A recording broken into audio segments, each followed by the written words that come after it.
beat the same combine as a man would to fit those roles. A woman who is 18 years old needs to do 12 pull-ups in their PFT. A man needs to do 23. No. You're I think. No, hold hey, on. I got a source. I've actually taken one. Don't fuck with me.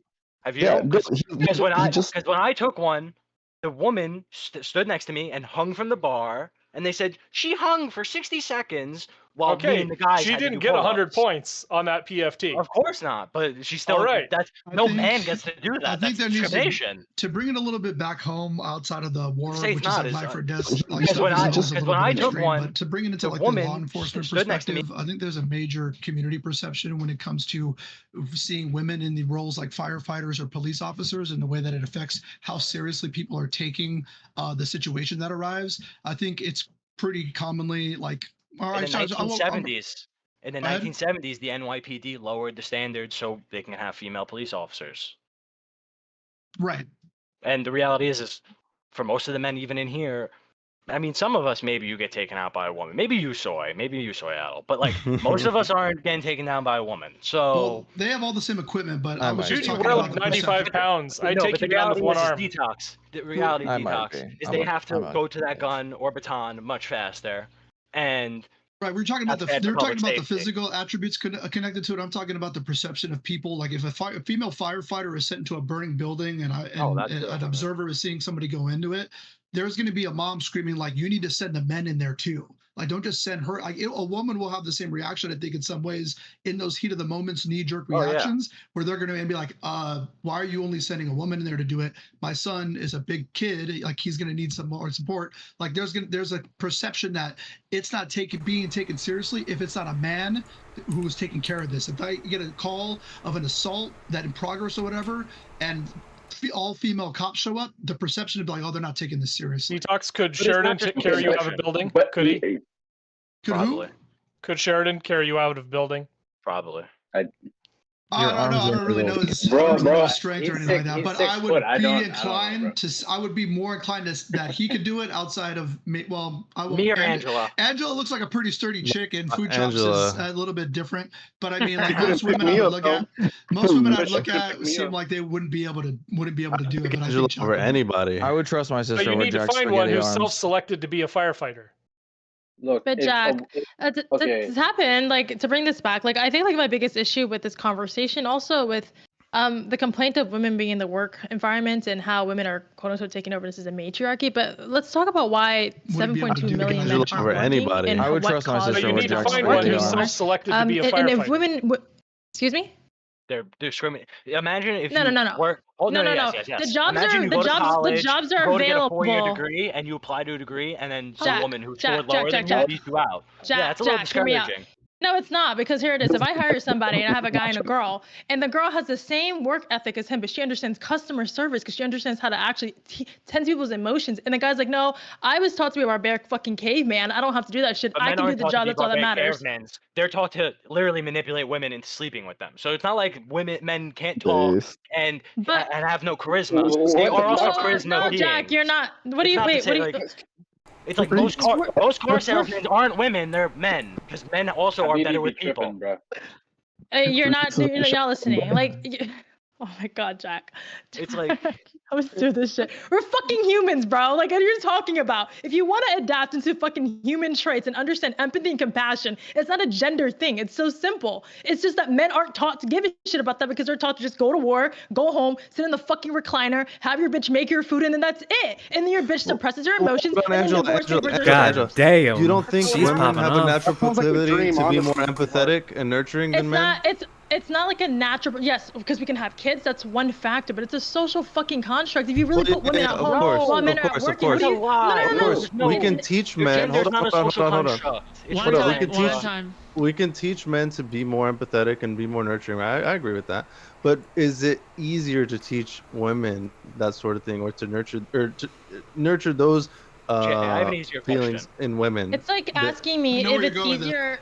It's like asking me if it's easier if an ex-swimmer can learn how to re-fucking swim again. Of course, if a woman's already been in an environment where she's always had to be nurturing, she's gonna be good at it. I'm just talking about blank slate. I'm just talking about blank slate. Blank slate, man or woman. It's who's it easier to teach empathy and nurture? There's no blank slate. If two lesbians raised a boy, the world would. I said this 1,000 times. No.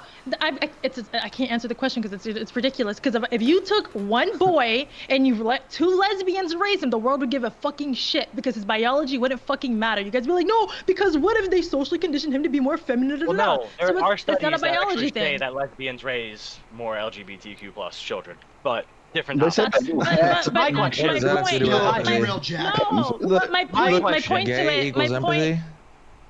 point to it, crazy, right? Angela, if you have a child, who produces breast milk? You or your husband? Me, Jack. Because you're supposed to be the nurturing aspect of the relationship. It's not a social construct. It's not. No. You're pulling it to the extreme. I told you there are definitely some biological differences, but there's a bunch of fucking overlap. With Jack. Some compassion.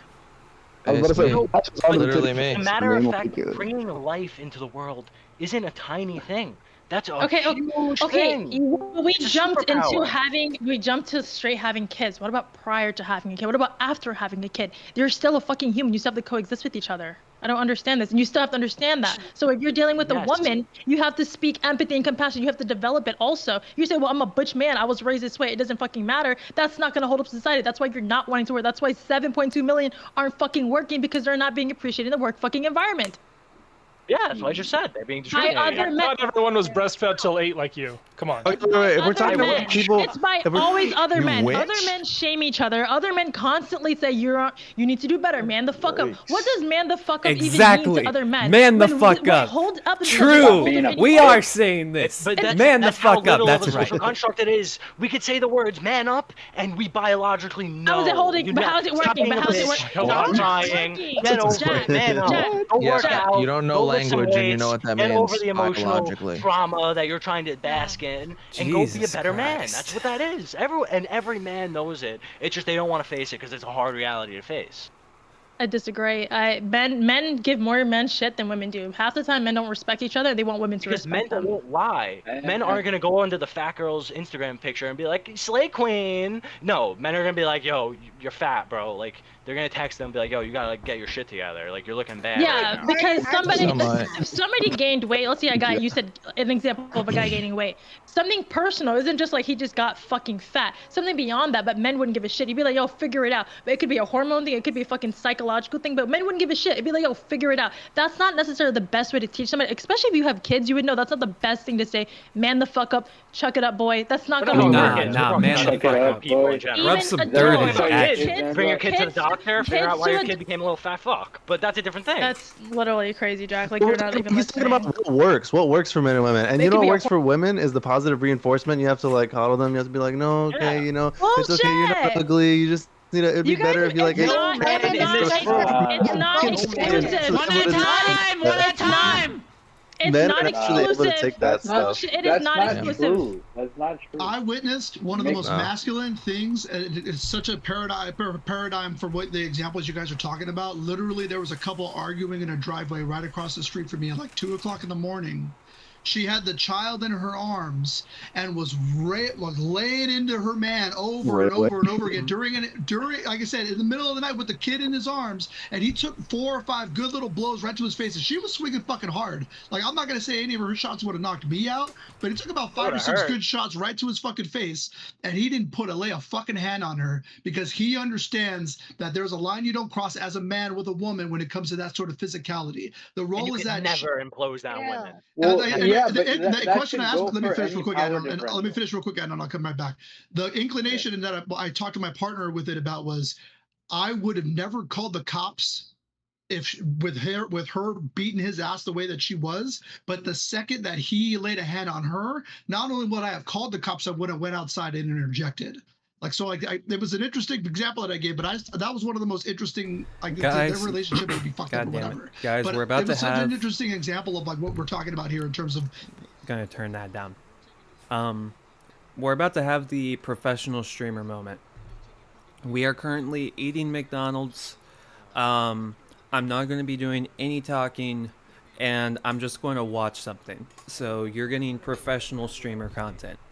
Person in the right mind would advocate for treating both situations equally. Like no, like unless you're like so ideologically captured that you're like just ignoring everything you've ever seen in real life about. It's not even just that the man. It's not even just that the man is more physically strong, can like physically do more damage. It's that men can lose control more easily of themselves. I didn't perceive him being in danger, but the second that he turned around and was being physical with her, there was a perception of danger involved because he could fucking kill her. There was no chance, no matter how many times that chick punched him in his face, that he was going to get hurt. Like in being danger of his life. And that absolutely informs how we act in public. And this is like a biological difference. But here's the thing. It comes down to any power differential, right? The same way you wouldn't punch a child, the same way you wouldn't a 400-pound guy punch like a 150-pound guy, right? For the same reason, because if you, because that's like just an unfair fight. It's about like it doesn't pounds, muscles, all this. It's not gender dependent. I mean, to some degree. But like at the end of the day, like what ends up happening is it comes the same way like a female MMA fighter who would punch you would bitch you out, right? But at the same time, it's not about what's in your pants as much as it's about just like when does it become an unfair fight, like to the point where it's like shocking, you know what I mean? As I was saying, the community perception, it goes back to my example before. I did not perceive any danger when the woman was striking the man in the face. I was a little worried for the kid, but the second if he flipped it on her and started punching her, then there's a perception that she's in danger now, and there needs to be an interaction. You know what I'm saying? But I agree. That's Princess. Sorry. Princess. Okay, but here's the thing. Okay, What's up? but so I think that social perception would still exist if it was Amanda Nunes, the MMA, the UFC like female world champion, and an average dude, right? If she punches him, it's still like people are gonna look at that and they're gonna be like, "Yo, what the fuck, Amanda? You're like this trained big person." Yes. Why not? They'll let her and the dude scrap, bro. No, just some average beating her up. They would be like, whoa. She's gonna beat some average dude's ass, and most people are gonna be able to recognize that. I don't even know why we're still talking about like crazy like labor strength when like we all know everybody works remote nowadays. Everybody drives a Tesla. Everybody's fucking living this technology driven way. They still gotta get built. I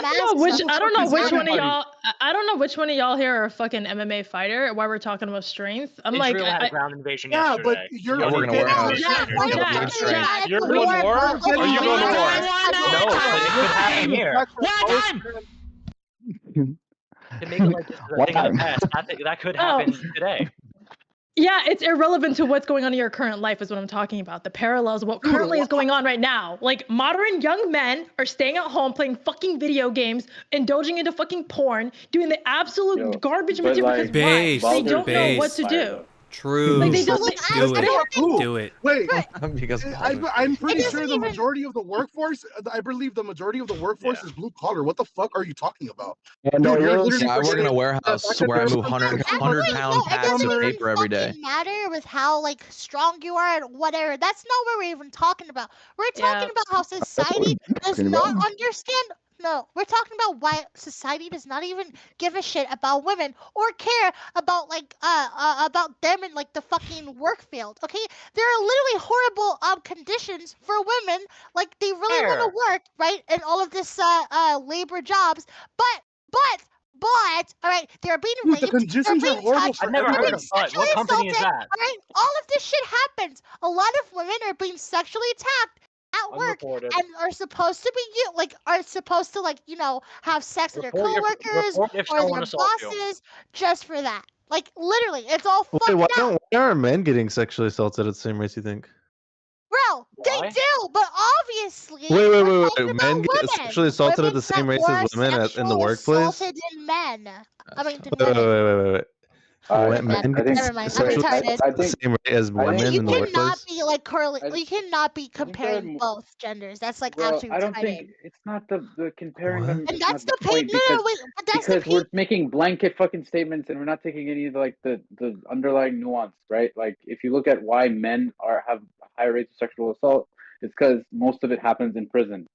And and just random shit like that you have to like. Because you're surrounded by men. Because men are the #1 perpetrators of fucking sexual assault, and that absolutely informs how we fucking act in society. Yeah, women. You know why women get sexually assaulted more? It's because they're getting sexually assaulted by men. Are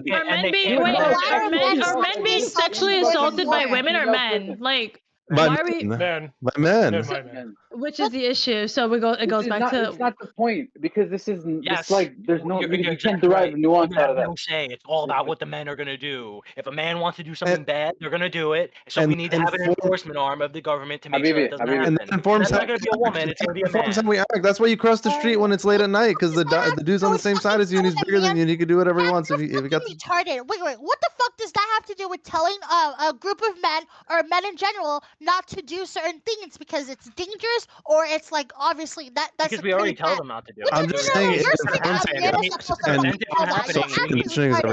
a government mandated to have men go to classes or get welfare check just like to check on their mental health, right? Why the fuck should a man have to do that? No, you're fucking saying a man. You're saying a man has to fucking do that. That makes no retarded.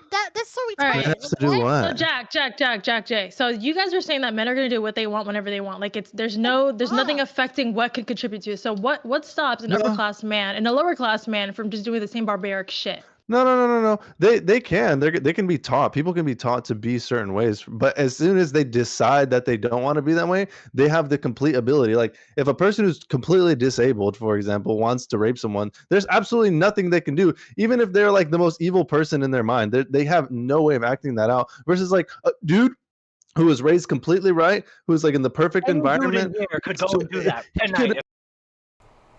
Low-key, I feel like everybody is just fucking stupid. Well, not everybody, and that's a little harsh to say. They're not stupid, but I don't understand what the fuck anyone is saying. They're statistically insignificant. Yeah. It's not about statistics. I'm just saying, like, you're not understanding. No. Because the reason why I say the issue with that is like, okay, with women, we feel some shit. We go talk to our female friends, our mothers, our pastor, whatever the fuck it is. You guys are like, no, suppress. Play video game, jack off, and then wonder why you don't understand. Women and society force you to. Men and women. You guys make it like it's just men shaming other men for showing emotions. Dude, if you go to a woman and you're like, if a man does not respect another man or understand compassion for another man, how is a woman, an opposite gender, supposed to understand that I'm supposed to show the same type of compassion to a man when your kind doesn't even do it to yourself? She's supposed to be on my side and I don't like her. Each other because we don't fucking bitch out on each other like the way you guys, you women won't say that's gay, you're expressing to me. Men would say that's fucking gay. So then you're like, okay, well fuck. What do I do now? What do you do if you can't express your shit? Have you ever been to high school? Yeah, but that shit's gay, bro. Yeah, again, it's social construction. It's fucking gay, bro. Think about it. Think about it. Because you're not talking. It's gay. You know how many fucking clumps of hair I've seen on the floor? Because these bitches love fighting, dude. You're crazy. Yeah, what the fuck? Even if they're taught completely right, if they wanted to be violent, they could fucking be violent, and women can't stop them. And all I'm saying is that totally informs how we view society. It's like what Detox was saying. If you see a woman running into a building, your gut reaction, a woman firefighter running into a building, your gut reaction is be like, no, send the men in there, because you're automatically gonna have this ingrained perception of like, if something bad would happen, but that's not what I was arguing about. I never said we were the same. I said we were different in some of our biology, but there's some overlap. My biggest argument in this is how you guys consistently push to not expressing your emotions, and you wonder why the decline in men in your work environment, your education, everything about you is declining because it's not holding you in this current society because it's not driven by hard labor. Down. Yes, there are men. The stocks have dropped. Yeah, it's fucking right now, terrible. They're on their screens right now. That's a fucking privilege to be here. Most of them are emotional. We'll talk emotions. They're fucking losers. They're losers. Say it loud and proud. They're fucking geeks. They're dweebs. They're cunts. That's what they are. That's all they've ever been. Have you seen podcasters fucking open your mouth? You don't fucking do shit and they fucking squirm about fucking eating women. Dude, what are you talking about? True. Joe Rogan. Well, come on, guys. Joe Rogan watches guys fight. He kind of does some things. Oh, Are you kidding me, bro? Maybe she was talking about like Fresh and Fit. I see and interact with these men every single fucking day. Not every man is a red pill idiot. Most guys are actually not, bro. What are you talking about? I don't know what is this guy talking about. Hey, you'd be surprised. You'd be a little fucking surprised. I got into the red pill because it was rather a normal thing around me. In real life, so that Jack, is. I don't know what you're talking about. Different environment is based on. Jack never knows what he's talking about. Jack is in a fucking second dimension. And immediately one person was nice to me, and he got called a fucking simp. All he did. Exactly. Immediately Simp. Back. It was like, Simp. That's true. He is a simp. And it was like, you see, and this is why this is a male-infested incel community because you're not understanding. Jack. You know how many times I've done that to my friends? Again. It is like an extreme version of reality. It's not that raw. The Twitter brain rot. One person at a time. Okay, why doesn't Abe Guard just make a point instead of accusing people? Because you're not making a point. You're just looking with Twitter brain rot. Like, come on, get Nice. Twitter brain rot is the best kind of brain rot. Like, come on, man. Fucking are so weird Dude, to I live live in the real world. Yeah, so does the rest of us. So you're not special. It just seems like you're not even trying to like understand it.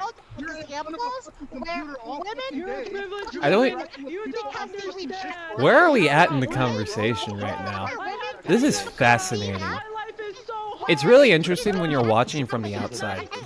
I should be using this time to figure out what the fuck is going on, but I've given up by this point. Yeah, unreported crimes that didn't happen. Thanks. I don't know. I'm All the police or it didn't happen. That's how I'd like to put it. True. I don't know why you're fucking talking. I don't even know why this grizzly bear is fucking mad. I made an argument benefiting men so you can create a space for your fucking emotions, and you're over here saying that I don't relate, which is so Holy stupid. shit! I'm sorry that I think men actually have a space to talk about their issues instead of offing themselves. That's so fucking stupid that you think that that's not necessary. We gotta start cuddling. God damn! Base. That's like a meme. Like people have like started. It is a meme. Just so you didn't even listen, Princess. You're talking about unreported crime. Stop. I'll give you a hug. There's so many reported crimes. What are you talking about? Why they always talk about the unreported? Let's get real. If you're not having 6 hours, hold on. Let's get real. If you're not having 6-hour gooning sessions with the boys, actually go fucking out. Go somewhere else. Bro. True, dude. True. Bro. Like this is happening. True, bro. Jack, I don't know. There's truth. This is why comedians are funny because there's truth to their jokes. There's a reason why people get. There's a reason why people get. Bro, who else is 10-hour gooning sessions. Check this out. Come goon with me. You can join me. This is your gooning cave. That's Goon! Goon is on! I am the biggest gooner because I'm the one that's watching right now. We need to, if anyone is here with me, we need to establish we're the true gooners as we're not even involved. We're just watching from the sidelines. And let's try and make it accessible for the people who want it. There's no need to like force women or force men to do certain things. I mean, I think it's beneficial to like educate both genders on like True, how it's to beneficial to fucking, force men. understand each other I agree. and not be toxic or we need to hateful, force because men a more lot of often. patriarchy has That's what all indoctrinated liberals a lot want. of We people, want to force and men people to do things that are things. they quote unquote say that are normal that are really problematic. It literally is. Okay, like bro, I can even start. No. We can even start with like beaches, bro. Men are so triggered by a woman's fucking bikini, right? They go online. They start No, we're not triggered. We're busting a nut. No, you can't say this, bro. You can't fucking lie right now, bro. Literally. To be honest, I'm just. We're busting the fattest of nuts. A man will get triggered by a woman. You wouldn't even A man understand. will get triggered by a woman rejecting him, right? He then fucking. At least, like, The I don't know, fattest hit of her or the fucking fat. all that shit is so Hold on. weird. If that same guy, glances, I have a question for Princess. Do you live on a coast? Do you live on any coast right now? Sure, Do you live yeah. in any coastal city? Yeah. You're fucking lying, dude. I live. What do you mean I'm at the beach right now.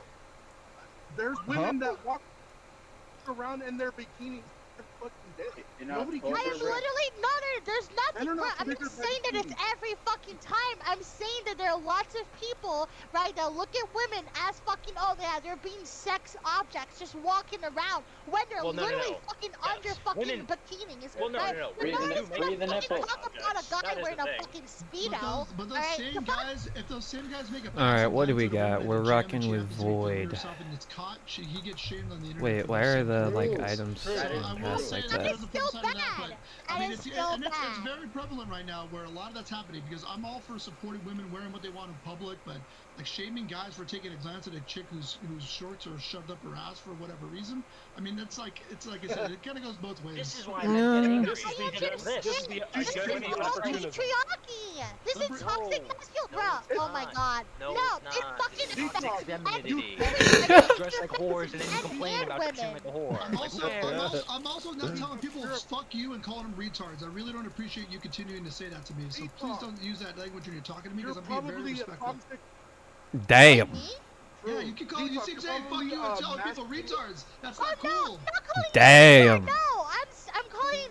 She was calling you that. She was calling Jack that. To be Wait, who dropped out? You say it in general. You shouldn't say it. I would ask that you don't say it in general. It's very disrespectful. The discourse has been very civil.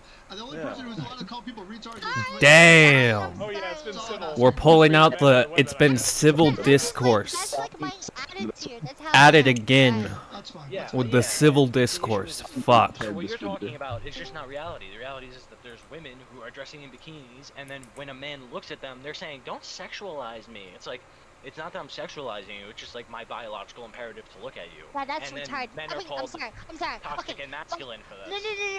No. That is something that needs to be worked on. You cannot just justify. I can look at who I want. You cannot justify. No. Look. No. Wait. No, shit, I'm sorry. I would tap that.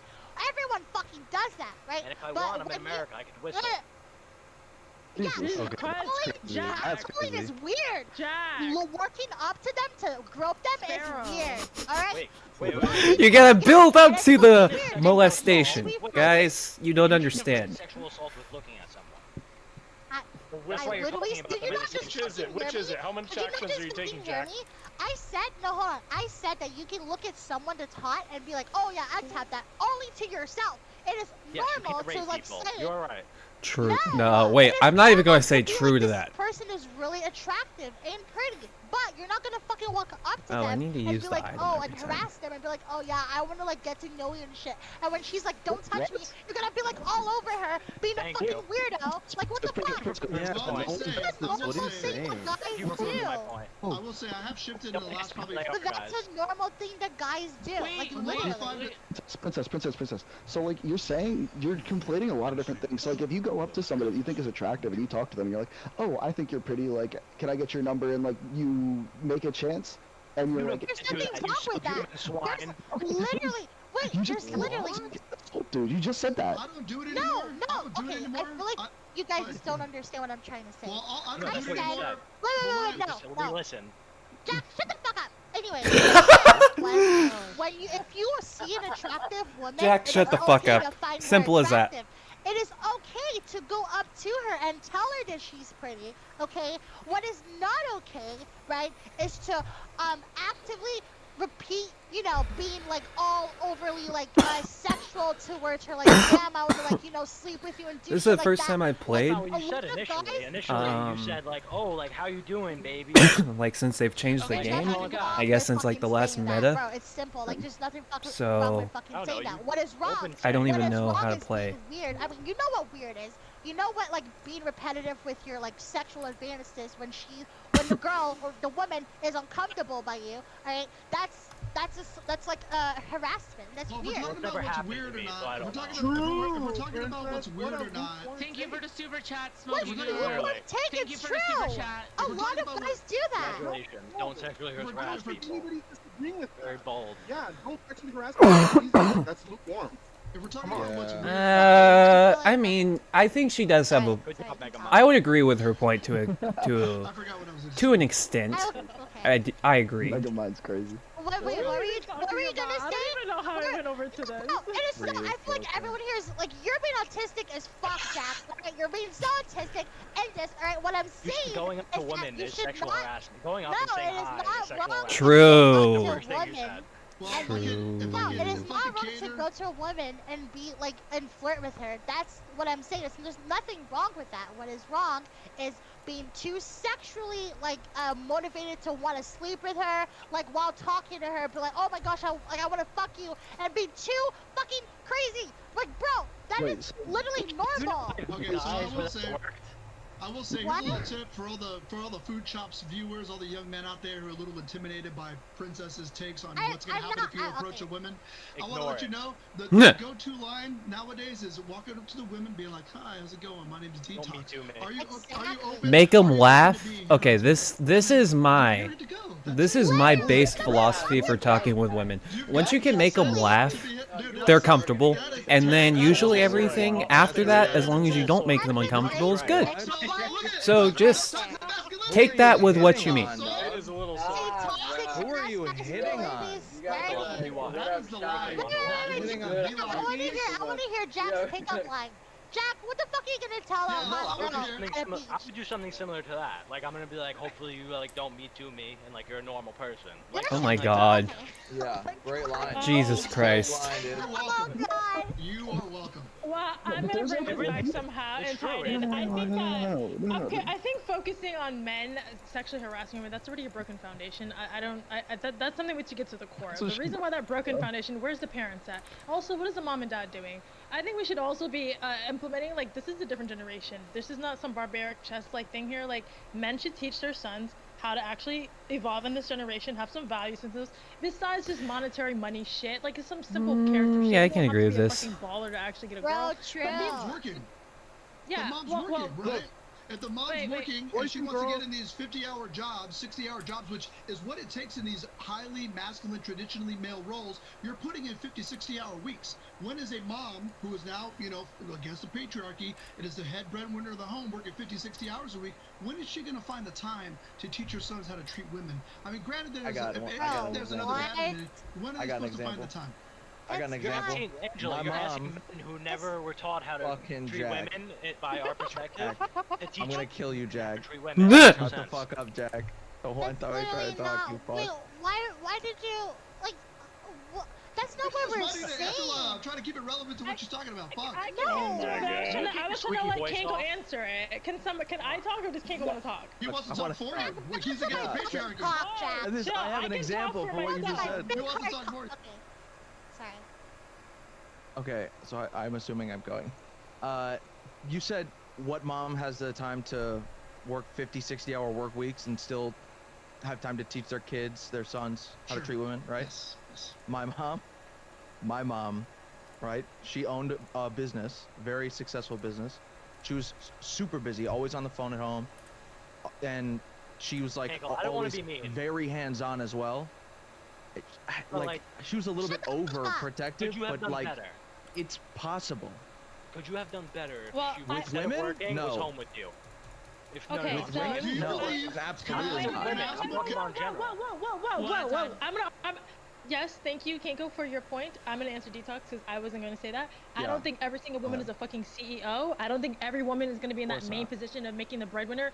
There's two people in a relationship. Sometimes it's a complementary relationship. Sometimes after the kid turns 5 and the mom isn't doing shit besides watching Desperate Housewives, she picks up a side fucking job, works remote. Women should be allowed True, dude. That's actually facts. So, no, I'm not pulling the extreme example. That's actually facts. 60 hours a week. If she wants to, sure. But the kid's probably old enough to maintain it. You're talking about the woman who's watching Real Housewives, and then like her husband's like, "Hey, you want to get a part-time job?" The man never gets to do that. They have to have a full-time job. And if the man wants that job, okay.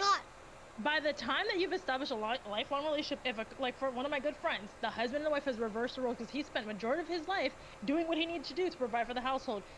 things slow down, things are good. Now he can stay his ass home and she can go to work. It's not a thing where she's just stripped his ego or his balls. Now, if they were freshly dating, sure, but if you develop a relationship beyond that. Angela, do you have a prenup? I gotta know. There's a lot of relationships where the girl goes back to college and the guy supports her through college, and then the guy gets to stay home with the kids while she works. I don't want to talk about your situation, but would you think the majority of fathers, if they are living in a home where the mother is the primary breadwinner and has to put in those longer hours at work, right? Because if you're going to be the primary breadwinner, Adnan's a guy I know who gets a career where he works really hard. He puts in a lot of time outside of work on top of the hours that he does get paid for.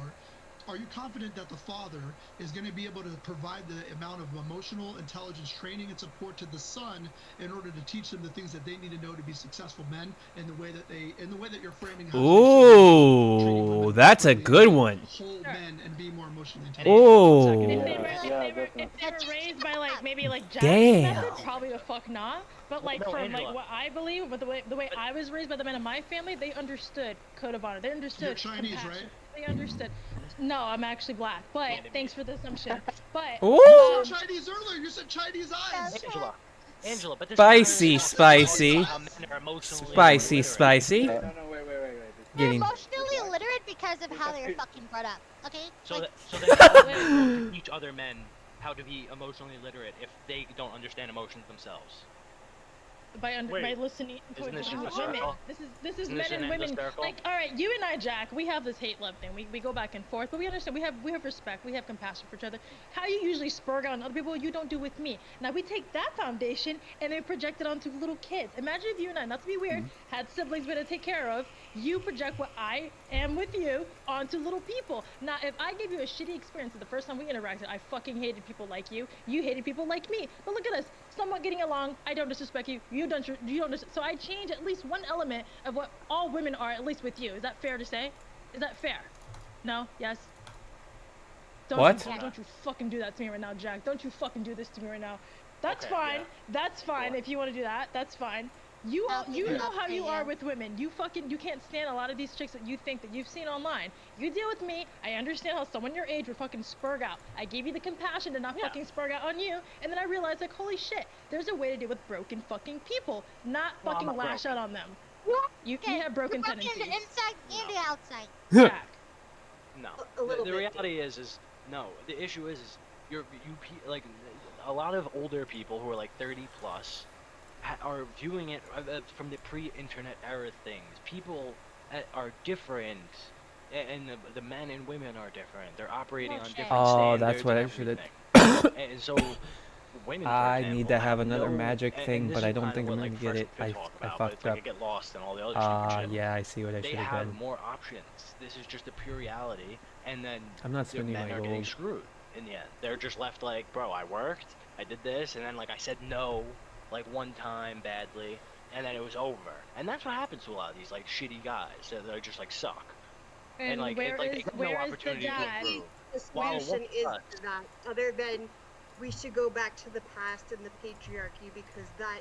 Yes, we should go back to the past because yes, because the only argument that you have is like, oh, like people were like domestically abused and I don't even know what else. Like GDP, maybe. Like GDP will go down, but the reality. Go ahead, Jack. I'll let you finish your point. Sorry. Yeah. The reality is like we're going to be able to prevent things like domestic abuse with the technological advancements we've made in policing and just Damn, I pulled that out of my ass. These things are going to be mitigatable, so we could have healthier nuclear families. I thought you hated on like you got really triggered about like cases that were never brought up to the police, and you were like, oh wow, who cares, right? Okay. Yeah, if you don't call the police, I don't care. Then that's pretty fucked up because in your patriarchy fucking society, that shit will happen a lot of the fucking time. If that was a problem back in the fucking it will because of people like you who say nothing will happen. Okay, it will Jack, because of people like you who say nothing will happen. You need to go to the police. And we can't help you unless. I was a child, and I was small.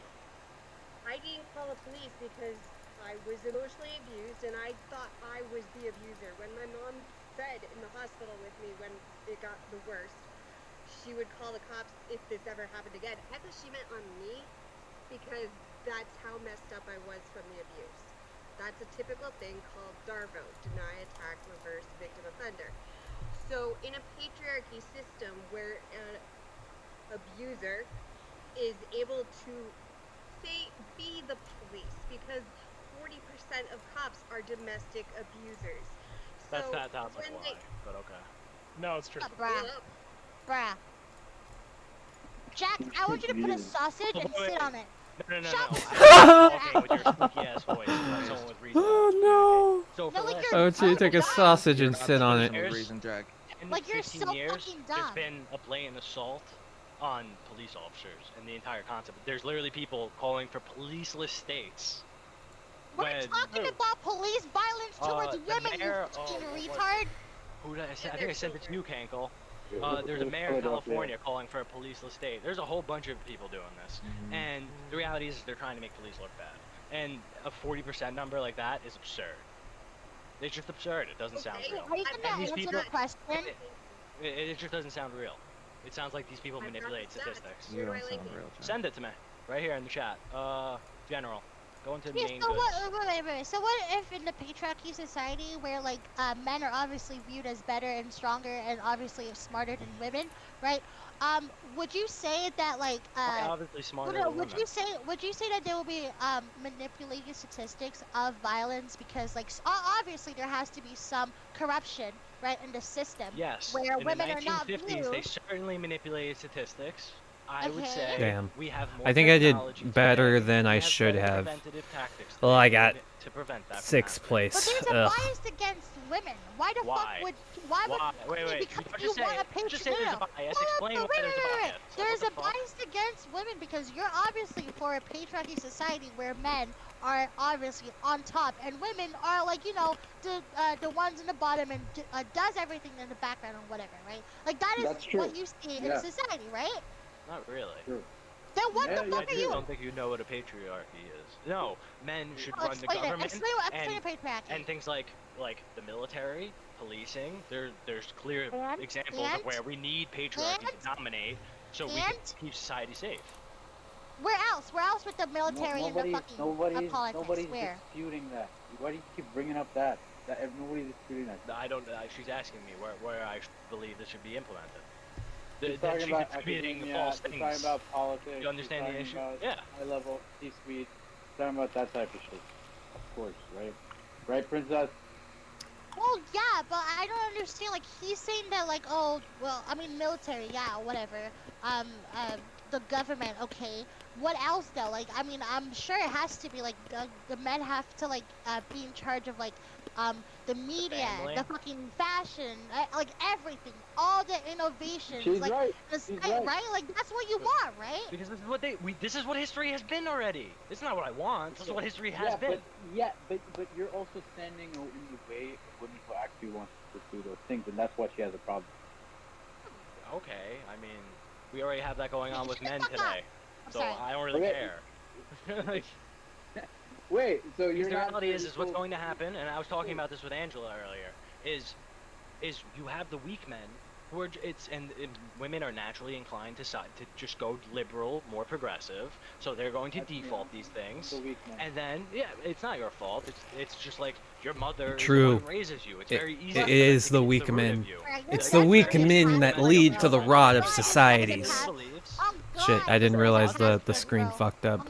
But yeah, it's the weak men that lead to rot of societies. This is a base statement. I don't work out anymore. We can tell. No. I played baseball and football. How many? Did you ever play sports? I'm just curious. Yeah. What'd you play? I did MMA. I knew he was really good at handling, you know, Still get backhanded by your average dude. large pieces of wood with balls. Okay, maybe this is a good time I can fucking backhand Jack, bro. He's like a fucking twig. Alright. Okay. Yeah, I added everybody I have a here. 20-yard carry. Okay. Stop. Okay, stop. What? No, it's not because I'm upset. It's just like it's been a lot of time. So I know. What the fuck are you talking about? Okay, I'll stay a little longer because I love switch up. Wait. Hold on. I know. Are you about to go? I added everybody though. Yeah, I was get about, ready to go. I was about to leave, but if you want to hang out for a little while. Okay. No, wait. If you're about to leave, then I should let other people in. That's perfect. That's what I'm saying. Yeah, so I'm a bounce. I love you all. I've added everybody here. We can future. So Alright, see ya. Thank you for dropping by. Farewell. Good talk, bro. Have a good one. Awesome. Perfect. Just in time for our next topic. Okay? Just in time for our next topic. Which I think is going to be quite spicy. Alright? This one is Gamergate and modern activism. Alright? So, for this one, if you don't know anything about this topic, feel free to drop out. If this one doesn't fancy you, alrighty. I see Angela there. Angela, are you? Is this something that I'm dropping out? I have in fact I think I'm about to get pulled in. If I don't get pulled in, this is going to be some bullshit. Treachery, some would say. Treachery if I don't get pulled in. I will clip this, and I will send this to food shops if I don't get pulled in. This will be treachery if I don't get pulled in. So, yay. Hi, Adios. This isn't my big topic. Okay. How about this? All right. See ya. Bye-bye. Hi, Life Man. Okay. Jack. I'll see you in the VC. Okay. Food shop. Thank you for having me. Love you. Bye. Yo, love you. Bye, everybody. See ya. Have a good one. Okay. All right. So. Thank you, Food. I'm gonna head out as well. All right. See ya. Bye-bye. All right. Okay. All right. Gamergate and modern activism. People who started a movement known as Gamergate claim that it started online based on, some people claim that it started online based on ethics and games journalism. However, many people nowadays have said it has taken on a different route, where the roots of Gamergate is deeply seeped in the poisons of misogyny and the harassment of women game developers and journalists. What has originated online eventually reached mainstream media and was lambasted as a conspiracy-based harassment campaign. Although this is not directly associated with patriarchy, some might argue that this is directly tangential with side narratives and activism against patriarchal structures, especially in the internet age and in video games. Some people believe that people who fight for gender equality in both mainstream politics and on the internet are fought correctly and in a way where the cause is just. However, on the other side, people believe the exact opposite. They either completely disagree with the fight itself, or they believe in the cause, but they completely disagree with the way they go about doing it. So, I would like to present with the first question. Do you think... Oh, so the first question is this. I'll just say both of the questions at once and you guys can go about it. So the first question is this. Do you think that the way they fight for gender equality interpersonal narratives on mainstream media and or on the internet is good? Or is it not so good? Is it more nuanced than that? Or do you straight up disagree with it? Explain. The second one is, referring back to Gamergate, which side was in the wrong primarily? Was the media really handling the covering of activism on both sides equally, or was there a clear bias? How does this relate whenever we cover women's rights activism overall in the media? Is this a pattern that we keep seeing, or is it simply circumstantial bias that we want to see in order to validate our own personal biases and paranoia? Discuss. Oh man, if anyone knows anything about Aaron Gonji and the Anonymous Net and the Five Guys channel, you can't say anything other than Gamergate started as a harassment campaign. There's no other evidence-based answer. You have to admit that. I was there. Snap, are you talking about like 4chan, or what are you talking about? Like, yeah, AnonNet was 4chan. So yeah. I don't know much about the Gamergate thing, but didn't they like dox like a fuck ton of people? Yes. Yeah, that's like obviously, that's obviously bad. That is completely and totally horrible. I have to go because I know nothing about this. You need to go because you're fucking driving. That's what you need to go. Why are you fucking driving? Regal, if you know nothing about this and can't participate, I would like to ask you to leave. Yeah, what the fuck is Gamergate?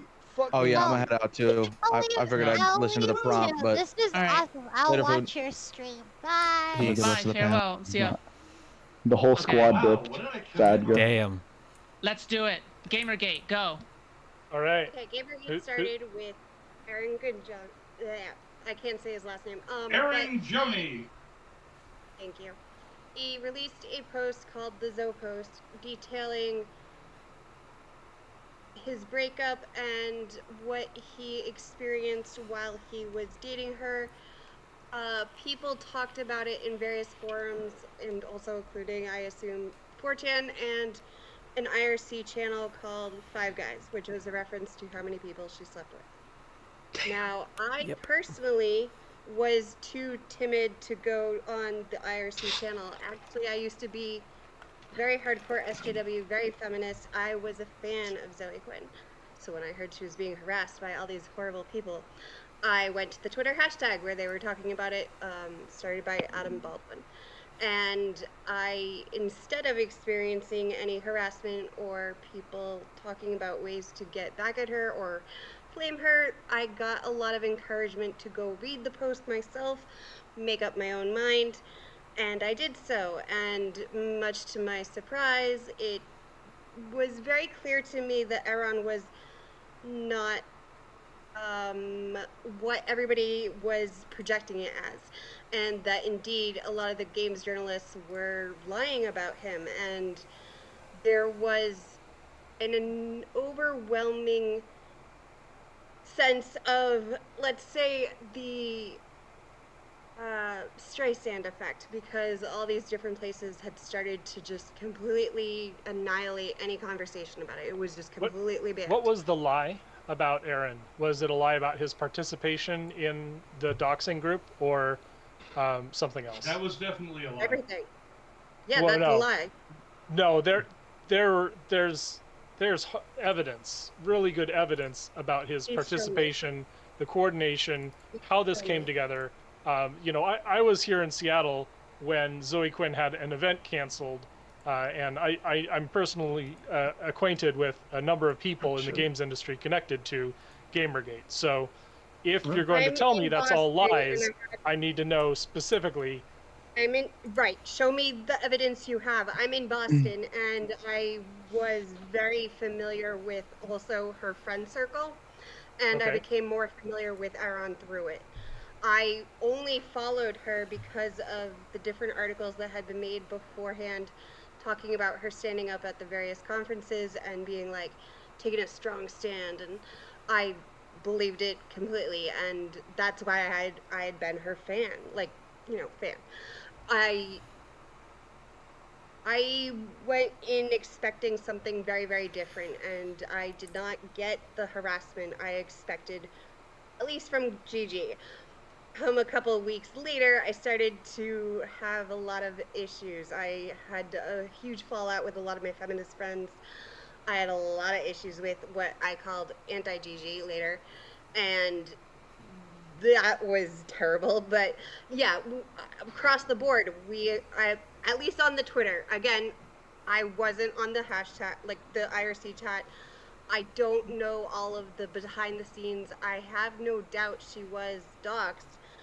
But who it was, who was calling her, etc. The FBI investigated the Twitter hashtag multiple times. There were even articles released saying how the FBI were just covering up for Gamergate because, patriarchy. And it was a severe thing.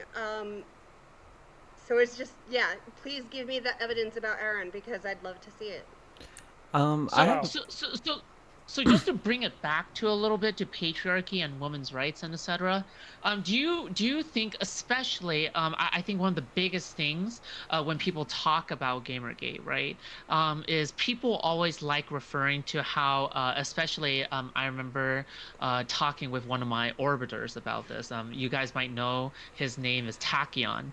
And he loves orbiting me, by the way, is that he defines it as ethics game journalism, but one of the things that I always see on Wikipedia is something along the lines of a harassment campaign, especially hatred against women. In particular, and would you guys, especially the pro-GG side, would you guys describe it as, especially like harassment against women is like a prominent thing in Gamergate? Like this is like an especially like recognizable thing, or was it something that was outside of the movement but co-opted it in like by other forces or something like that? And how would, you know, the anti-GG side here or like the skeptics here, you know, contend with that, or how do you guys remember things? And I see that Avius, I'll see that Avius here side that wants to talk about this. You know, this has to do with the patriarchy here as well and modern activism, but go ahead.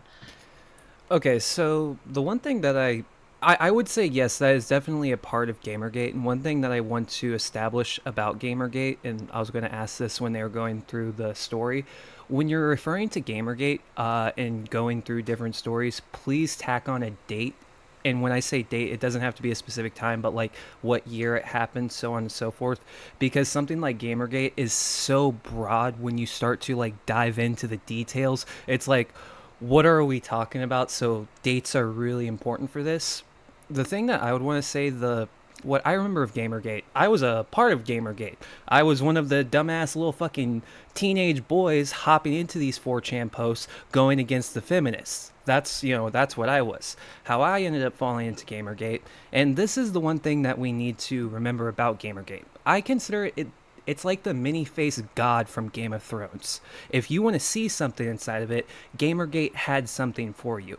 I fell into Gamergate because there was this YouTuber named Hills vs. Babyface who made World of Warcraft content. World of Warcraft was my favorite game at the time, and World of Warcraft began to receive a downturn. So since the downturn was happening in World of Warcraft, Hills vs. Babyface started making videos talking about how it was because of the feminists. They took over Blizzard. It's all the SJWs controlling the company. Look at it. They made the game woke. They're fucking destroying everything. Can you believe this? Look at this. And I believed all this shit. And this was like late 2014, early 2015 is when I remember all this. And it was always, yeah, look at it. It wasn't necessarily they're feminizing it, but it was more like they're turning it gay. You know, they're trying to gayify you. Because at this point, I don't remember them classifying it necessarily as anti-feminist. It was always, that's gay, or something along those lines. Yes, it could have had feminist undertones, but I don't remember it being necessarily feminist from my circles. And again, that's why I'm saying it's very you have to talk in specific terms for Gamergate, because I feel like there was like lots of different parts of Gamergate, because the Gamergate communities I was a part of, they didn't even talk about games journalism. Like, you can kind of say they talked about games journalism, but the only games journalism they dived into had to do with games journalism relating to Blizzard. And I gotta say, I had exactly the opposite experience because I didn't run in 4chan circles at all. I never had any respect for 4chan as a platform or a community. In fact, my chops basically go way, way back to concerns about journalism in mainstream media. And I'm hearing this thing blow up and people talking about games journalism. And initially they're talking about early scandals, like somebody getting fired over a bad review and things like that. Yeah, exactly.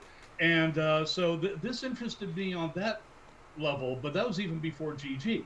Then I see the GG thing break, and what I'm seeing come out of the gaming press are all kinds of weasel words, all kinds of leading statements, all kinds of allegations and claims that are clearly expected to be taken at face value. And when they would throw in something that seemed to be factual, I would go like, well, you've kind of primed me to question what you're saying, so I will go check that. And then I would find it, and 9 times out of 10, this is a he said, she said, with nothing behind it. For example, the Aaron Joni Zoe post.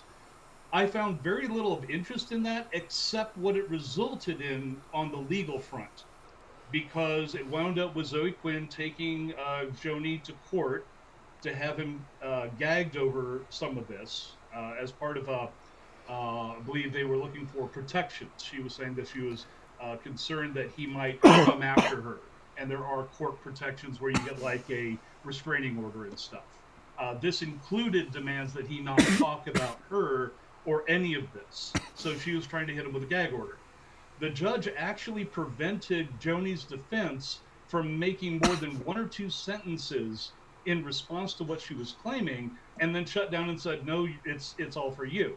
I'm going like, wait, what's going on here?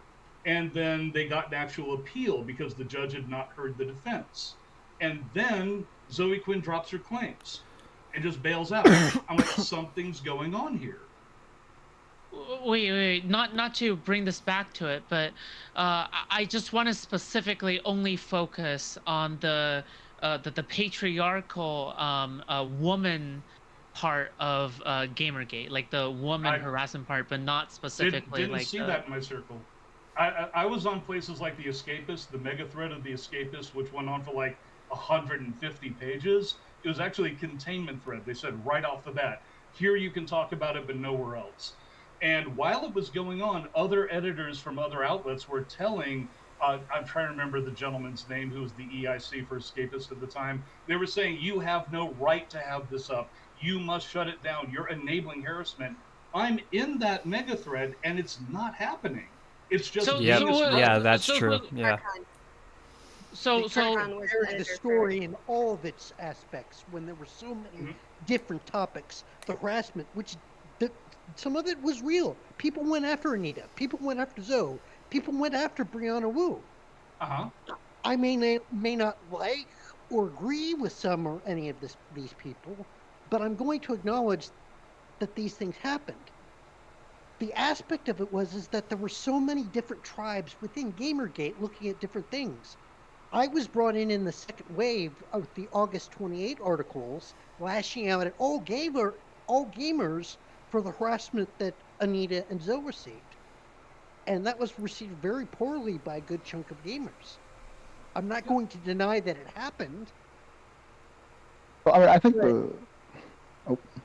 my main objection to what was going on was, one, anyone who wanted to discuss any part of it, the journalism, Aaron Goji, the Zoe posts, Anita, any of it was labeled with the broad brush of harasser.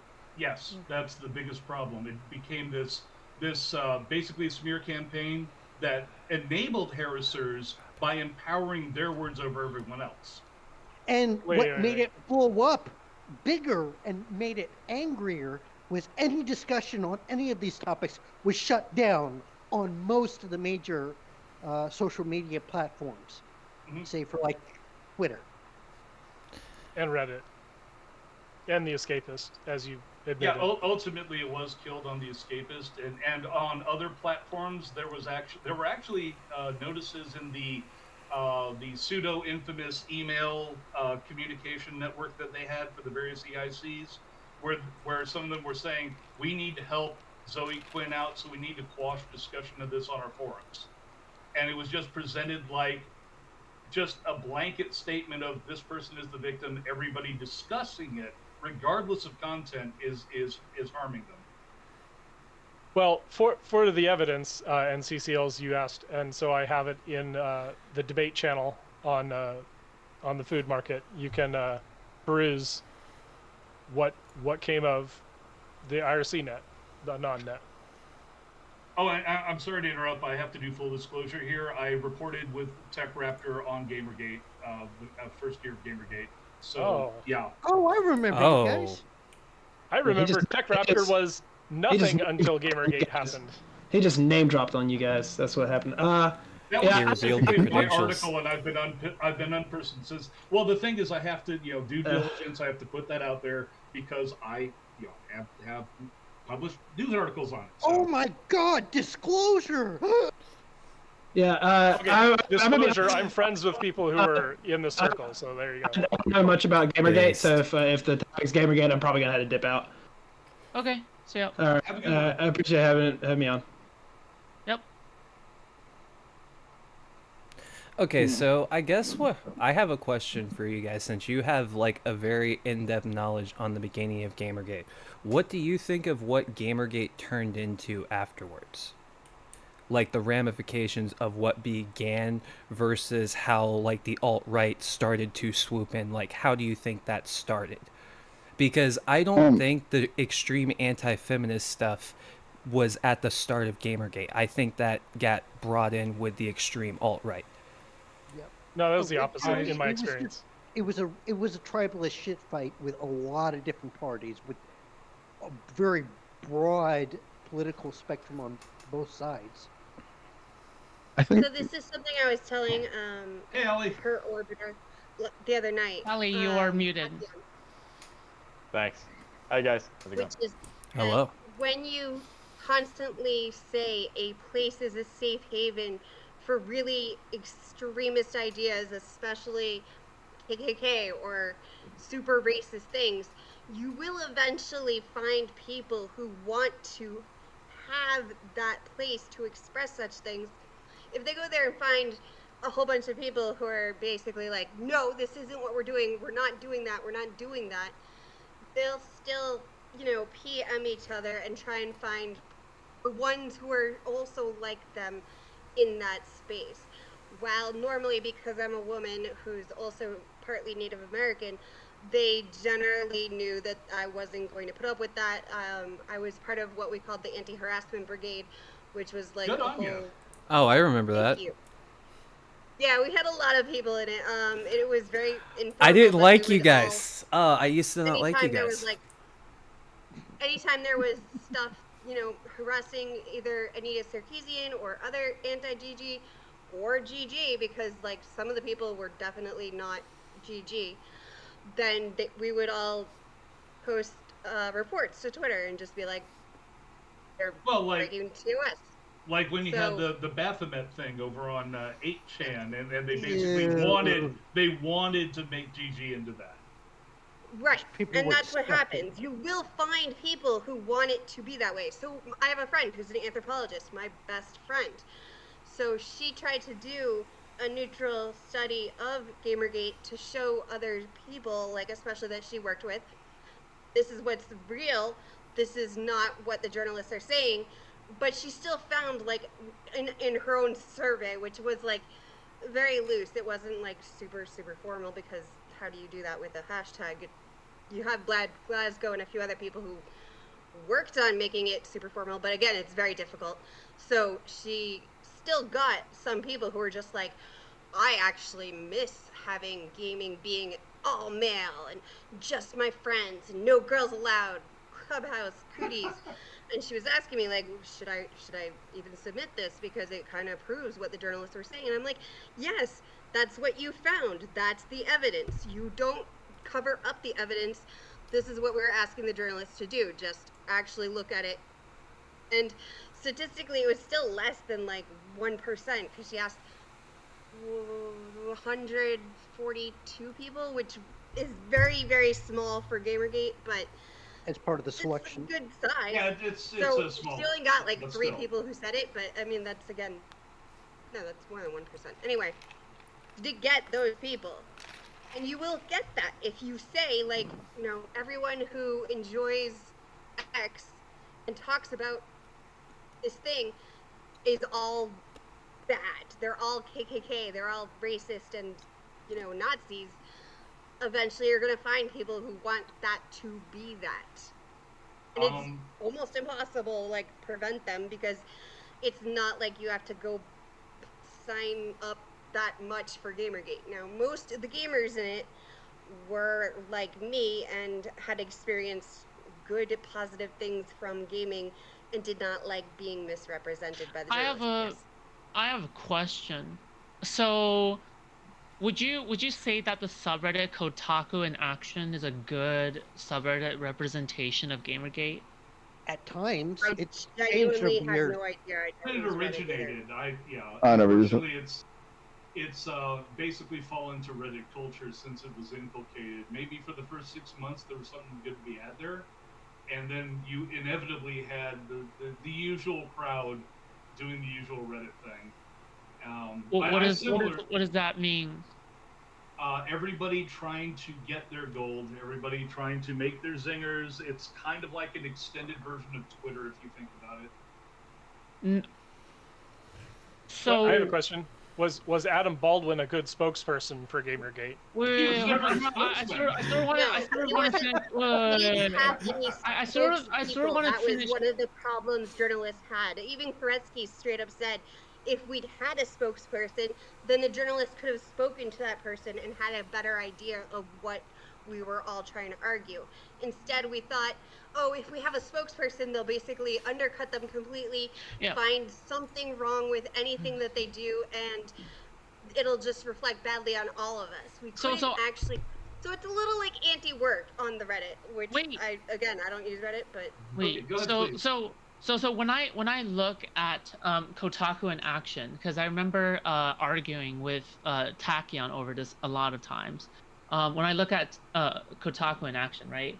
I just remember seeing a lot of not straight up anti-woman rhetoric, but at least like you're sort of like skirting the line, but it isn't precisely on the point. But like, for example, I remember seeing something like anti-pronoun mod removal for Nexus mods. It's always like something along the lines of just a lot of, I would say like old-timey anti-SJW stuff. Like if you look at the top of all times, it's like the kind of stuff that Sargon would post about, you know, back in the day, like his old video titles, right? The stuff that we would all cringe about, right? The kind of stuff that, you know, the quartering would post about, right? So would you say that that kind of stuff would be, you know, when people look at Kotaku in action and when people associate Kotaku in action with Gamergate, would that be such a good representation of Gamergate? I would say it wouldn't be a fair assessment. Like, okay. I don't know much. I haven't followed them. There used to Well, be, this is way before someone would 2018. post all the headlines from Kotaku in action on the Twitter. So I would see the headlines, and back in 2015, yeah, I would say Kotaku in action was fine, but now I very much doubt it. It's probably gotten much worse post-Trump even. I would have to say there. Go ahead. I'm sorry. I think the one main factor that you can put to all factions of Gamergate is anti-SJW. Whatever SJW meant to all of the Gamergaters, that's what united all of them. Anti-SJW. That's what united my community with any other extreme Nazi far-right community. Because I wasn't in those psychotic communities, but my God, if my YouTuber said they were an SJW, it flipped the fucking switch in my head, and now I have to hate everything they say. And that's the way it worked. That was. Well, I had a Gamergate circle, and I was SJW. Aaron also was SJW. Oh, yeah. I was surrounded with Massachusetts kind of liberal activist SJW types, and for the Gamergate meetup, we were mostly SJWs, straight up. Like, wait, there was a Gamergate meetup? One of them worked with Acorn. I don't know if you remember, but they were the group that was working with Obama, and they got completely lied about by Breitbart, no less. Yeah, and I think one of the biggest problems here is that when you're talking about Kotaku in action being representative of Gamergate as an outlet of people expressing things, there were like a dozen major areas, especially during the height of Gamergate, where you would have at least as much discussion going on as on KIA. So it would be like you could make the same things like, well, is 4chan representative? Well, obviously not. They're not. The GG board over on 8chan was not solely representative. You would have to look at the aggregate. And in that, you're going to have some nastiness, and you're going to have the majority of what people were talking about, which was, and especially for me, basically if they weren't talking about ethics in journalism, games or otherwise, I had little interest in GG. I was not interested in the drama. I was not interested in the grifting. I was not interested in yada yada. The only reason I had an issue with SJWs, as the gentleman said, there was a uniting factor there, was, and I use the term sparingly, when somebody would inflict their ideal of social justice in a fashion that caused harm to people. If they're saying, I want to fix this and this and this to protect these and these and these, are you actually doing that? Or are you ending up hurting people and causing more problems than you're solving? An actual social justice person doesn't need warrior on the end of it. And what I'm about to say is going to sound absolutely fucking retarded when I say it, but I promise you, this is at least how it was in my circles, and I was a part of a lot of the circles, including the quartering, way back when he started this fucking channel. The 2015 Star Wars movie was what injected anti-feminism into Gamergate, because the main character was a woman. What? Okay, I'm gonna say the timeline lines up there. Okay.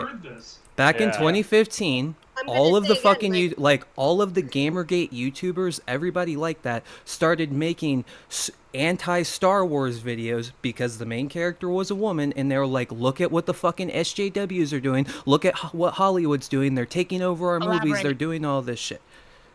What do you like? So I want blood. I actually loved the 7th movie for Star Wars. Oh, no. Okay. Oh, don't get me When started on at the 89, time but- I never even watched the movie, but I was hating on it. Same with all of the other thousands of other fucking twerps that were with me. I really didn't get anything. I never saw this discussion. Like, Yeah, your I timeline knew- doesn't I match must up have either. known, like, Gamergate was 100 2014. people in Gamergate, Well, and I GG kept going didn't after know that. anyone who had a problem Yeah, with the 7th movie. We had a problem with the 8th and 9th. Okay, so when we're talking about Gamergate, we're It predated. specifically talking about 2014 Gamergate. 2014 No, I just is mean when. you could say Okay, it that exists. then You I could had say a Adam misunderstanding. Baldwin I had a is- misunderstanding of the say conversation. where That's my it bad. it consumed more elements, right? You can make a good argument for saying that, hey, all the quartering YouTubers, right? That fucking everything was anti-SJW. Everything was SJW, right? If you watch this channel, goddamn, I mean, every piece of legislation, every movie, anything that had so much as a hint of a woman in there, that was fucking SJW, right? And this is No, also it's just when I've saw heard the people backlash refer against to it, you know? Gamergate, when I've heard people refer to Gamergate, I've seen people refer to Gamergate as like the entire period of like 2014 to 2018. I've heard people refer to that entire period as Gamergate, and all the content, all of the shit that was being made was that. Early 2000s and before 9/11 as Gamergate. That's why we had another hashtag called Gamergate Time Travel, because we literally were blamed for things that weren't existing when Gamergate started. Well, so Nothing is beyond our grasp. Let me sort of talk about. There was a anti-SJW arc that began literally before Adam Baldwin's Gamergate. I'll agree with thread. that, absolutely. And we had things like the backlash against Anita Sarkeesian in 2011. We had things that all culminated in this same social sphere. And then, to your credit, CCLs, there is a movement for reforming gaming and games journalism that has outlived the Adam Baldwin Gamergate. You should probably find a new name for it, because that term's really poisoned.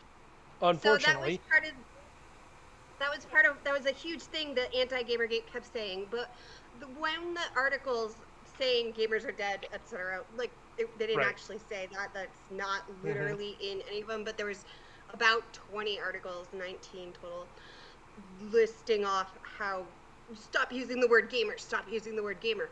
One of the things of Gamergate was specifically that people didn't want to have to stop using the word gamer or surrender the identity label just because journalists were saying, oh, but gamer is toxic. Gamer is representative of this absolute toxic masculinity. Let's culture, not shift the goalpost. The label of Gamergate can die. The label of gamer can live on. Well, actually, no, according to the press. And the press keeps bringing Gamergate up and keeps... That is a dishonest reading. No, the journalists are the ones who keep doing it. Even in 2016, they would be like Gamergate, etc., and they would still try to revive it. It was just 2017. Gamergate got Trump elected somehow. I don't know. The gamer label. They actually did try to start a secondary. They actually argued that. I want to hear what you think about Mike Cernovich then. If you think that Gamergate had nothing to do with. Yeah. Okay, hang on. Say it again. I have a quick question, because I feel like I was made to look like a little bit of a jackass a minute ago, so I just want to at least clarify my misunderstanding. So I didn't understand that we were just referring to 2014 because the Trump comment was made. In my understanding at the time, people referred to Trump being elected that period of time as Gamergate. They were. So that was my that's why I was trying to broaden the topic, because we were talking about the feminism argument. So I was saying, specifically back in 2014, I don't know if there was exactly a feminist bend to it. I would say there was a lot of harassment. There was a lot of fucked up shit going on both sides, but that's why I was trying to broaden the topic. And as soon as I tried to broaden the topic, I feel like I was fucking slammed down on. No, I think just to respond real quick, I think the contention I mostly had is when he said that is when Gamergate started to get the misogynistic tint to it, and I think that was there. That was there pretty much right after the start. I think it's possible there were certainly some people that only cared about ethics and game journalism, but I think for the large part that was certainly is not what inflamed most people that were ride or die Gamergate people. And I think the other problem you got there is that as I forget, I believe it was Soyadel mentioned how the anti-SJW arc existed, right? That arc happened right before Gamergate. Gamergate just happened to take on the mantle of all the anti-SJW stuff, right? And I think that's part of the thing. That's why everybody knows about it, right? Yeah, they were painted. Yeah, exactly, and that's why everybody knows about Gamergate is because the anti-SJW culture, which had become so popular and so ingrained on YouTube at the time, right? You couldn't fucking scroll past your YouTube recommended without saying SJW is evil, and that a poor redheaded woman was on every goddamn channel about how much she was screeching, right? And so I think all we're saying is that, hey, the Gamergate, maybe there were some good objectives at the start, possibly, but the reason everybody knows about it is not because of those. It's because of the mantle it took up. I would have to disagree with that for the simple reason that the only reason Gamergate's longevity went beyond 2014 is because the press continually argued that it was these things from the beginning. Yep. They were saying from the get-go that if you had a problem with any of the articles that were coming out, it's because you hate women. Yep. And unfortunately, Anita Sarkeesian commonly would make arguments in her videos where if you don't believe in this ridiculous thing or you do support this other thing, that means you hate women. And wait. So you're actually touching on the Sarkeesian videos now, well, for right? example, for things like Batman's ass is covered by a cape to prevent women from seeing it, and that's misogyny. That was in one of her videos. Yeah, I mean, I don't think we're going to defend all of Sarkeesian's takes, but... No, well, you don't have to. The point is, when people took issue with things like that, they were called misogynist and say you're only attacking it because it's Sarkeesian. This got lumped in other words, you got this broad brush that was spread across everything, and I honestly could not tell you how much of the movement was actual misogyny or harassment, because everything became misogyny and harassment, especially to the press. And so even discussing it became next to impossible without derailing. One, the press was deliberately painting with a broad brush, and two, the people who were harassing were deliberately and maliciously using us as a cover. Yeah, this is the issue, right? I think we've reached a really critical point where you're kind of admitting that Gamergate is inherently connected to Anita Sarkeesian. No. Well, it has to be because if I may give they a timeline, using her and other women to say, "Oh, this is what it's actually about." It's actually but so no matter what, you would people like Callback said that to try and be like, "Hey, don't." He went back to the source material. He didn't go to the coverage. He went back to the source material that Anita Sarkeesian produced, right? And and the main reason that I was interested in that was because Sarkeesian was going around and promoting changes in game culture on basis of her argumentation. So does her argument get it was mostly commentary, wasn't it? Yeah.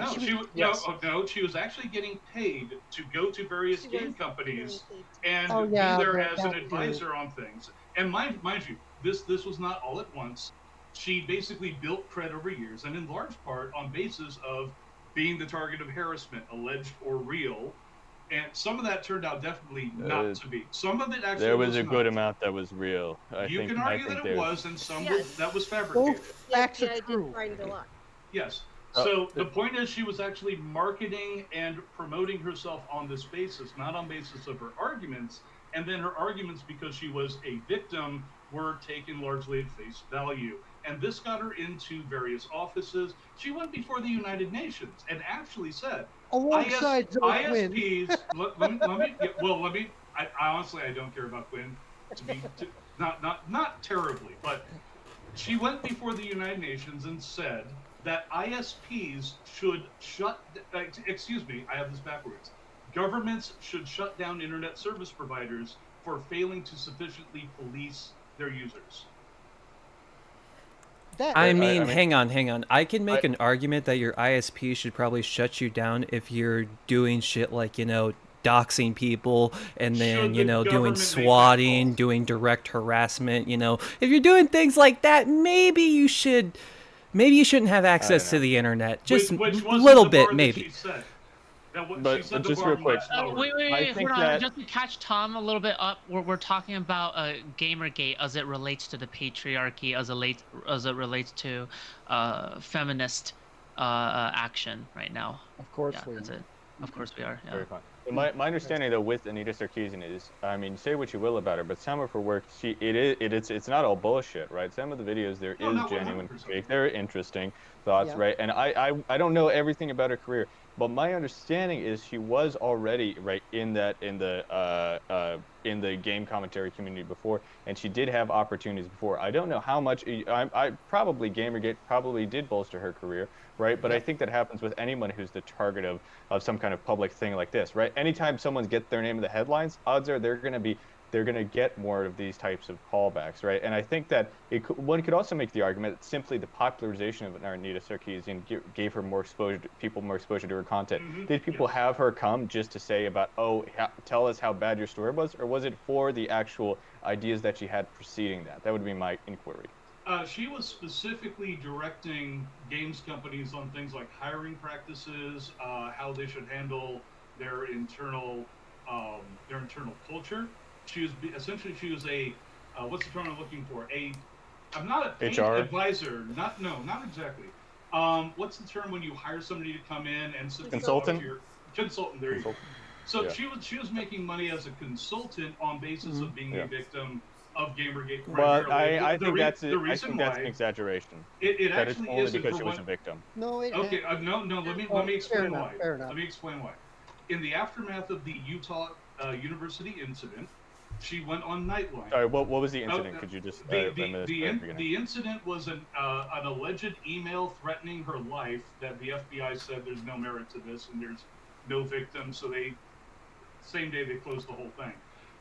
Without getting too deep into the weeds, the thing was that in the quarter of earnings for her company prior to that, she had made something like $350,000, $40,000, according to her own records. She made $400,000 in the following quarter. So her income jumped by a factor of 10 on basis of the mass media publication of her alleged victim status. And the victim status included things like, when she went on ABC Nightline, she appeared in an armored police car, escorted by armed guards who walked her through the studio like they were expecting somebody to jump out with a handgun. That was aired live. And this was entirely promotional material, and that is really what springboarded her into the national consciousness and got her named one of the top 100 most influential people in America for time that year. I got two things here. First, I put AnitaSarkeesian.com. Work with me. This is Sarkeesian's consulting credentials.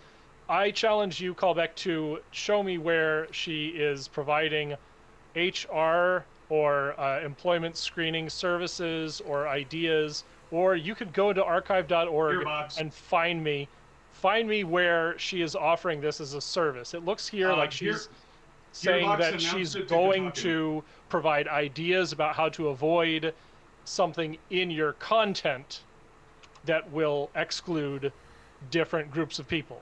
That looks to be her expertise. Yes, that is one way of framing what she presents. What does that have to do with hiring? Because that's inclusive of what you just said. Okay, moving on. Talking about content production. Next part. I was here in Seattle when the Gamergate backlash was just starting, and believe me, we did have a security bulletin to everyone who was a volunteer at PAX 2014. we all knew exactly when and where something could arise, and we knew how to contact security and how to sort of avoid an escalation of conflict. So don't tell me that like Sarkeesian going to her filming in escorted by police was all promotional. It was actually. Also, real quick, I'm sorry. Do you believe that she was going to get shot inside the studio? She could have. She could have been. By who? Could you? I just because I'm trying to Google it and I'm having difficulty verifying that how fake the death threat was that you're saying. But if it's possible just to provide some kind of source where I could say. Yeah, would you mind posting it in the chat? It'll take a bit. I basically kept all of my Gamergate's links, and there's just a huge list here. Yeah, just because I'm trying to find, and I'm finding evidence of the death threats, but I'm not seeing anything where the FBI verifies that this was a made-up death threat that she, made herself or anything like that. No risk, FBI, the USU.edu. FBI investigated. One of them was a Brazilian who also sent me death threats. Part of the harassment brigade was started because of the anti-harassment, because of him. He posted some very severe stuff, including child porn, with her face superimposed, so that became a big that was wild. So that became a big thing. He was Brazilian though at one point. I know a games journalist just dismissed it as like that's what Gamergate was. He wasn't even part of it. He never used the hashtag or anything else.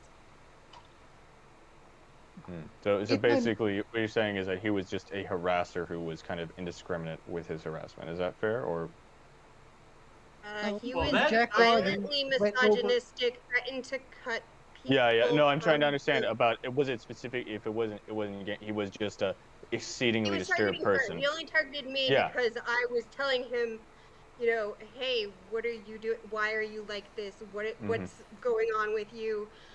It was kind of like mind your own business, fuck off, or I'll, I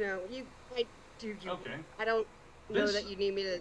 This is interesting because USU has. I still have the link to the article. USU appears to have deleted it for the FBI report on Sarkeesian death threat. Now the only thing I can find here is USU awaits FBI report on Sarkeesian death threat, and that's on a different site. Then there's somebody who's asking, did USU police handle active shooter hoax call correctly? So they're saying it was a hoax. That's USU. USU. That's police, not on Anita Sarkeesian, right? Hoax calls happen, right? No, this is the Sarkeesian issue.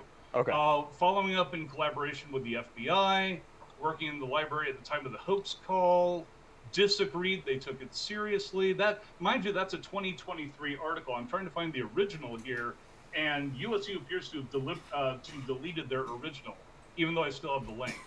Use archive. Maybe archive. Yeah, that might be. Yeah, the CCL sent me the link, and I used archive, and I don't see anything hiring HR related in that either. Let me see if I can find that.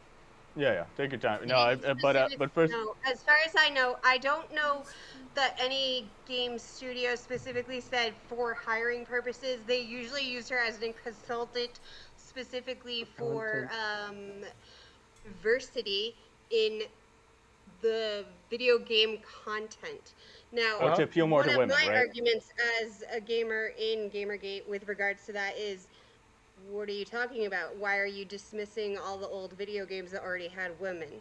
And that was a thing that Not Your Shield, for instance, also said. So we had the journalists, and they would often be like, okay, well, we're actually just getting all this hate threats and death mail and all the rest. Reverse that. So your response to Sarkeesian's criticism is tokenism? No, okay, so I actually really liked the video that Joss Whedon linked. That was my first time I'd seen her commentary. I said, there is nothing wrong with this video. It's fantastic. You all should be fine with her. She's not saying anything controversial. It's great. So then I ended up watching the others, and I started to see where it was problems. The Hitman especially, I was just very mad about because that's a lie. And... The stripper in the dumpster. Yeah. So just real quick, so CC, just to respond. So first off, I'm sorry you had to deal with that harassment because that's really messed up, and nobody should have to deal with that. But it sounds like at least that some of Sarkeesian's harassment was at least. So you're saying this guy was a legit harasser, and it sounds like she did experience that, right? And then I guess the point about how Sarkeesian was hired for these practices. So I'm not at all surprised if someone was. Thanks. I'll check that out in just 1 second. But I'm not at all surprised if someone was hired specifically to appeal to a certain demographic. I'm sure we can all agree that in the past 5-10 years, women have become a much larger portion of the gaming demographic, which I think we would say that's a pretty good thing. It's not surprising to me that in 2014, that companies were trying to understand how can we better exploit the market for this demographic, and considering Sarkeesian marketed herself, especially as this is what women want in video games, whether that is accurate or not, it's not surprising to me, irrespective of how controversial or how, was it all victim stuff. If companies wanted to appeal to that demographic, here's someone who's specifically marketing themselves towards it. Agreed. I would largely agree with that assessment. The only issue would be the legitimacy of many of her arguments. I agree with you that some of it is legitimate. Other times it was very clear to verify that she was overstating her case or actually even fabricating claims. Regarding the Utah State incident, police, no risk to USU students. USU police, in conjunction with several teams of state and federal law enforcement experts, determined no threat to students, staff, or the speaker, so no alert was issued. Now, there's more information in the link I gave you, but that's the brass tacks of it. This is the threat that she specifically went on Nightline to say put her life in danger and required her to have armed escort. That's why that's so the contention, so just to be clear, the contention is not whether she was somehow behind this. The contention is that she exaggerated and said that the threat that was found out to be a hoax threat, or like one of those hoax school shooting calls was, and she purported that to be a real threat. Is that the contention? Yeah, she did, and it was about 2 weeks after. If I recall correctly, the Nightline thing was 2 weeks after the threat had been declared a non-threat. So she knew well ahead of time that this was a nothing burger. To be clear, and the threat itself, by the way, appears to have been a copy pasta. Not actually related to Gamergate. The reason that Sarkeesian canceled this appearance is because the university would not be able to prevent concealed carry permit holders from bringing their firearms into the event. Because that's the right of students in Utah. They can do that regardless. Yeah. So she decided not to go. I think we can understand, though, if she's receiving death threats saying, hey, I don't know if I want to go in a place where people will be armed and I have no idea of their intentions, right? I'm not saying that how reasonable that is, but I think we can understand where that position comes from, right? I don't personally have a problem with that. Anybody who wants to take their security very, intensely, that's a thing you should do. I have to wear a mask anywhere in public because I'm extremely immunocompromised and I have cystic fibrosis. You should always do that. What I had a problem with specifically was saying this is clearly proof of how toxic gamer culture is. This is gamer culture. Gamers they're so misogynistic and so evil. They just hate any woman who says anything about criticizing games. Even before the UN, she straight up said that some of the harassment she received was just negative comments. As if that's exclusive to women, and that nobody on the internet ever experiences negative comments if they have a disagreement with someone. I should also note that the threat that was actually received and presented by USU has nothing to do with gaming in it whatsoever. It is a generic anti-feminist screed which makes references to shooting in Canada involving Mark Lapine, just makes general quote unquote everything wrong with the feminist woman. She's gonna die screaming like the Craven, blah blah blah. I'll write my manifesto in her spilled blood. And it's all about just a person who hates feminists generically. Now, if one wanted to ascribe that to Gamergate as a whole, there's nothing for that here. It at best, if we are giving her best credits, she is mistakenly conflating a threat that she received that turned out to be considered by law enforcement a nothing burger. Maybe she thought it was legit, but it still had nothing to do with Gamergate. And it was wrong of her to go ahead and conflate that. But it sounds like... Oh, go ahead. My only interest in any of this is the fact that there was a laundry list of Gawker writers who turned around and blamed all of this nonsense on us, the people who were trying to talk about the journalists who were lying about us. So it We're sounds calling to me us that misogynists. it sounds to me that the main criticism of Anita Sarkeesian is that she either misrepresented, lied, or exaggerated specifically about this death threat. And but how much? Because my understanding is that Anita Sarkeesian herself is a gamer, being a game critic, right? My understanding is not that she says all gamers are misogynistic, yada yada, or all gamers are these things, right? But more specifically that she's talking about her personal experience, which perhaps we can critique. But my question is, what else did Anita Sarkeesian? What else was her big mea culpa other than exaggerating a death threat potentially? That anyone who disagreed with her commentary was grouped in with her harassers. Mm-hmm. But primarily when it came to her own conduct, what she did was misrepresent a non-Gamergate generic anti-feminist threat as being Gamergate, while going on to a national news program explicitly about Gamergate. The Nightline show was about how women are under attack from Gamergate, and she continued to market it as such. We saw similar from Brianna Wu, where a year after she admitted to Verge, The Verge actually outed her on this, that a comedian representing himself as Gamergate had falsified a hoax against her. She, when confronted by The Verge and the harasser, admitted, okay, you're not Gamergate, this is terrible, but you shouldn't do that. A year later, she sold the same story as an anti-Gamergate story to Netflix for their The Internet Ruined My Life TV show. So what we have here is people who are promoting what they know to be, or should reasonably know to be, false narratives to promote themselves and make money. I want to sort of clarify something. CCL's brought up the narrative that this was packaged into the gamer identity starting earlier, because what I'm seeing is that these gamers, that gamers are dead, awful, weak to care about video games. All of these articles, these are 2014, but Sarkeesian began before that. Have I got the timeline right? So this is all coinciding. When things happen, so they happen. I don't think. I can actually address that directly. I have the link here for that. Yeah. A year prior to Gamergate, in June of 2013, Samantha Allen made an open letter pitch to all of the EICs of all the major gaming news outlets, demanding that they use their platforms to, as she put it, advance the gaming culture, and made virtually all of the accusations and claims, which would later come out as the Gamers Are Dead, quote unquote, articles. So what we had here was actually a year lead up before that, where this was being pitched, and Samantha Allen herself was quite influential within the games journalism sphere at the time. I don't know how much that is anymore. I can go ahead and get you a link for this. And that was, I should say, let's see, 2 months before Gamergate broke, she had another article where she declared herself to be a proud misandrist, and was very clear in saying she didn't mean things like cute little stickers on her fridge about things like throwing rocks at boys, but she actually hates men, period.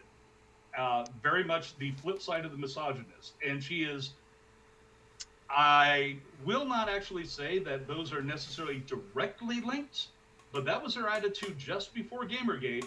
And much of the tone... Yes, and much of the tone in her 2013 letter followed similar lines, harnessing feminist ideology. This was immediately before the Zopost blowing up. Mm-hmm. Let's see, Samantha Allen, Unpitchable, What Misandry Means to Me, and An Open Letter to Games Media. Which one do you want? I think, is there the chat that you could potentially link them in? Is the chat I should just use the debate for some of the links. Do use the debate chat. So the reason Anita Sarkeesian and Zoe Quinn were so much part of Gamergate's broader thing is literally because the hashtag was created by Adam Baldwin, responding to Joss Whedon posting the Anita Sarkeesian video. That's how that, if you will, that's the origin that people talk about. But that doesn't mean the complaints about the journalism aspect being talked about in the Gamergate hashtag were illegitimate. You can say poison fruit all you want, but I don't know how many of you are religious enough to even believe the idea of literal forbidden fruit of Adam and Eve. Along the same lines, it was the August 28, 2014 articles that brought Anita Sarkeesian into the discussion. So throughout all of these criticisms of games journalism, there's this thread of anti-feminism. To a degree, But is it because gamers are anti-feminist? You know, here I am, a woman. I was very, very, very feminist. My mom is a gamer. And I don't just mean like, oh, she plays Candy Crush. She actually doesn't. She likes Roller Coaster Tycoon is her favorite, but she plays pinball games and has since the arcade days. And is it because some gamers, let's say, are anti-feminist? Or is it also because journalists lied and said gamers are anti-feminist to project and block the criticism? They absolutely pushed that angle. Hey, I don't know. There was a lot of fucking assholes. I would say there's also the legitimate critique, because the thing is that I think when you go back to the point, right, the early video game industry that started the 1980s and 1990s. I'm a little bit more familiar with that than the Gamergate stuff, right? When you look at early on, right, anything from what Roberta Williams, right, at Sierra Online Games, some of the first games with graphics, King's Quest, Space Quest, these kinds of things, there were women at the top of these studios, right? And nobody, and it was difficult for them, right? Misogyny, and it did exist, and there was thoughts about women at the time. But the thing is that you really saw a shift in the culture when video games started being put in the boys' aisle of toys, right? And you started seeing that this prevalence, right? There's a joke. People would always joke in school, right? When you're in, for me, this Gamergate stuff would have been, middle school and that kind of, where oh my gosh, a girl plays video games. That is so strange, right? Or gamer girl, the meme, right? Yeah. The thing is that there is legitimate media criticism to say that, hey, perhaps we ought to do better that some aspect of games are specifically targeted towards men. And the reason there aren't so many women playing is because the types of games, right, some types of games, that type of space, that type of discussion could exist, right, about, hey, how do you of course there are girls that like shooters, there are girls that like strategy games, there are girls that like all types of games, but especially when the culture is so focused on one demographic's wants and preferences, I think that's a legitimate criticism to say, hey, perhaps there should also be discussion of the alternative. And when you see excellent games that tell good stories, right, you see cross-gender appeal. My go-to, right, of a game that also happens to have a female protagonist is The Last of Us, right? That is an incredible game at storytelling, right? And there are many girls that I know that have enjoyed that game and played it and think, wow, right? There are games like that, and I think that it's that Sarkeesian wanting to have that discussion about, hey, how much of game, there are some games, right, the idea of the male gaze, or the idea of certain things specifically being marketed towards men. I think we can all agree on that, right? Even go back to the 80s, right? The Laser Shoot Larry, these types of things existed, and I think they can also be off-putting to a woman who wants to play a game, and one of the first games she sees is, I'd like to address that. I'd like to address that if I can, because it's actually a matter of technical advancement in gaming over time, which actually drove the majority of this. There was a split, especially in early gaming, between console games and PC games. Console games were very approachable. If you had a console, it worked. You just plugged it in, put a cartridge in, played the game, and you would have boys and their sisters playing the same game, no issue, no big problem.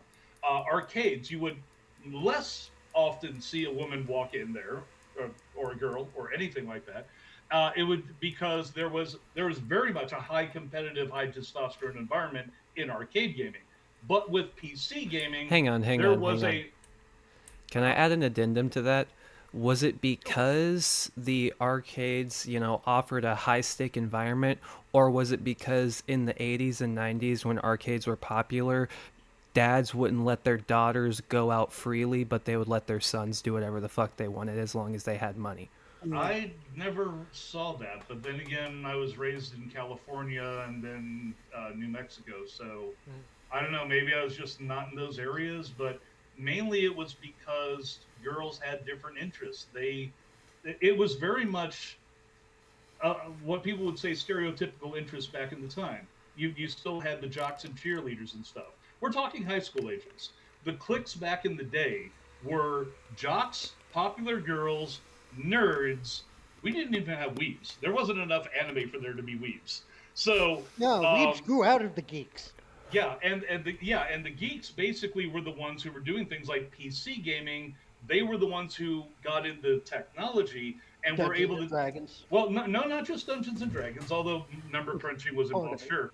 But for example, if you wanted to run a game on your PC back when it was a 386 or a 486, you had to be able to write a batch file for Windows. Yep. It's like, hey, I got to get files to equal 20 for the computer to even be able to handle this game. So there was a technical nerd aspect to it that didn't appeal to a whole lot of girls at the time. Well, let's specific attack that. to PC. Let's attack the appeal. I have an article I put in debate about why women left coding, and it has historical statistics about the number of graduates by gender in computer science versus other professional degrees, and we do see a massive drop-off in women's participation after about the mid 1980s, and they go into the details of why. And so really this is not about gender, it's about our culture, and we're coming back to the central theme of tonight is is it nature or nurture? Well, it's always a little bit of both. I want to say 2 more things. 1, I love the Leisure Suit Larry games. Hey, there you go. Yeah, I love them. So I don't want to see gaming have to do the things that they did with Tekken. I also love Tekken. I hate that they were like, no, any sexualization is terrible. You must not have that. I hate that. I love dating sim games. They're my favorite genre. I have like so many. And then 2, when it comes to the technological thing, I cannot code. I actually have tried to learn coding. Now, part of it's health, part of it's other things.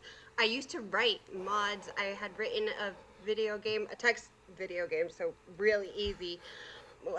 Back much younger, because I had my father was a gamer and literally gave me his college textbooks because I was a messed up child. So I had written one, and yeah, I will say, like, I have some female friends who are very good at coding and are able to do it. I have other friends who are male and can't do it either. They have the same problems I do. So I will acknowledge, yes, there's that aspect, but I think a lot of the culture between the 1980s and late 20s, 2000s, is more that it's I'm a weird girl, like I said, so I mean, most girls weren't sitting there playing the Ninja Turtles video games, but my best friend and I did. I don't know as many girl gamers who like things like Leisure Suit Larry. As far as I know, I'm the only one, so I'm not going to be like, yes, obviously every girl is like me and we have no problems with Leisure Suit Larry. I'm sure there are many who are just like, yes, that pushes me away from gaming. I don't know them. Most of them are more like, they love Obey Me. I don't know if any of you have heard of that. It's like a mobile game, but it's a gacha game, so they love it though. Like, it's wildly popular, especially among my friends and things. They're weebs also. And that's just a dating sim geared towards women. So my issue when it came to like Arnadia Sarkeesian, and especially with the games journalists, is that they were misrepresenting gamers because they don't like gamers. Well, I think we can all agree. I can agree with that. Common ground real quick. I think we can all agree that gamers are absolutely the most oppressed minority. But what do you say that? No. I'd like to address they oppress the gamers. Earlier. I think you really hit it on the head there. You had this cultural shift.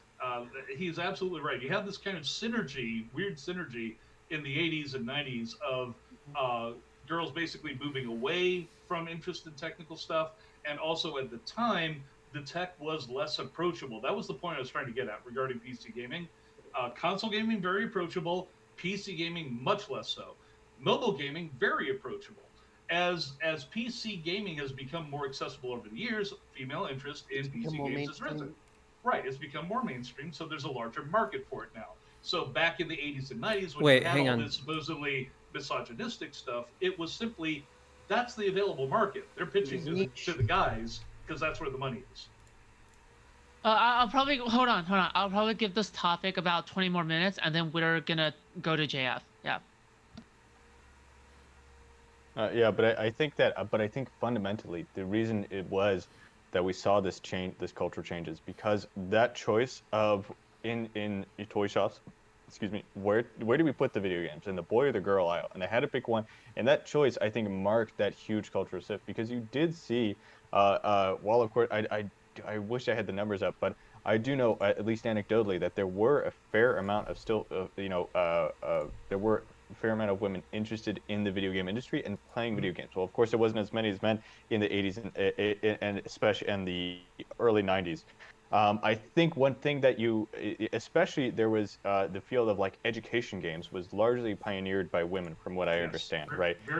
And so I think when you look at things like that, the one thing that we've seen is kind of these cultural backlashes, which I don't think you guys agree with at all, is that even the idea of women in these games industry at all, which you saw some of the criticism towards Brianna Wu, and you see some of these things where these extremely vitriolic things that I think we all condemn, of saying, how because gaming isn't just for men. And I think you made an excellent point, CC, is that these types of games, the point is that the more types of different games that we can have, the more types of that different people will like.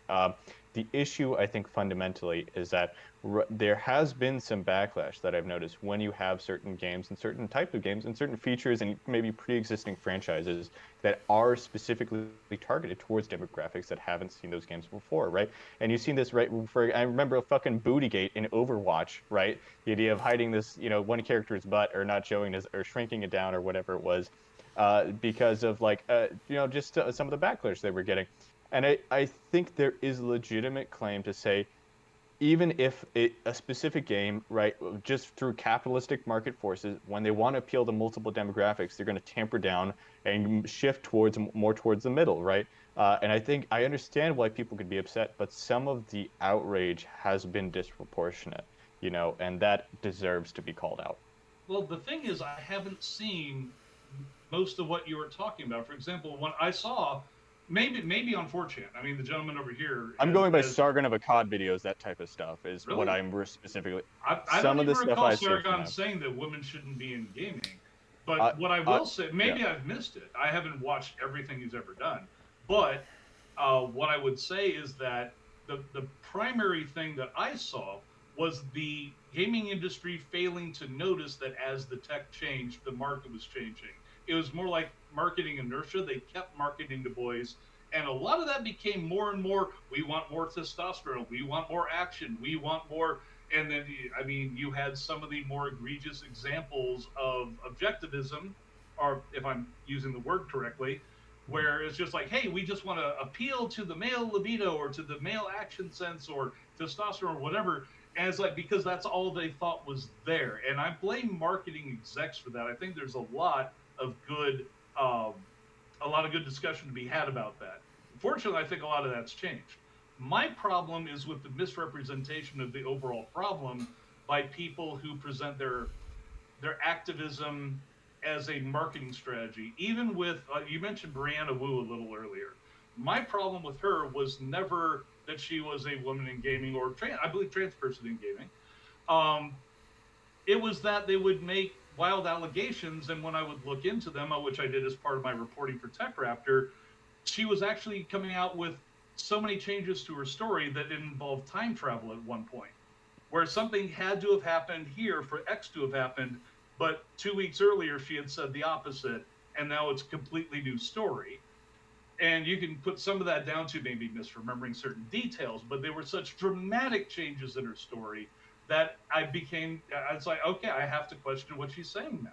So unfortunately, with something like Wu, I can't take her allegations of massive harassment at face value. I'm sure she got some. But most of what I saw was criticism of her games and what she was doing with her notoriety. Just to respond and I think clarify. So I just specifically, I'm not saying, I don't know if Sargon of Akkad specifically said women don't belong in games, but I do know he specifically criticized that women, this is what women in games will do. This is how some of the impacts when women go in games, right? They bring the SJW culture. I recall that specifically, some quote along the lines of, when women are in games, they create the SJW culture, which is ruining it for us, the guys who've been here the whole time. So that is a quote specific. I don't think he ever said. I think there's at least something to that. I think there's something to that. I'd have to go back and check, but I think you're onto something. Yeah. We and of course, but that was an extremely common had me in it, as well as other women of Gamergate, because he was literally saying, look at all these women in Gamergate who are saying, stop using my identity as a woman as your shield from criticism. That's not your fair. Shield. You're making it work. Exactly. Not your shield. Yeah. You're making it worse for all of us.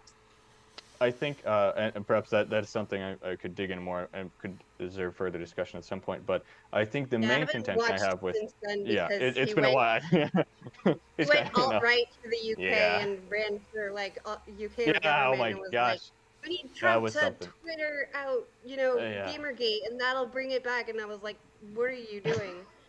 But the point that I think is that the contention I have with Gamergate is, I think one could make, if and there's even some stuff I think where it's pretty clear that, hey, there may be some stories of harassment that could have been exaggerated, but I don't think that it could have been leveraged even and said, hey, I've been through this horrible thing, and maybe it wasn't as bad as they're saying, right?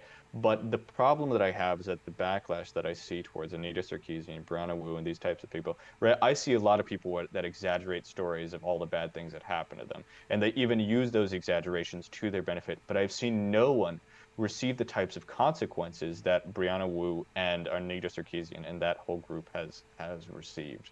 And that could just be my own, what I've seen on the internet from, the quartering, Sargon of Akkad type stuff, and the overall internet vibe, but I don't see that type of backlash towards other people that do the same things they're accused of. I think at this point we're essentially into the cycle of drift and counter drift, where you'll have somebody start drifting, somebody will complain about them. Hey, I'm making money on this. I'll complain more. I'll exaggerate my claims. And this is one reason that I don't follow much of the commentary blogosphere, because it's so much of it is hyperbole, just out the wazoo.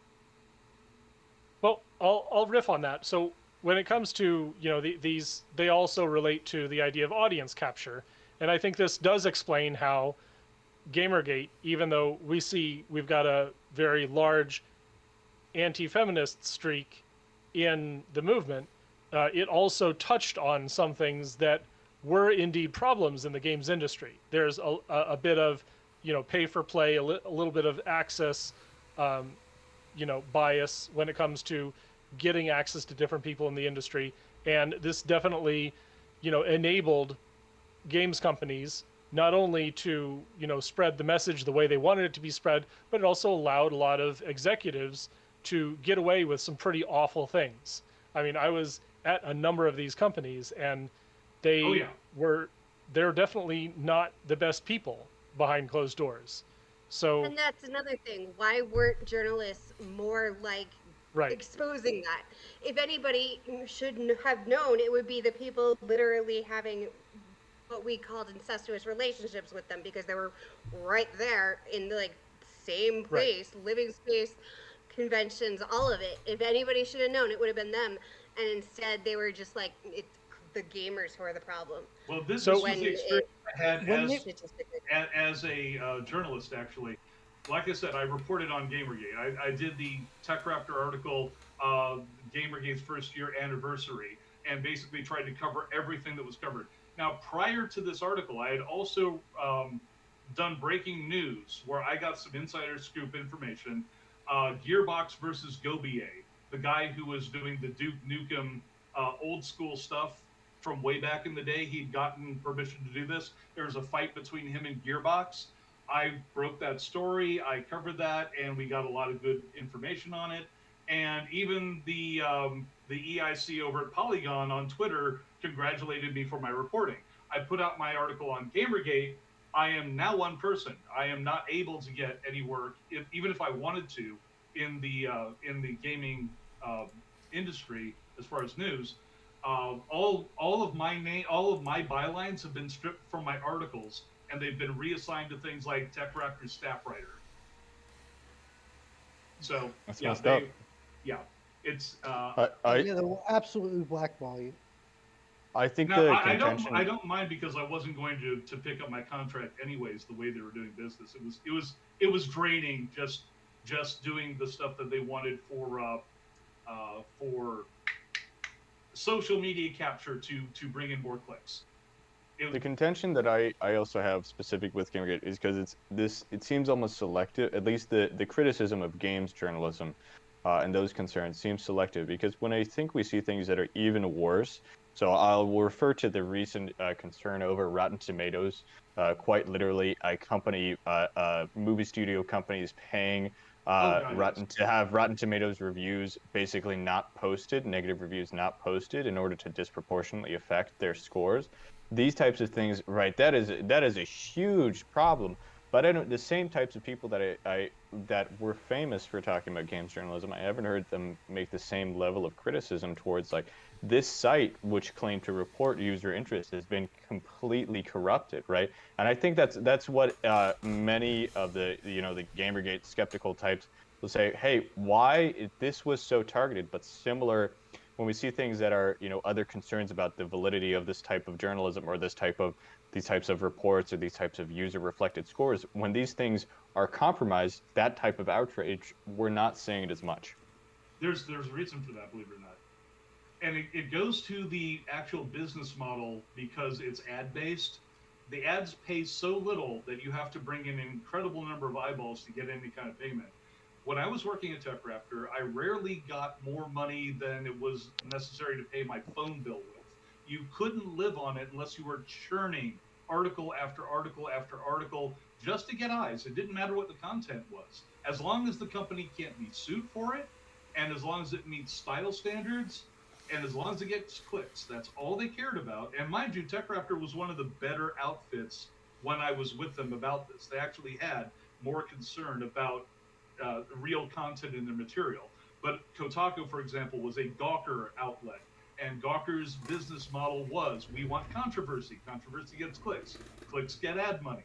So what's happening is that if you're a reporter, especially a games reporter, you are not doing 40 hours for reviewing a video game. That's your whole work week. For one game, one article, you will not pay the bills. You have to. So the common complaint, they don't play the games, whatever. It's all about shock value. It's all about eyes. It's all about controversy. Actual newsworthiness, who cares? That's their problem.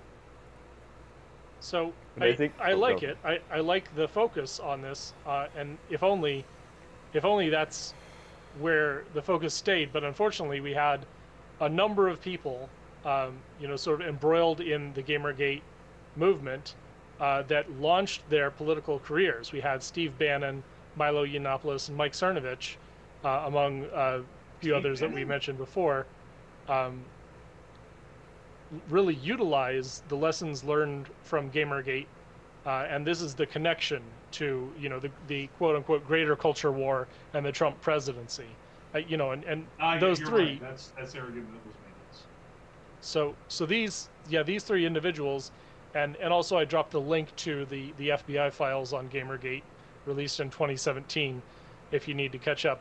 And they're talking about how, some of the people who they did investigate, were found to have committed acts of harassment, and they weren't pursued, unfortunately. I mean, and Brianna Wu's really hopping mad about that.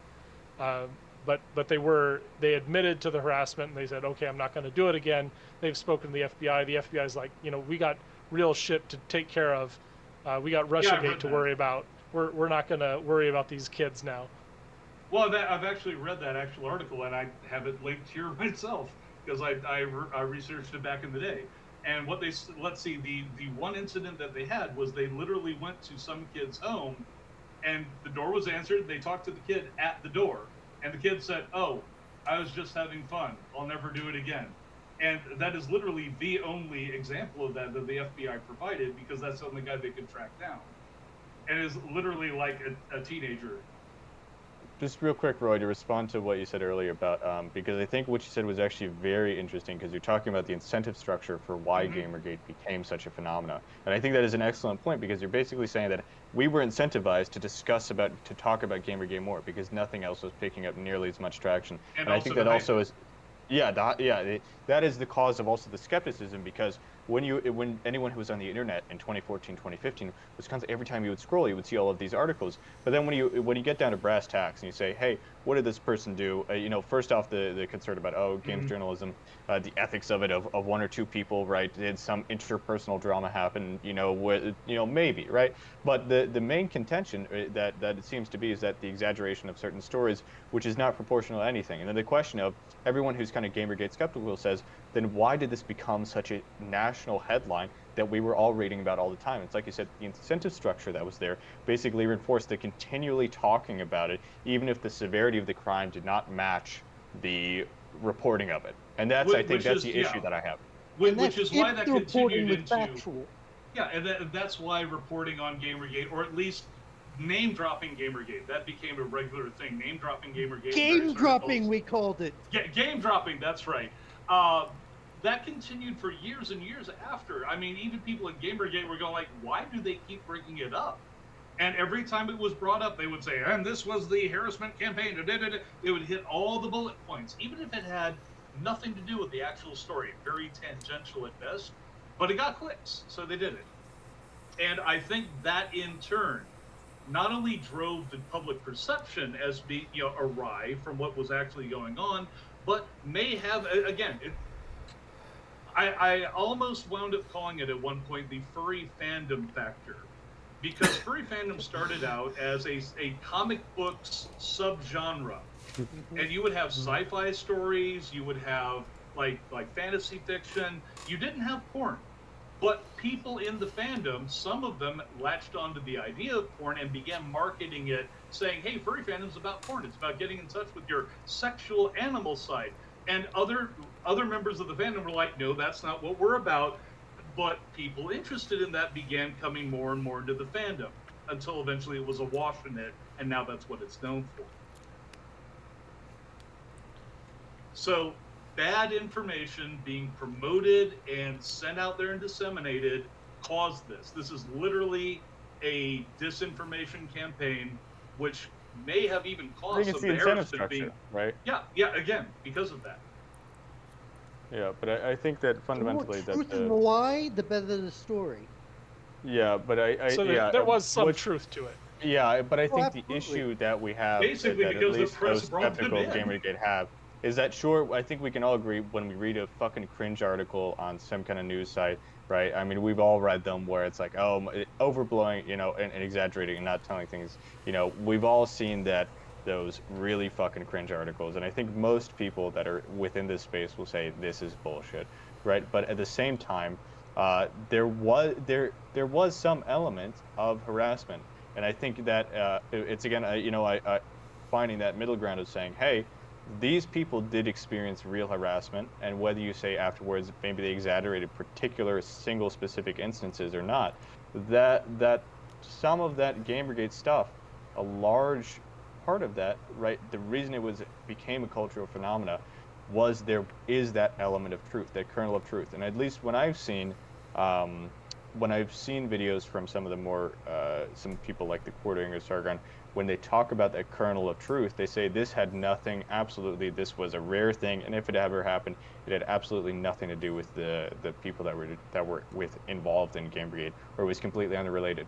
But my question a lot of times would be, would these people have experienced that harassment at all were it not for Gamergate? And I think that of course none of us can know for sure, but I think the inclination there is that the reason they got all this national news attention, the reason they faced harassment campaigns, was because of this. Now, whether that was the same people or not, I don't think. I think there were legitimate people that may have had legitimate concerns, but these people, there was some amount of harassment that they faced. And I think, as CC mentioned, there were real death threats, right? And whether those came from the legitimate people that had legitimate concerns or not, that did happen. And that, sure, you could say at some point every famous person gets death threats, but I think from the space these people were coming from not being exposed to them, and all of a sudden all of this attention being, given to them, right, of that, especially when some of these harassments were specifically because they were women in this space, it's fair to understand why the national sentiment is like that. I'm not saying it's not exaggerated, but I think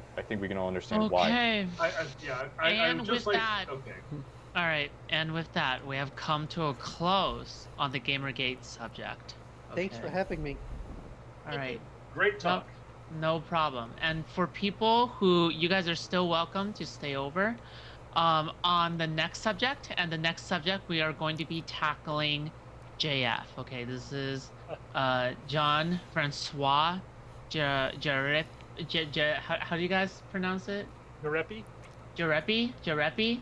I don't know if the Gamergaters on the panel know much about the person in particular, but however, you guys don't need to know that much about the person to talk about the subject, so that's okay, because I will be giving you guys the brief overview on the person in particular, so yeah, don't worry about it. So also for people who are okay, sure, but for the people who are in chat right now, you guys are free to come in to the hall right now, if you guys want to call in and just simply join, but yeah, feel free to. Otherwise I'm going to begin the next section right now. Jeremy, not Jerapy. Jeremy. Okay, all right. Okay, JF Jerapy is a French-Canadian white nationalist alt-right political commentator who is known for going back and forth for having debates, discussions, and conversations with known far-right commentators such as Richard Spencer, David Duke, and Nick Fuentes.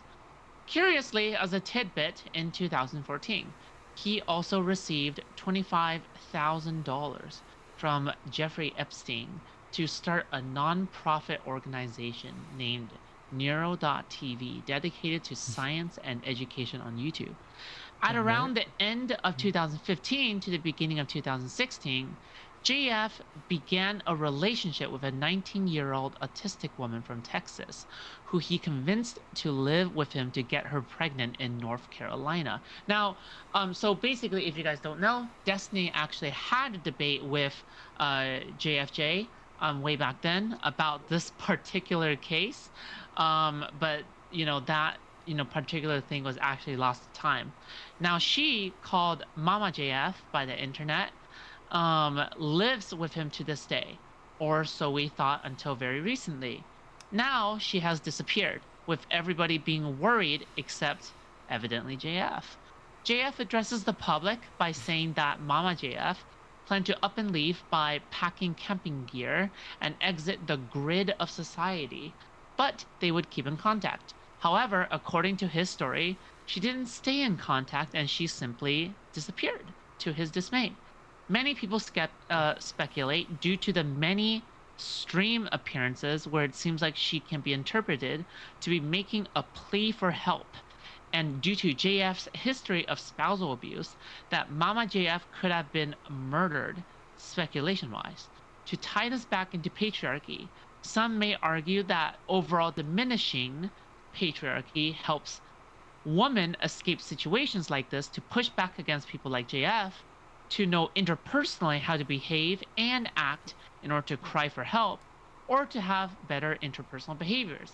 However, the other side may argue that it never matters in the first place, and this is the exception, not the rule, mainly due to Mama JF's mentally deficient state. And now, the first question that I posit to you guys is this.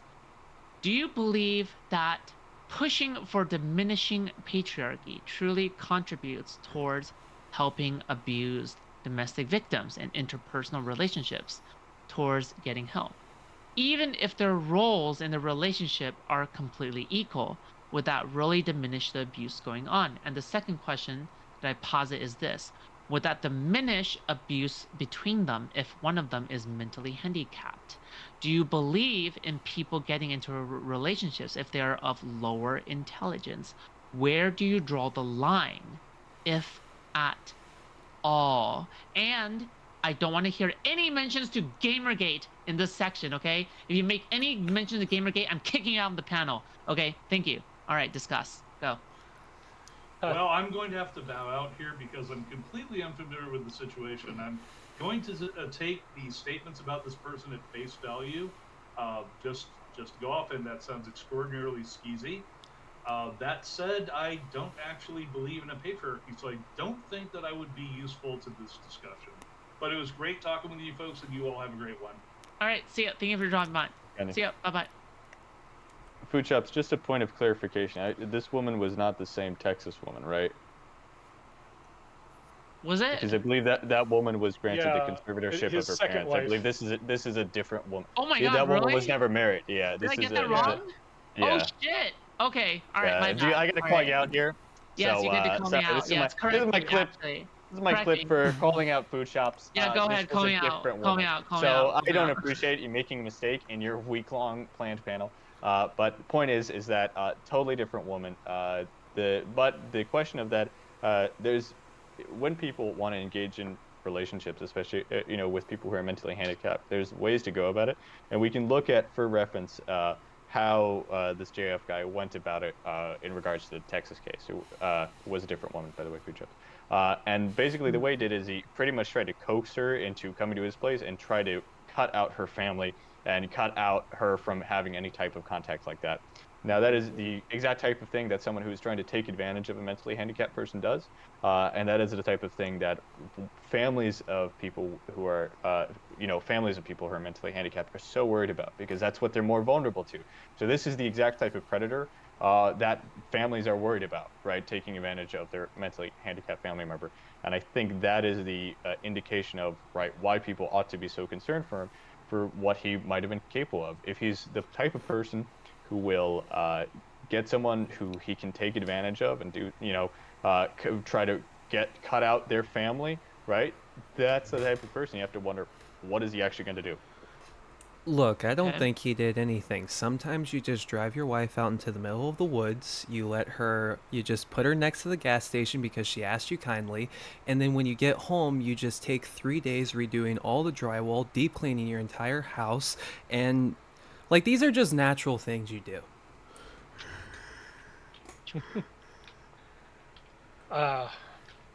So the one question I do have to ask though, his current wife, does she have any mental illness or anything?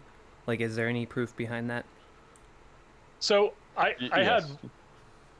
Am I coming in?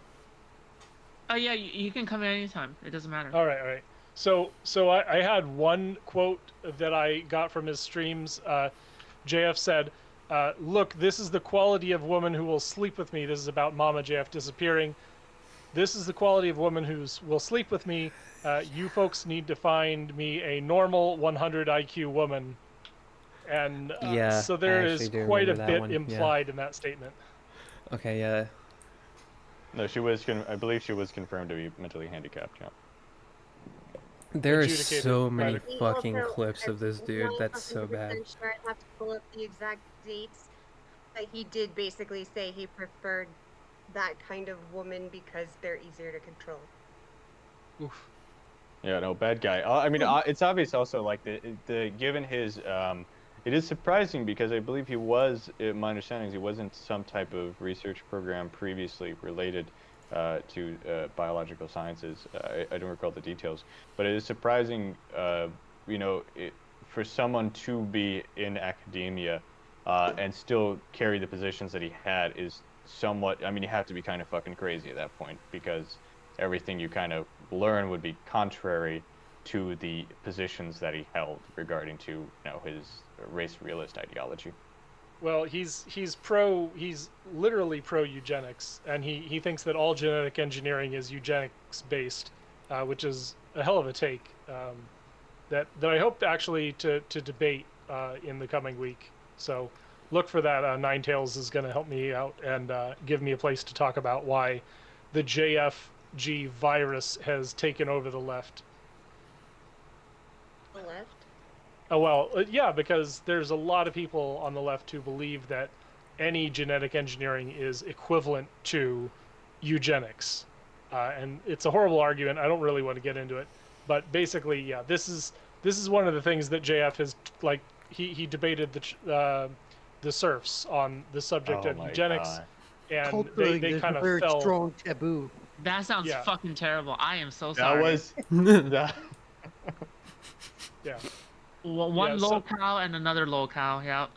Right. Bro, the So- problem was the serfs had no scientific background and was completely illiterate in everything he was talking about, and so he just gave up on everything. Oh no. Yeah, yeah. So this is why JF is basically, you know, Twitch politics famous, because of that debate, and he's also now famous for, you know, promoting, you know, he's promoting his book. So It's love, you idiot. Yeah, let's see what. There it is. Oh no. This is JF is out promoting his book, and so if you'll all pay attention to what he's doing, we'll find out about it in the future. How long have you been saving up that meme, Beyond? Oh, I deploy it every chance I get. It's so great. So I guess Good the real meme. question here is like, where do you draw the line? Because I guess my guess is that everyone on this panel agrees that if there's some kind of like court saying that this woman is literally mentally disabled, whatever, right? Does everyone on the panel agree that with that statement at least? I'm stronger than that. I honestly believe that everybody is entitled to have love, first of all. But that being Oh my said, God, JF, like, is that you? I'm sorry. I'm kidding. No. But I'm going to advocate, or it's like going on like on tangent. That being said, like if people are being taken advantage of, right, and that kind of shit, which is JF is like pretty much is doing. He pretty much has like a fetish for like disabled girls or something along those lines. That's weird as fuck. That's weird. Kinky. That's weird. You know. So I don't know if he actually has like a fetish for like disabled girls or something along those lines, but he tends to date them, and he feels like satisfaction into like basically controlling them and just basically saying what they need to do. I think that's more like to his skin, what like red pill shit and that kind of stuff. That's probably what he is on about. But yeah, besides that, he's a weird motherfucker, you know. Yeah. So my stronger point is that it doesn't matter how mentally competent or incompetent Mama JF is. He took her when she wanted to disappear. First party being a member of her family, being partly responsible for her needs, and this is sort of the standard that is in my state, where if you medically abandon your spouse, you face charges, or you should face charges. So he took her out to the woods. He went from a place of ultimate responsibility to a place of ultimate irresponsibility without going through a second party. He should have taken her directly to her family and said, you take her on her crazy camping trip. This is not a great idea. I'm out. That's the think there is best some- faith too, because that's assuming everything you said is true, right? That's the best faith interpretation. I think there is some nuance to that, because if you have a lot of people that don't like to treat themselves when it comes to illnesses, right? So they ignore the illness and then they die, basically. Like I had an uncle like that. Basically, he didn't want to acknowledge that he had like an illness, and he basically died of that illness. Like, should the spouse right now then be charged for some like shit? Well, you know? the issue. I think that's the nuance there, right? I understand where you're coming from. I agree with you, but that's the nuance there. So yeah. It depends what they do. I don't think that is nuanced at all, because her situation was not that she had an illness that JF did not treat. Her situation was that she was a mentally handicapped woman who seemingly, based on the reporting that I've seen, did not even have the capability to take care of herself in a normal, home, let alone in the woods, right? So I don't, that's not to the point of your spouse isn't going and getting you the treatment needed. Your spouse is dumping you in the woods when you have the mental capacity of a 10-year-old, No, I fully agree with you, but I'm just saying You can make that it, if don't you worry. want to have like the nuanced position, like overall, then it's like interesting to say like, well, is the spouse responsible for what their lover is doing, right? So that was like the thing that I was like engaging with. When it comes to you, right, Allegro, basically it's like if you have like a mentally disabled person that is in love with you, and if you have like this, or whether you want to call it power imbalance or whatever you want to call it, like at that point it's like pretty fucked up if you leave her at the woods because you know she wouldn't survive in the woods, right? So I fully agree with you on that one. Yeah, I mean, because I would even consider that if you have, right, to me it's like the same way. If someone has been verified by a court to have the mental capacity of a 10-year-old, then that's pretty like if you drop a 10-year-old off the middle of the woods, then that is basically, I don't know if that's murder, if involuntary manslaughter or whatever that is, but that's pretty, like that. I don't see how there's any way in which I would be sympathetic towards your argument if she were like, were mentally sound, and not a mentally handicapped person, to say, hey, if your partner wants to go do something really fucking stupid, right? You could have an example of like, let's say you're a wife and your husband wants to go fight in a war that he has no business going to, and then that you're not obligated to stop him. The difference absolutely comes in when someone is mentally handicapped. That's what changes everything. What would you charge him then? In that case, what would you charge him to? I'm not familiar enough with Canadian law to know the specifics, but if his objective was to dump her so that she would die, I think there's a good argument for some type of murder or manslaughter charge if his objective was for her to just get killed, right? If it was just he wanted to get rid of her, that to me isn't necessarily consistent with the actions that he did. If he just wanted to get rid of her, why didn't he just dump her at her family's place? At the bare minimum, it's if she's dead, it's some type of negligence causing death. That's the bare minimum, probably. Yeah, that's quite interesting. Because there is a standard of care when it comes to elderly, children, and disabled. I would argue if it's United States law and he just dropped her off in the woods, that would most likely be second-degree murder, because you could argue unintentional murder. If not that, manslaughter, negligent homicide. Yeah, depraved heart. Yeah, which is negligent. Yeah. Back to the patriarchy question. So I kind of mentioned this when Jack was still here. Such instances, while it's arguable that bringing her back to her family is part of the patriarchy unit, because you're basically saying the man has to take control of her, or at least be her guardian, or she has to go back to her parents as her guardian. I would argue that it's part of the patriarchy that lets him get away with this, and isn't as much being like, what the hell is wrong with you? This is not how we treat other human beings. I think it should go both ways. I mean, it doesn't matter, man, woman, whatever relationship exists. Everyone who is married to a spouse has some duty to keep that person in to maybe not to the best of their ability, but at least a passing attempt to keep them on the road to success and health. Isn't that like quite conservative in the sense that you guys are basically like saying like how a marriage should be and that kind of stuff? Well, it's in the law, and I'm a very liberal state in Washington here, so. I don't care about the law. I care about marriage. So. Oh yeah, I think like a moral perspective. If you draw down like what a marriage is, like marriage can be like whatever the 10 Commandments, but it can also be like that your wife can sleep around, and that you like.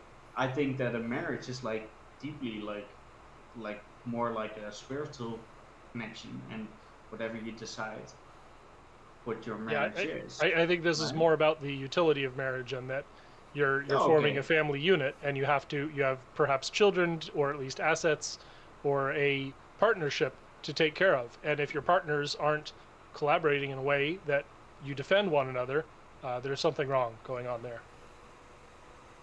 Yeah, that's a lot of like conservative values within. I think general too, right? As a partner, if you're married, right? Even in the wide range of marriages tend to be that if you're married, you are taking up the interests of the person you're marrying as well. That's why, at least, whether legally, why you're financially considered the same entity at that point, right? Excluding prenups or that kind of stuff, is because you are assumed to be acting within each other's interests. Right. But that doesn't necessarily mean, like, a marriage can mean a lot of things, right? Because of the fact that you feel connected to each other. And I think it's normal if you love someone, then you're going to marry them. And if you love someone, that probably entails you're going to take care of them. And if they love you, they're probably going to do the same. If you have a healthy relationship, therefore a healthy marriage, you both selflessly take care of each other without even noticing it. That's what a good relationship is. I think there's definitely like some things. Then it's not conservative. Marriage. That's just a relationship. There is some commitment. There's some commitment, but we also have like prenups, right? So that's a caveat to your argument, basically. How is it a caveat to my argument? I thought we were talking about morals, not physical objects. But well, also just real quick, the default, right? When you look at like the default power of attorney, when you are marrying someone, they get the power of attorney, right? When you are incapable, there are all these assumptions. Yeah. But at least there are these things baked into marriage, and well, I think one can make the arguments of different relationships. What do they mean? But when you make that marriage, both in the eyes of the law and within the eyes of all of human history, we assume that there is some element you're acting within each other's interests, to some degree. Yeah, I would agree. I'll go one step I actually further. need to. Hello. Oh, sorry, I lost my microphone.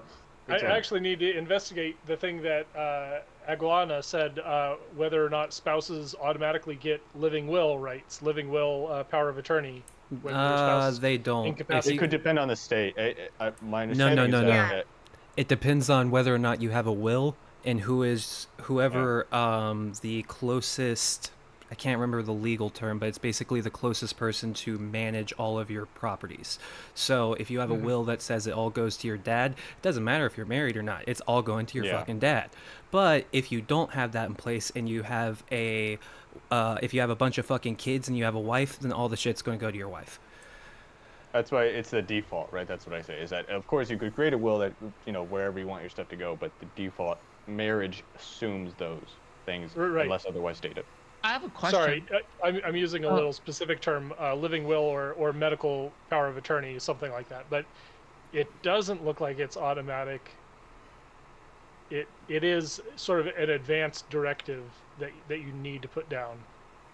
Yeah, in my case, I mentioned to Tachyon, I fell into a coma in 2020, and it was a big thing because right before that, my fiance was realizing I was dying up in New York. So he sent me back to my parents, and I fell into a coma. So my parents had to take complete control. I had a living will, and they were able to get me out of the coma because my brother was like, just unhook her from the soy. I'm allergic to soy, ironically. Super ironically. Soy apple, get out of here, soy apple. Sorry. Yeah. Well, I'm glad you're okay. Yeah. Thank you. Wait, did I hear my name? Yeah, I thought you said you had a question. Oh, okay. Yeah, my question is this. Where would you guys draw the line in terms of like, okay, like your intelligence is too low for me to date or establish like a romantic relationship with? like personally, or do you mean like societally? What like societally, right? Because the thing is like everybody can already agree, like, okay, this is the court thing, like, oh my god, you're already legally established, like this is way too weird, right? But the thing is, like, let's just say there wasn't like a really illegal thing at all, you know?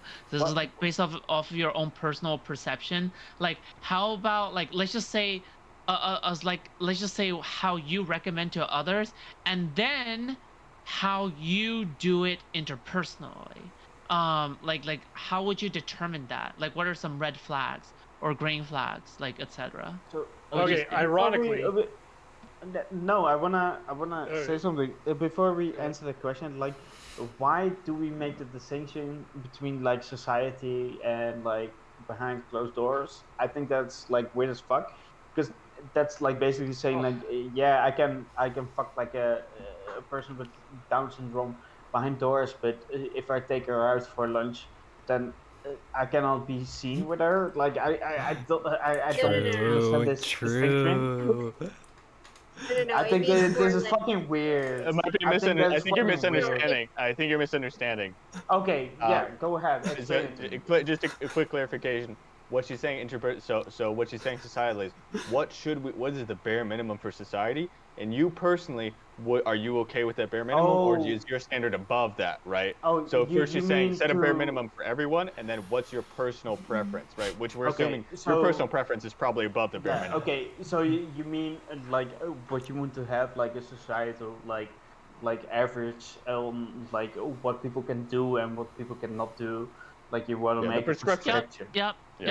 Okay. I understand, because I was like kind of confused, because it sounds like super fucked up at that point. But yeah, whatever. So yeah. Okay. Personal and private. Well, we actually have a law on this.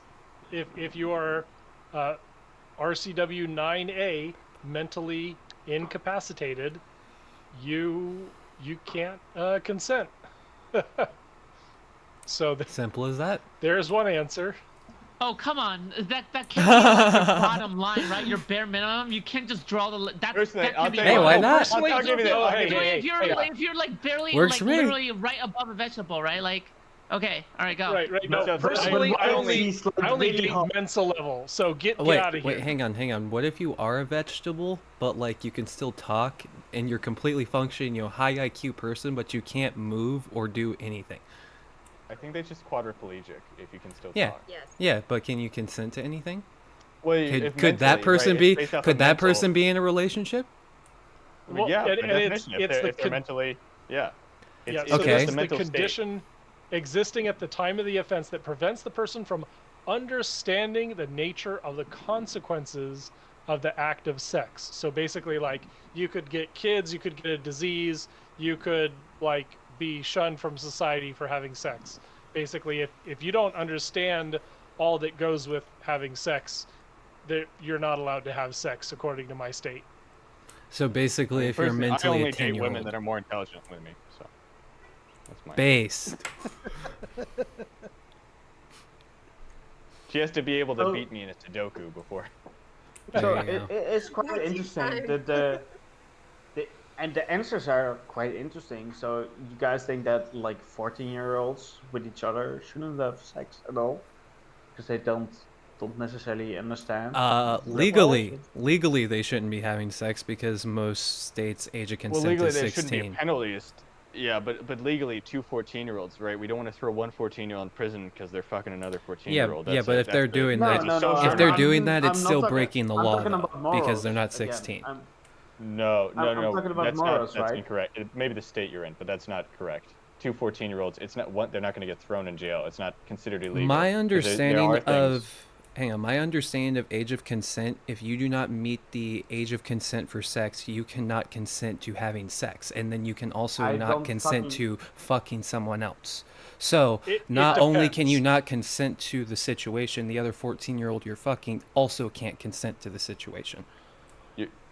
Right, but at that point, you would put them. They couldn't get thrown in jail. There was a recent case actually where a father his 11-year-old daughter was giving pictures of herself to a predator online, and instead of like exactly helping, the cop came over and threatened to arrest the girl. That's not okay in any United States. They're not going to be like, oh, posting pictures of yourself, that's child pornography. We have to arrest you and put you in jail. The cop was just off the wall insane.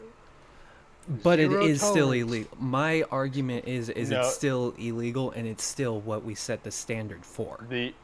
So just to be clear, the thing you're talking about is statutory rape, which occurs when an adult has sex with a minor, right? There are a few exceptions in some states, things like Romeo and Juliet clause, that's actually right? Correct. But the thing you're referring to is statutory rape, which so 2 14-year-olds fucking, it's not. No one's gonna get thrown in jail. There is no legal repercussion for that, right? But we can morally condemn it. We can say, hey, kids, don't fuck each other, right? Or hey, if we could teach kids about stuff so they don't end up getting pregnant at 14. But I'm just saying that's legally not accurate. Would you guys like morally condemn it? Because they both cannot consent, apparently. I think it's fucking dumb of them, and I feel more bad that the parents didn't educate them properly and help them realize, oh, hey, there's a lot of things that can screw up your life in advance. When I was 18, my fiance now was 16, and he lives in New York. So at the time, I had to absolutely wait for him to age up, because otherwise it would have been actually statutory rape. Did you? Did you really? Yeah, Did you really wait for that? But I'm also Catholic, so it was like a huge thing with me where I was like, that doesn't oh my count gosh, then. Premarital marriage is like so scary, and like I'll get in Wait, so much you guys trouble. didn't start and stop and start again, right? You just waited the whole time. No. Oh, okay, because that would have been hilarious. Like, yeah, we're good, and then oh my god, I'm 18, we gotta wait. Yeah, age of consent is wild. I'm looking through the statute for probably the second time ever, and 14 and 19, I think that's like, it's not statutory rape, it's something else. But What? yeah, so it's like there's a wide Romeo and Juliet law in this That's state. only like 3 years, I thought. Yeah, well, it's less than 48 months. So yeah, this is because Juliet was 15 and Romeo was 18, so I thought that's why it was always tended to be 3 years. Well, yeah, it's the term for this kind of an exception. But yeah, generally, if you're my age, you don't fucking touch anyone under 18. If you're closer to 18, 19, 20, well, you don't get too sussy with someone who's younger than 14. One thing I have to say when it comes to these laws, it's very specific state by state, because you have states like Florida, where most of my family is from, where they don't even have Romeo and Juliet. And if you do anything with a minor, like, okay, let's say you're on Tinder and you meet a hot girl on Tinder, you hook up with them, you guys have a great night, and you find out she's 16, even though you had no fucking idea, you're still going to jail and getting registered as a sex offender in the state of Florida. Yep. And Idaho. Yeah, well, and it's quite interesting because a lot of there's also so many states in the U.S. that still have like fucking legalized child marriage, and it is the strangest thing. It is so incomprehensible. That is a funny little contradiction, isn't it? Yeah, the overall conversation was like about like dating disabled. Mentally handicapped. Like like I would say like I'm like extremely like dyslexic. Like I couldn't talk like sentences when I was like until I was like 9. So I would say like I'm not even like English, right? So I'm Dutch. Well, are you Dutch? Yeah, I'm Dutch. But I would basically say like I home walk. I would talk like that until I was like 7 or 9. So I would say like I would form like sentences like that. Nowadays I'm pretty alright talking. I used to be like a politician as well, so I assume I can talk a little bit, you know. But that being said, like I'm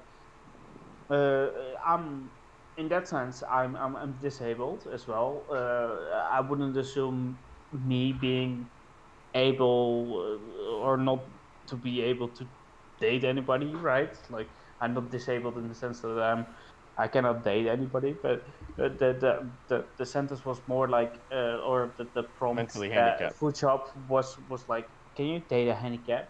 And it's like, oh, what can you date and what can you not date? And that's an interesting question. But I struggle with that question. I don't know what you guys think, but I struggle with that question because I think that like the guy that we were talking to, he went way overboard, and he was like basically like finding any like mentally disabled person on the street, and then he was like, yeah, I can date that, you know.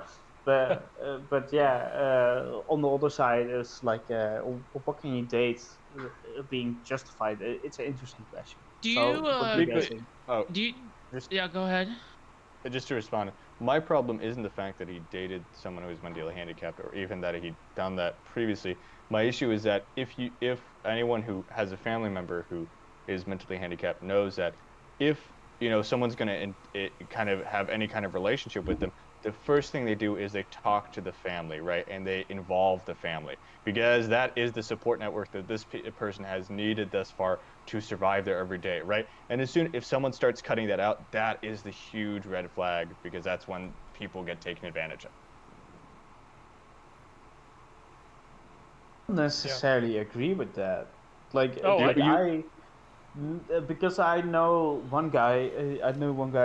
He used to be a friend of mine, and he did this exactly what you said, but then afterwards, after he like established that whole relationship, what you were talking about, at that point he started the manipulation, right?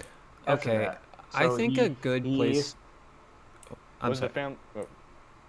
I was just gonna ask. Was she still involved with the because normally the way this would happen is that basically if you're dating someone who's mentally handicapped, you don't want to remove them from their family. You almost you become part of the family, right? Yeah. And so the difference is where you don't move away and then have kids on your own and then grandma and grandpa come visit. You become part of the family unit as a whole. I think that's a healthy way to do it.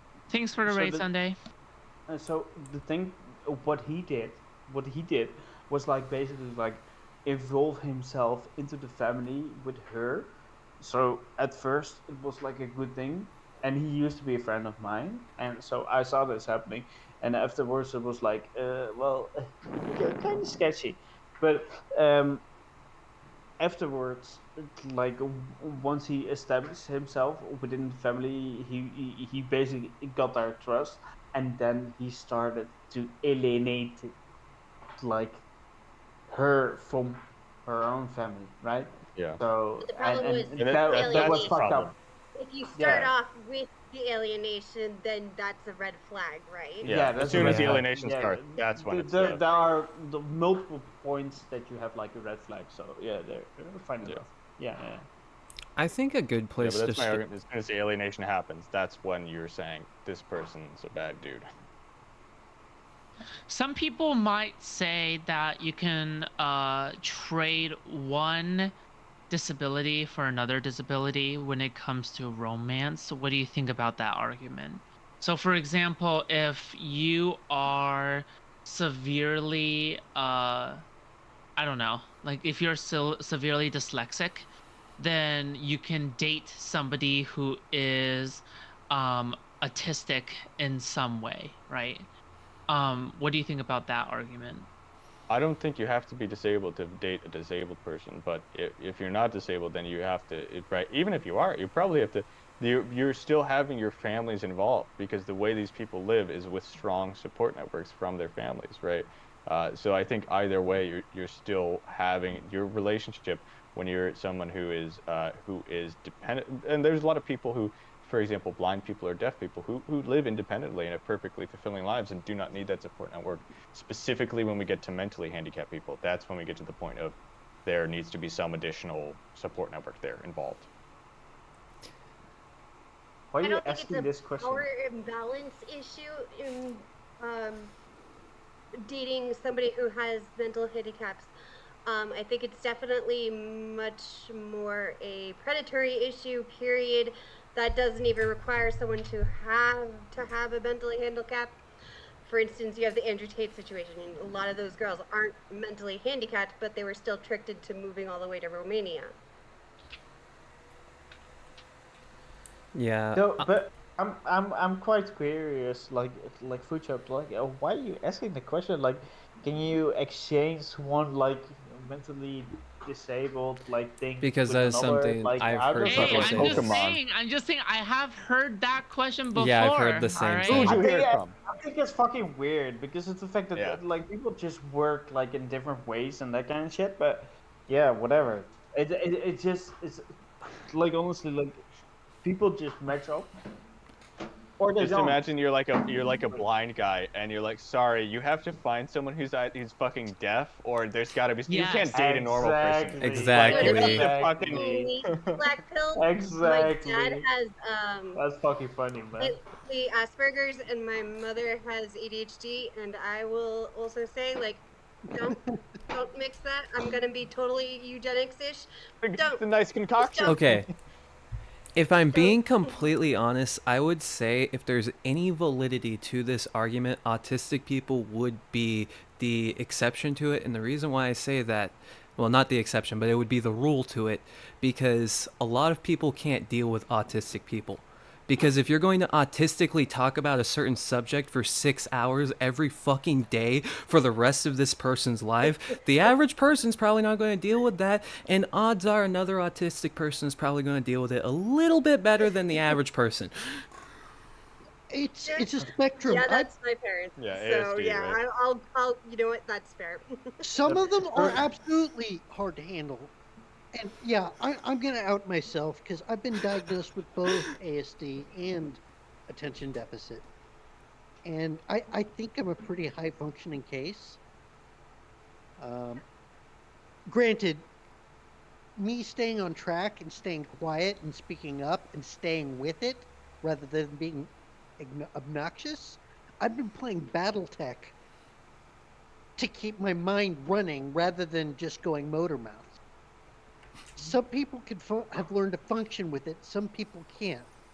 And so it's complex. Some people absolutely are hampered by the cards they've been dealt with. I think you're doing a great job. Good job. Oh, thank you. I guess what I'm trying to say is not a complete yes or no to what you're saying, but yeah, there are different cases. And yeah, some people are really hard to deal with.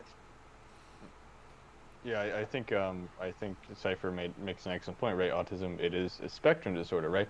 And so you see there are some people, right? And I that's why this idea of like trait swapping for, if you're disabled some way, then, it seems a bit silly to me because, right, when it's a spectrum, right, there's some autistic people that you would almost have no idea generally, right? Where pretty much it is something that is whether it's they're hiding it or they just don't express it in the way that when you interact with them, right? And there are others where you have someone who's severely autistic who may be to the point of where they are so mentally disabled where they're relying on their family, right? That's why the spectrum exists, right? And so I don't entirely agree where autism makes the rule, right? I think that it is because it is such a spectrum. You could say that there's some cases where these are the types of people that will need more of the support of their family, and in other cases where they can operate entirely independently, right, without additional protections necessary.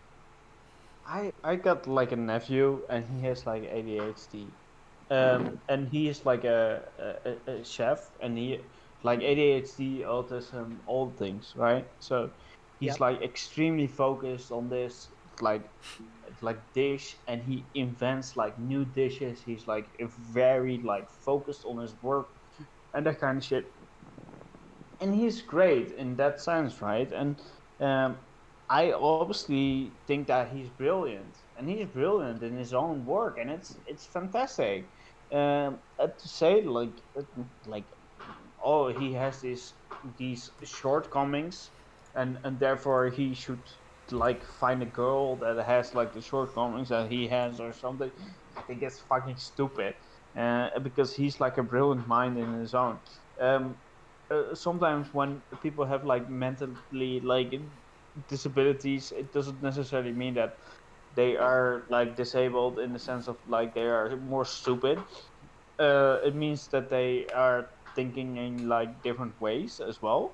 That being said, like if somebody with a syndrome of Down basically is going to take like a fully like GigaChat adult with like a IQ of like 140, I think that's messed up, right? I think everybody agrees, right? Like that's kind of messed up. But yeah, there's another line there, right? There's something. I think yeah. the line should be, do you have the mental capabilities to take care of yourself on a daily basis? Not the physical, but the mental capabilities to take care of yourself. Do you actually think that? Because then in that case, addicts don't include that. Well, they don't if you look through the data, addicts don't have a good, record when it comes to relationships, do they? I think there's probably a reason for that. Drug addicts are also exceptionally vulnerable too in that same way. But just real quick, I disagree with the idea, right? If some 140 IQ Chad wants to date someone with Down syndrome, I don't off the bat say this is something wrong, because it again is going to depend on if they're doing it in the way that is necessary for that type of person, right? Perhaps I might not understand it, but I would agree with you. If they're involving the family, right? It's more such elements to it, right? Yeah, it's a potential. It's a cause of potential concern. Yeah. But if they're doing everything else right, I agree. I have a quick question. So from a perspective, right? Who here is actually like autistic? Well, would self-identify autistic? I do. I'm very high functioning, but yeah. I might seek a diagnosis. I'm not sure though.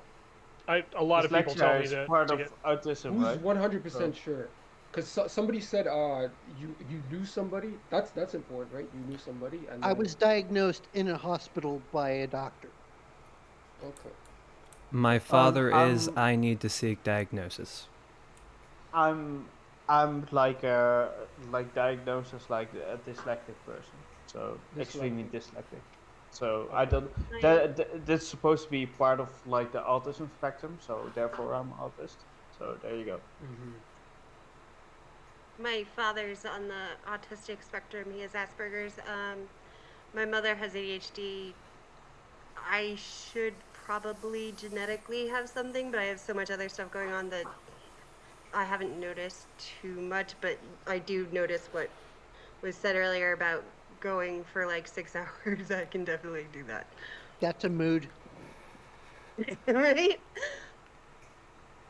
We all have one. Special interests are a bitch. Yeah, what do you ask? Wait, so did I hear this correctly? So Aleguana is okay with an alpha guy dating a person with Down syndrome as long as it's done correctly, you said? Yep. Yeah, if they are, doing the correct things, involving the family. If it also assumes that this person with Down syndrome has an adequate support network, right? Because I think that's necessary to ensure they aren't taken advantage of. There is a way this could be done, morally, understandably, right? Personally, I might not get it, but there's a way that, to me, I don't have a problem with it. You do see that the person who's autistic, they can get taken advantage of. Even regular people get manipulated easily. So wouldn't you kind of be like, yes, support network, that's important, but I don't know. I wouldn't go far as to say as it elevates to the level of informed consent, but that is absolutely a concern. I'm not unable to consent like a child, but at the same time, I struggle very hard with people working to manipulate me. I was not born with the filter. I was very trusting, and I got hurt again and again and again. I had to learn to filter people and say, okay, maybe this person is. That's absolutely a concern. Mm-hmm. And do you keep a good, strong network of friends that you say you trust, and then you kind of help them, they would filter for you, for instance? I've had some very good friends. I'm so absent-minded that I don't keep them. I stay very connected with my family, and I'm happy to interact with anyone I run into. I live in the moment, and I don't follow up with friends of the past. That's nothing against them. Uh-huh. Yeah. And so this is an excellent point, because this is the same experience that I've seen, where the thing is that while of course I don't want to say that you're the same as someone who might have Down syndrome, but what you see is that which I think is also a scale and a severity, right? But even though someone can make friends throughout however much, it is fundamentally in these things, right? when someone has Down syndrome and parents raise someone like that, and if they are still at the point where they're operating at the same mental faculty as a child, right, they have learned to kind of weed out potential people that would take advantage of their kid that way, right? And I think that is a unique skill that those families gain through taking care of someone that is disabled in that way. And that's why I emphasize it as such an important thing, that if someone wants to engage in a relationship with a disabled person who is so reliant on their family, it is exceedingly important that they open that line of communication and keep it going. Yeah. Yeah. Yeah. I mean, yeah, I wouldn't have any problems with it if the conditions were right. They had a strong support network, but I don't know. I feel like I would be, if, say for instance, somebody that I knew, like a loved one who's autistic, and somebody who's not autistic, let's just say it's like my sister, and then it's like this boyfriend, I'll be like, I don't know. I'd definitely be very protective of her. Right? Yeah, exactly. You would be concerned because it's a cause for concern, and you're watching out, right?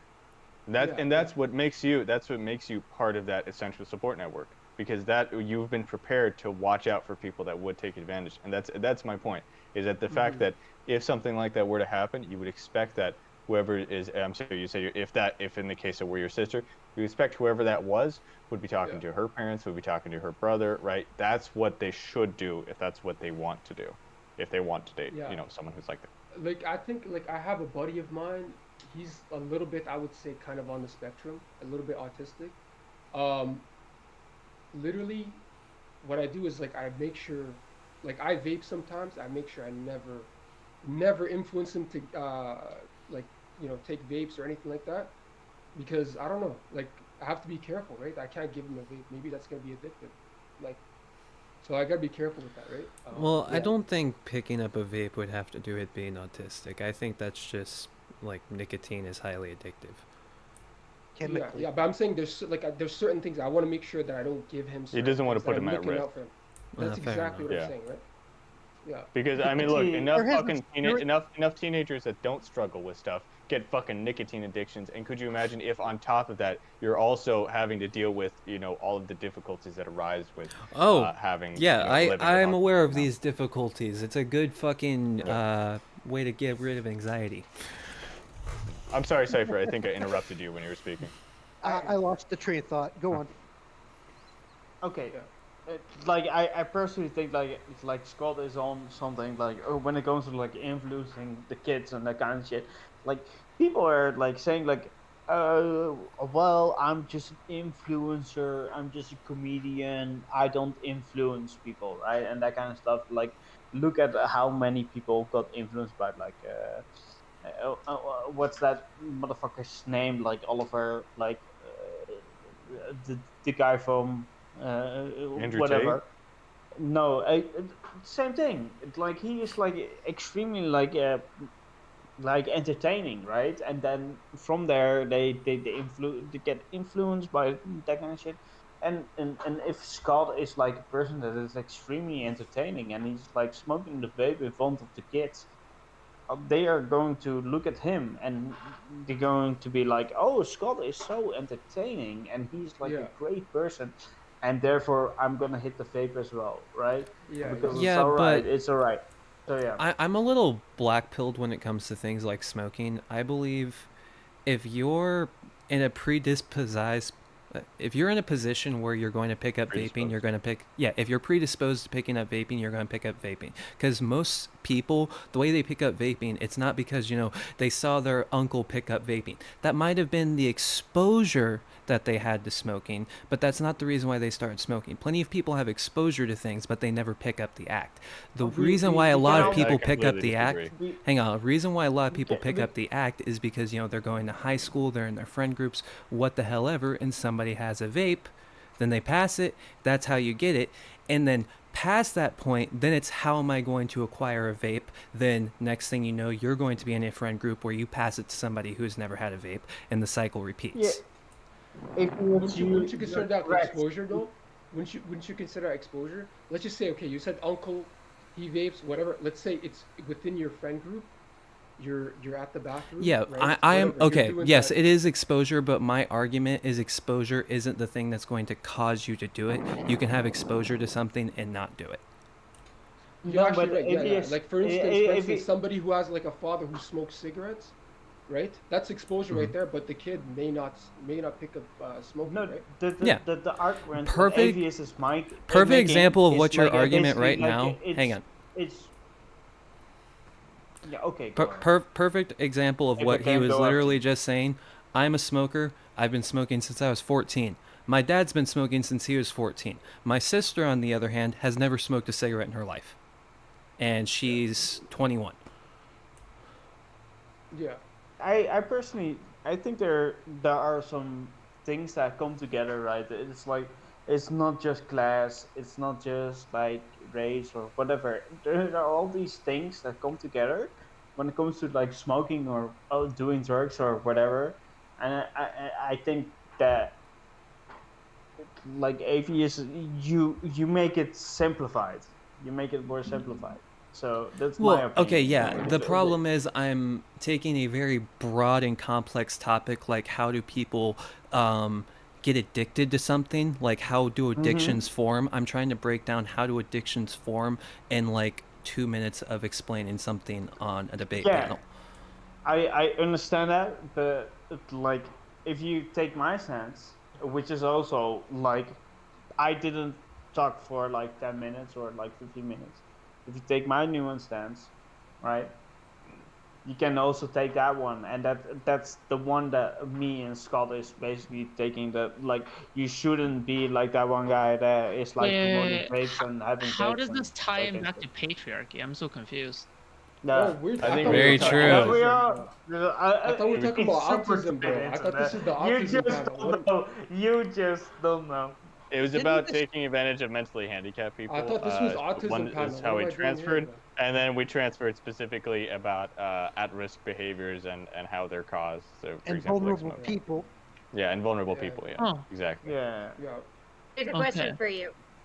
Does the patriarchy induce people like you to smoke instead of your sister because of her Abso-fucking-lutely, because Circle Clint back. Eastwood, We he circled lit back. up a We did it. fucking Oh, shit.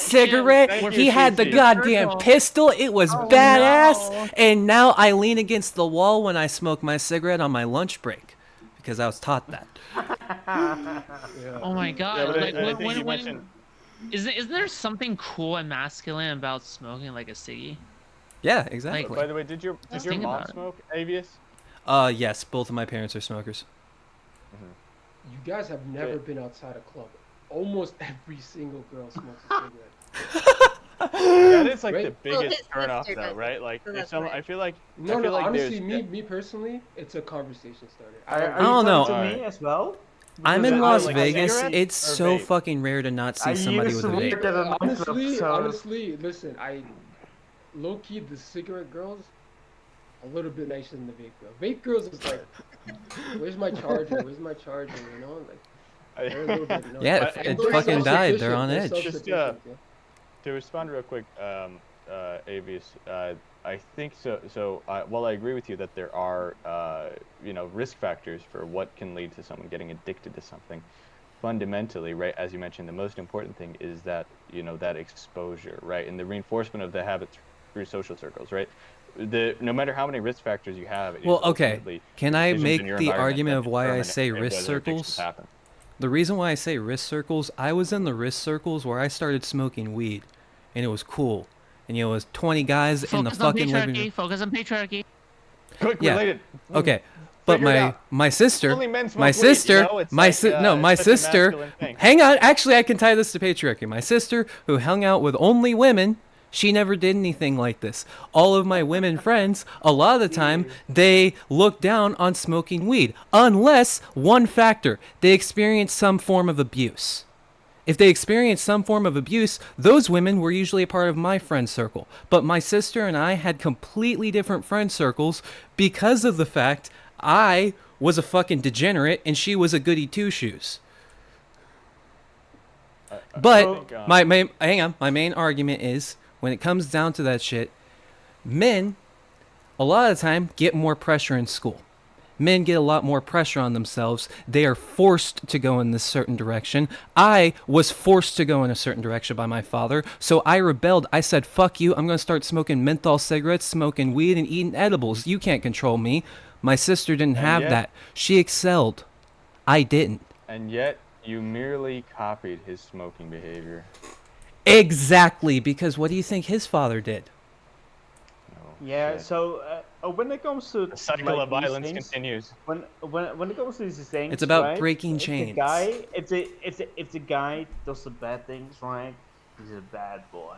Yeah. Yeah, this is what I was going to say. The archetype of the bad boy. Yeah. If a woman does the bad things. Yeah. Yeah, which would be the patriarchy. Yeah, that's what they say. Yeah. This is actually we circle it back. I'm helping you. We got a chinchilla. Hey, no, I might have clarified it, but I've already reached there. When we back in the circle, where do I jump in? Quick for you. What do we say? Fucking, you gotta stay patriarchy at least 3 times. Yeah, we got. That's it. Bro, we're like. These are like pretty loose. Like, come on, bro. There's. What do you think about? Okay, the what is the patriarchy to you? Like Scott, go ahead. Patriarchy is. I didn't prepare for this debate, but that's right. It doesn't show. You can't complain then. Wait, what the fuck? Kick me out. No, okay. Wait, no, you're fine. It doesn't show at all. Keep going. Yeah, you gotta get grilled here. Yeah. What do you define as a patriarchy? And then I'll answer afterwards. Somebody, anybody. Sure. Define the so that keeps men in a forced role that they're not necessarily choosing for themselves, and says that each family unit is run by the father figure, and descending from that, women and men have separate roles that are not necessarily equal, but in general that women must be protected in their roles because they are able to give birth, and that's the only way to continue society. And in a systemic level, the idea is that women are more focused, have to be more focused on caregiving and the emotional stability of society, whereas men have to be the soldiers, the caretakers, the protectors, etc. Exactly. Yeah, so hang on. Women, I would like to add on to something. My sister probably never hung around my type of friend groups and never did my behavior because there was always greater consequence if she did something than if I did it. Is she the older sibling? No, I am the oldest. Alright. Oldest and only boy. In the ideal patriarchy, a woman would feel forced into perhaps, let's just say what she wants to do business, she wants to pursue entrepreneurship. She feels like there's no avenues in terms of networking or anything, getting in terms of like jobs to kind of pursue like a masculine life, right? In terms of like getting money, whatever, right? Being like a breadwinner. I think it's dying. I think the patriarchy is slowly dying because of capitalism. The what's it called? Me personally, my mom doesn't work.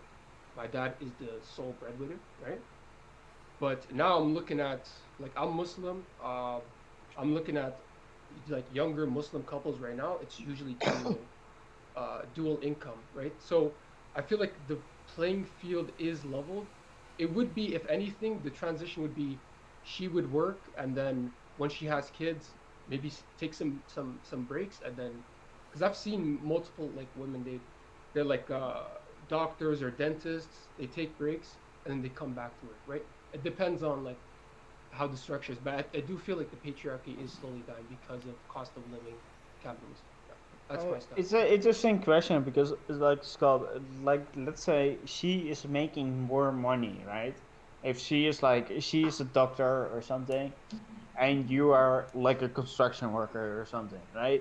If she is making more money than you, would you like commit to raising the kids where she is like basically like earning the money? Would you be okay with that? Or How would like, you okay, so I approach would that? say I quit my job completely, stay with the Oh kids. no, take time off. Let's say we live in a world where men can take paternity leave, right? I know it's a completely imaginary scenario. Oh, I like this is spicy. Okay. I'm mostly saying like, well, he is earning a lot less, and she is like basically earning a lot more, and basically like Scott was like portraying the whole purpose on like having women like having like raising a child and that kind of stuff. If you don't earn that money, right, and she is earning that money, like how would you handle that situation? Yeah, I mean, like, if she wants to go back to work, right? I'll No, figure out a way. Like I'm saying she's earning way more than you are. But somebody has to do childcare. That's what you're saying, right? Yes. Yeah, we can figure out a plan, Yeah. but I'm definitely not gonna go 100%. In the kitchen cooking it up, everything. No, I'm not doing that. Personally, But what if she's like making like $100 million a year? Would you be I don't willing? care, bro. I have to do some type of work, Bro, hey. Hang on. I'm about to sell you on the feminist dream right now. No, bro, you want your wife. You want your wife to be making that much. Do you know why? When the kids are at school, you could be in a fucking Discord call doing this. And you don't have to worry about the bills. Your fucking wife is taking care of it. Yo, wait, honey. 100 million. Yeah, think about it, bro. Think about all the fucking time you would have.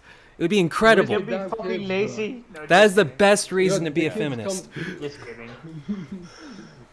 Yeah, but I think, bro, for me personally, it's not like it's a weird thing. I feel weird about it. I have to do some type of work. Yeah. I have to. That's basically like your own like. We men, right? Done. We men, we have also our own empowerment, just like women have that, right? Yeah. Like women have some empowerment with being women. Like if a woman can cook well, she is empowered with cooking well, right? If a guy can protect his own family, right? He feels empowered, right? That's a good thing. But that being said, like women earns like a lot of more money, and you can take care of the children. That doesn't disempower you, right? I'm about to ace this whole thing. Okay, it depends on the age of the child.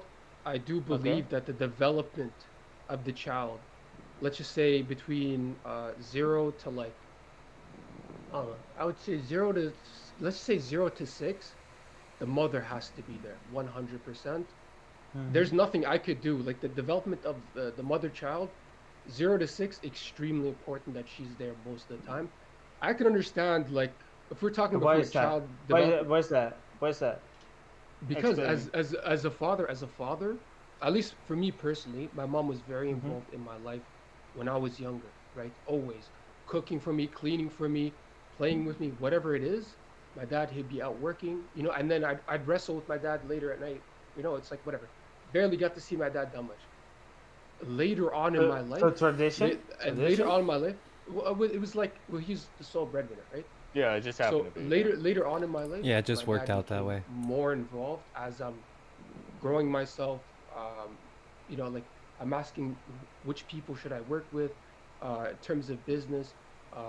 One of the best advice is like, listen, you have no friends, stick to your brother. That was one of the best advice he told me. Stick to your brother is number one. So there's like little lessons that my dad taught me that's it's 100% very important to this day. In terms of my age, I'm 25 right now. So it's all about development, it's all about development.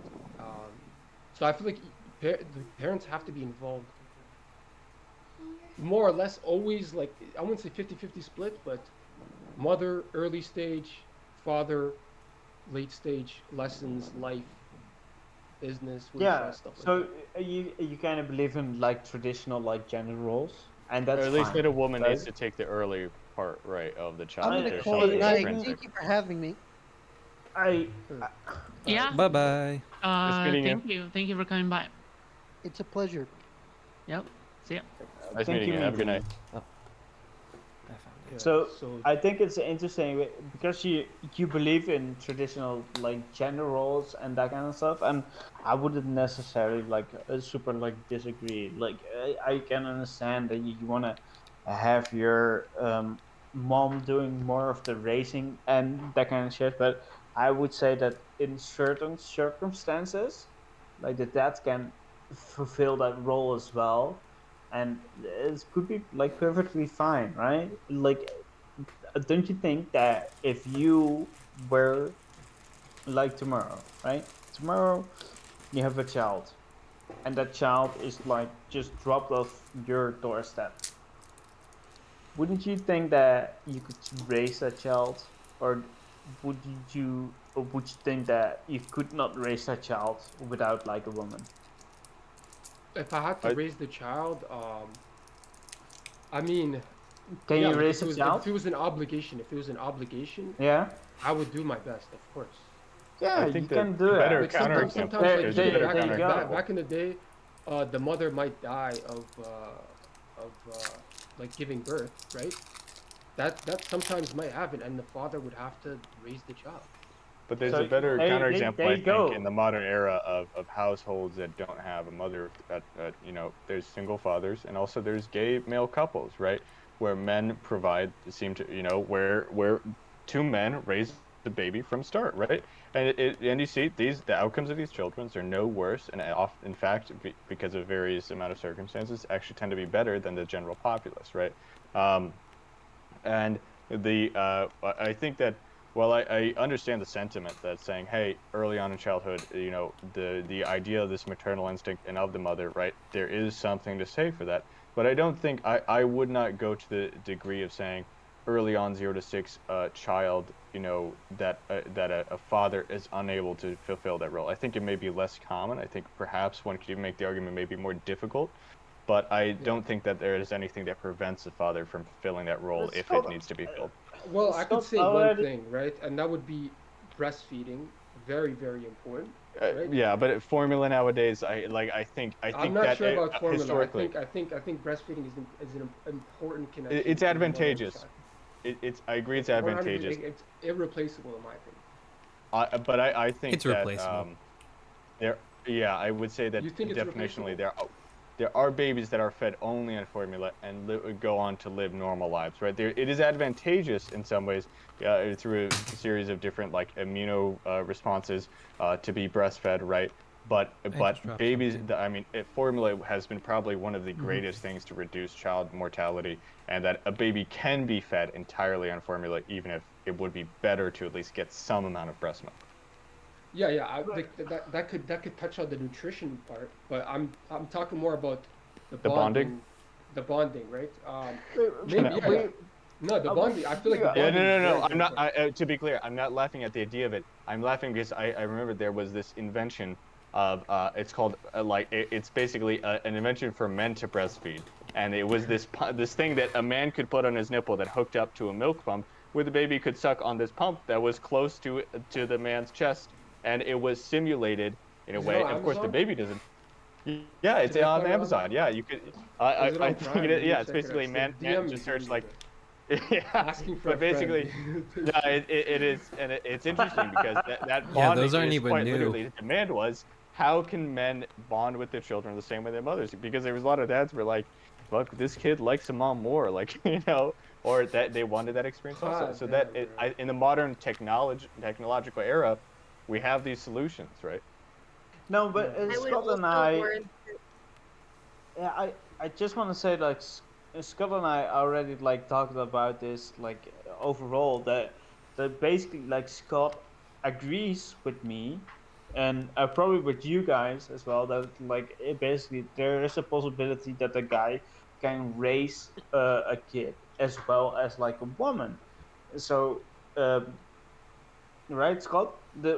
There is a possibility to do that. So I think that that's like the most feminist like point that Scott brought up, like saying like women and men are basically like equal.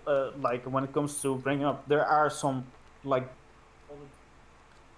difficulties that are coming into play. But I think it's like fairly like feminist of him saying that. So yeah, there you go. Well, I wouldn't say 100%. One point I would push back on would be Sure. it depends on the family structure. For instance, if it's just you as the man raising the child, you don't have any sisters or anybody to Sure. any female. Because I remember as What about gay couples? As a though? kid, right early on, I would kind of struggle in school. My aunties would help me out, right? And that could honestly, that's actually probably a terrible case because whatever you could say patriarchy. That's just the, you know, if it was more split, maybe my cousins would help, my uncles would help me. But I found that I think that's interesting, but Scott, I think that's really interesting because of the fact that you bring up like structures that are being in place because of the fact that your aunts and your family are raised up in like certain ways and that kind of stuff, and that's all right. You know, I'm not judging. So like I have my own like structures around me and how I've been raised, but let's say like the guys, right? Guys were like basically like the boys. Hey, the boys.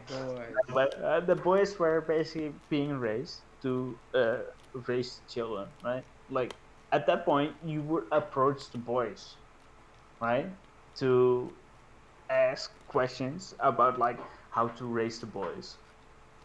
So that's the thing, right? That's the thing.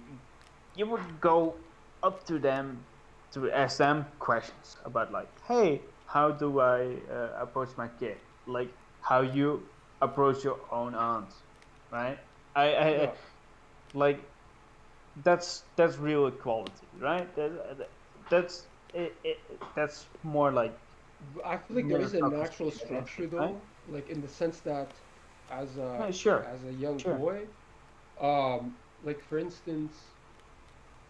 Like if you ever got in a fight as a kid, you know how your uncles would act. They'd either give you props or they'd be like, you know, like they'd give you at least something. Either they'd be like, oh whatever, like don't lose again, or there would be some understanding there. With the aunties, like, oh, literally, when the aunties come in, I start crying because I'm like, oh, there's bruises and stuff. When it's with my dad, I'm like, no, it's chill. Like, what, are you good? We're good, right? And with aunties, like, oh, what's this? Like, oh, you're bruised up. Let's clean this. It's different, bro. I don't know. I can't speak for like, because this is my opinion. I don't know the other. Nah, I understand. I understand. Yeah. There's a like a natural like gravitation when it comes to like gender norms or whatever you want to fucking call them, like a woman, man, that kind of shit, right? It's relatability. That being said, like, it doesn't necessarily mean all, you know. It doesn't mean necessarily you can have like a feminine guy, you can have like a masculine like woman and that kind of shit, and it's all fine, you know. And like women like generally like tend to more like nursery jobs and that kind of shit, you know. But that doesn't mean that they necessarily like are going to be like nursery, right? So the guy can do nursery shit, the woman can do the nursery shit as well. It doesn't necessarily mean, right? I think I'm gonna head out real quick. Yeah, I'm gonna head out. I'll just give a couple final thoughts. I think that while there are differences between men and women, and men might not be, you know, it might not be equally as good as raising children or whatever, but I think that men can, you know, get to the level of raising children well, excuse me, and doing raising children well. And I think that's maybe it takes more effort or whatever, but I think that fundamentally the differences, especially nowadays, and we can look at gay couples, for example, that households can function without the opposite gender. But thank you guys so much. It was an excellent discussion. My name is Al Iguana. If you want to find me on YouTube, that's AL and then Iguana. Thanks so much. Have a great night, guys. Okay, awesome. Thank you for coming in. Farewell. Bye-bye.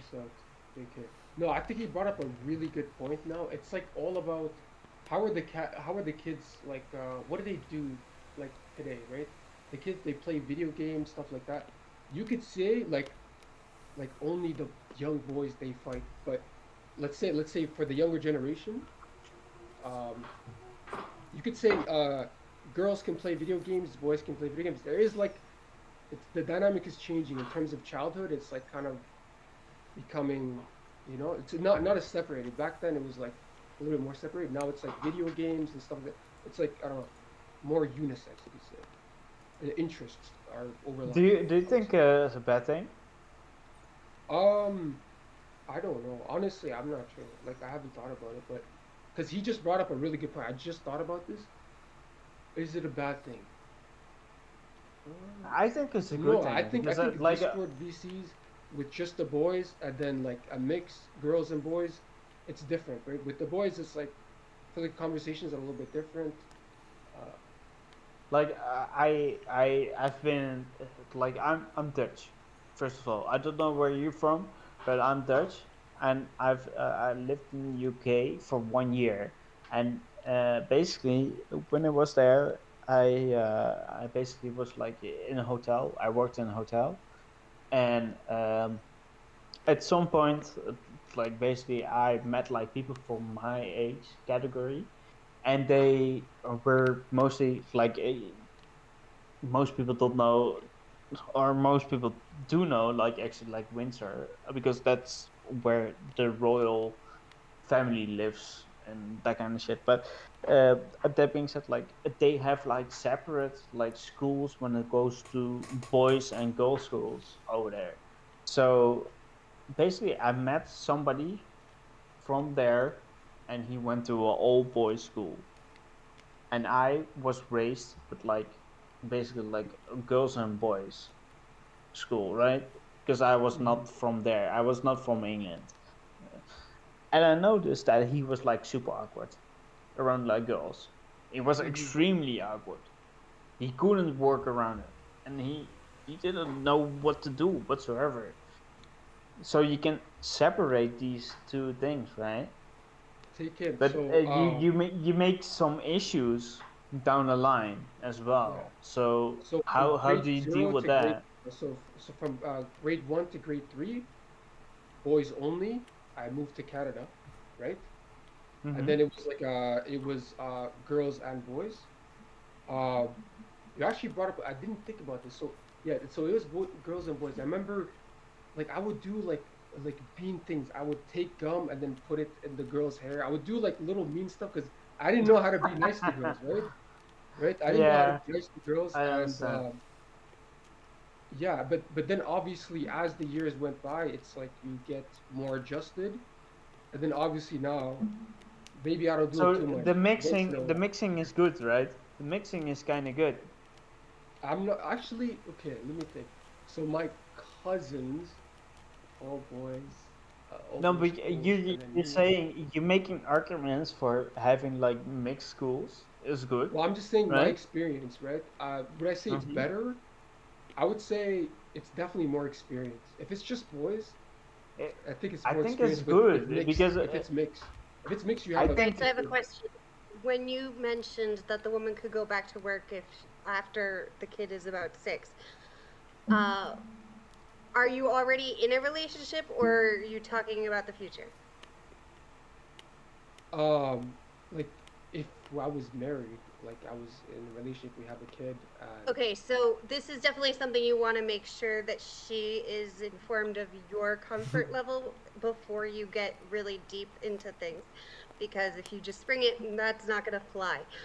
One of the problems a lot of women have is that if they just leave work for even just 2 years, they can't get back in. Now, in my mom's case, she was a park ranger.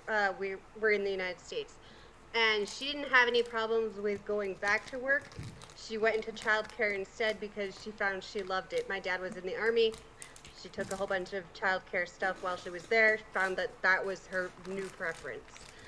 But his professor was a female who taught chemistry, and one of the things that often happens is women who leave their career for having kids cannot get back into it. That happens a lot in nursing even.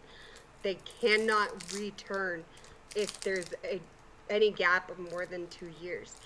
And so it's not quite easy to say, oh, well, she can just, return to work after 6 years. There's a lot of jobs, especially in the United States. It's not as bad in Canada, as far as I know. Same with the UK, a few other European countries, but in the US especially, there's like very little protection for that. So you really want to make sure, like in advance, that that's something she's comfortable with. And again, like my mom didn't work for a long time because she did childcare instead. She preferred it. But not especially when like the job market is competitive. I understand a 2-year gap in your resume, and like for something like that, I wouldn't mind. I think it would be great if there's understanding there from at least from the employers. Like, hey, let's make sure that women that took care, they did a good service. They took care of the children. They took time off, right? That's good, right? Make sure that they get, if they want to get back to the workplace, that there's some level of accommodation or there's like an easy path, right? I would agree 100% if the girl does choose to do it. Yeah, it's a tough, especially, I don't know, that jobs have become extremely competitive. Even like a 1 year, like even just look at COVID, right? Just 1 year job gap, you're getting laughed by everybody else that maybe took up other jobs and you don't know, right? So it is a big sacrifice. I don't know. It would be something. I got an easy solution for you. Siles, is that how I pronounce it? Is it Siles? Cecil. Cecil. So basically, like whenever you get like a kid or like whenever you have these kind of issues, basically make it so that the partner can like basically like have like is entitled to the same stuff when it comes to like they can share the possibility. So if you imagine like somebody get pregnant and that kind of stuff, like basically like have it so that the guy can also be entitled to certain days, right? So whether we're talking about like having 100 days off or whatever, the guy or the girl can like basically entitled that when it comes to like different work situations, because I think that that's the only way to go forward, because of the fact that if you are a feminist, you want that real equality, and you don't want to have the fact that like basically like my boss, my former boss, as in like I'm still working in the same place, but my boss sold the place, but my boss was like, I'm not gonna hire like women that are around the age of like 25 because of the fact that they are getting like a kid at some point. So we need to work at like equal rights when it comes to like guys as well, because of the fact that like that's fucking stupid, right? So there you go. So that's it's like super fucked up, and we need that equality to work for the both of us. So there you go.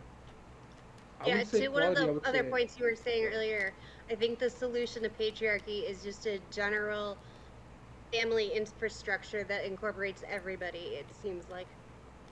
Yeah, equity is huge. I would say a woman shouldn't have to choose between money and having well-adjusted children that had the mother at home, and because I mean, like, raising children, that's one of the beauties of life, right? She shouldn't have to see it as a sacrifice, because if you see, listen, she's raising the kids, you don't want your wife to be like, she's thinking, oh, I gotta get back to the job. You gotta enjoy raising the kids, or you gotta choose, right? Okay, I have a question for you. You don't want to build up resentment in the sense that If I could show you a study that says if men spent the first 6 years of their child's life with them, would you give up the first 6 years of their life and give up 6 years of your career? What the fuck are you asking? Okay, so basically the argument is that he says the first 6 years of life needs to be the woman at the home because that's better for the child. So I'm saying if there was a what if scenario that I could show you a study that demonstrates what he's saying, but for men instead, would you be okay yourself giving up 6 years of your career, knowing that that could do irreversible damage to your career? Okay. So I had to choose between 6 years of sacrificing like work career. Well, that's what the women are doing. No, I'm saying if I had to choose. Let's just say me as a man, I'm raising my children. Yeah, if I could show you a just study the that choice. says it's more beneficial. Me as a man, even me as a man, I would not sacrifice. I would not sacrifice the child. Why not? 100%. Why Because not? the child is more important than 6 years of whatever work experience. No. You're not picking the side of the child at that point, right? No, I'm saying, like, what's the question here? If I had to choose Okay, myself and my wife couldn't take care of the children, or what? If yes, you can ask it again in that case. Ask the question again. Okay, so the question is, it seems like what you've been arguing is the predisposition that it is better for the woman to spend the first 6 years with the child. That's why women can't work. So what I'm saying is, what if you as a man, what if I could show you a study that says actually men need to spend the first 6 years with the child? But the reason why women don't want to do this, it would do irreversible damage to their career. So if you did the same as a man, it would probably be the exact same thing that would happen to you. Would you be willing to do that, knowing no matter what you want to do as a career, it could do irreversible damage for the rest of your life?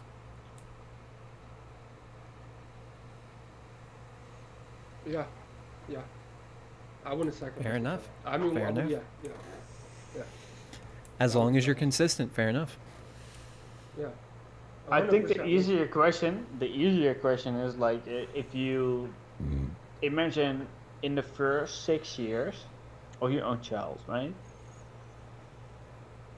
If you, Scott, like basically can raise your child better than your own woman, would you sacrifice your own job? Given that she can provide. Okay, given in this hypothetical. Yeah, yes. it's a hypothetical. Would I be able to? No, I wouldn't be able to raise it as well as they would. No. I'm saying you are better able to raise the child than the mother.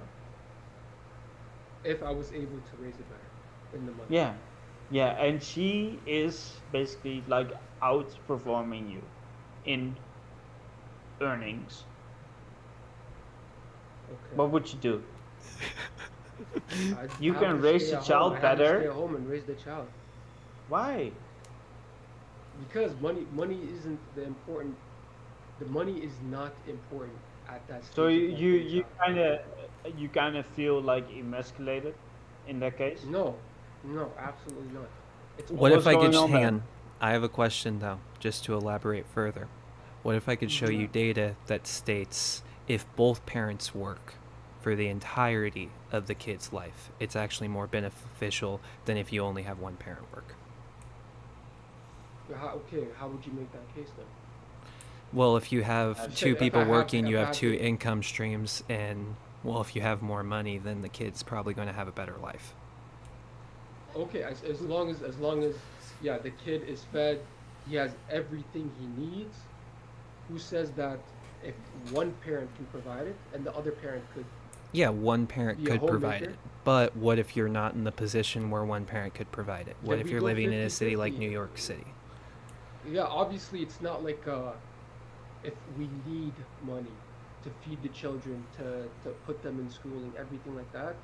Obviously, both parents But that's the thing you like have to consider when talking about this. A lot of it, like even you said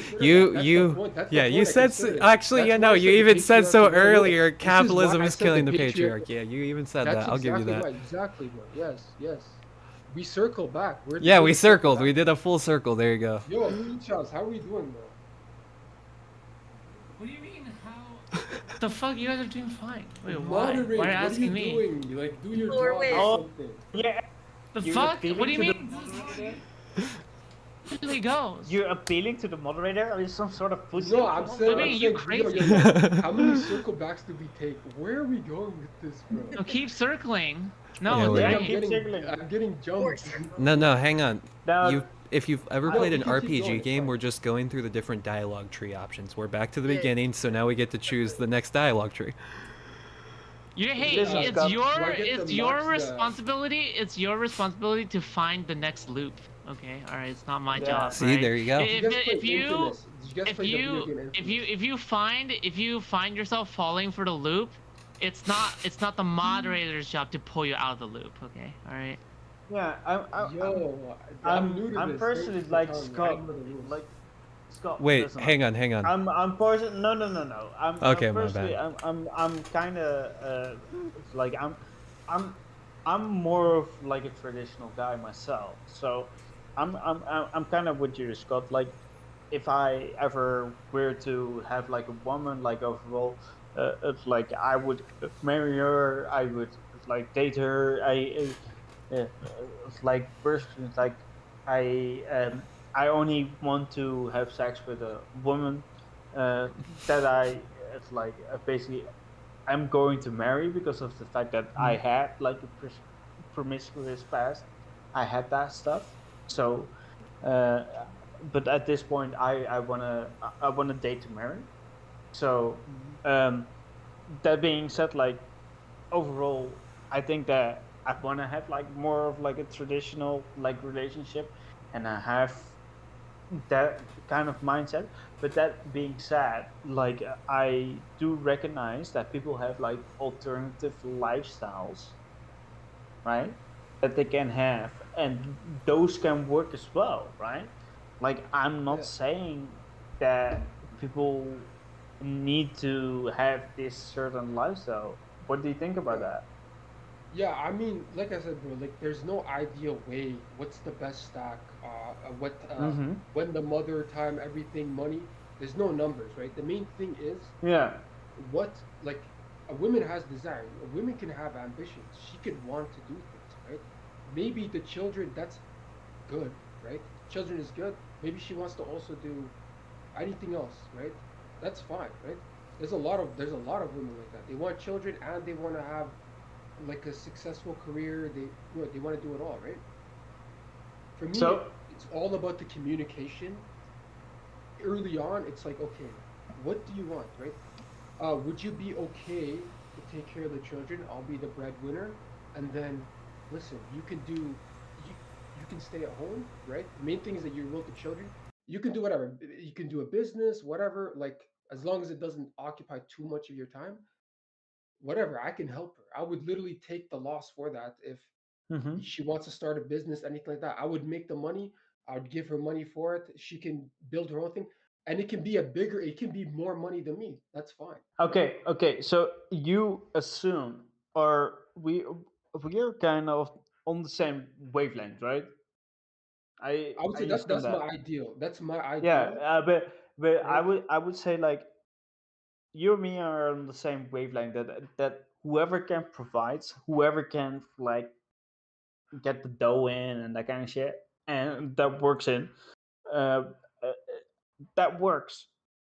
So I don't understand where there's this disconnect, because there's at some point there's this disconnect between us where you say like basically like if the woman provides and a man doesn't provide, that's wrong in your opinion, right? Like, can you explain me why it's I know what wrong? you're talking about. Yeah, give me 1 second. Let me think about exactly how. Okay, yeah. I want to answer your question. Could you Do rephrase you it? understand? I just want Do to you think about it a understand little my bit. question? Do you understand my Yeah, so question? you're basically like, okay, why can't the roles be reversed? If it's like, so that's what Yeah. I'm saying. It's just based on conversation, right? Some women maybe they don't want to have a career. Let's just say, for instance, right? The woman just wants to be a homemaker. But what if the woman wants to have a career and the guy doesn't want to have the career and he wants to raise a child? Okay, then they should get married and figure it out for themselves. That's fine. Yeah. Okay. So Yeah, there you I go. mean, the main thing is what I would hate is like, this is what And it is what's wrong with supposed to that? be, right? No, I'm saying what's wrong with that? It's like, Is there anything wrong with that? yeah, I mean, like you're Why? imposing. What? What do you mean? Why? Can I?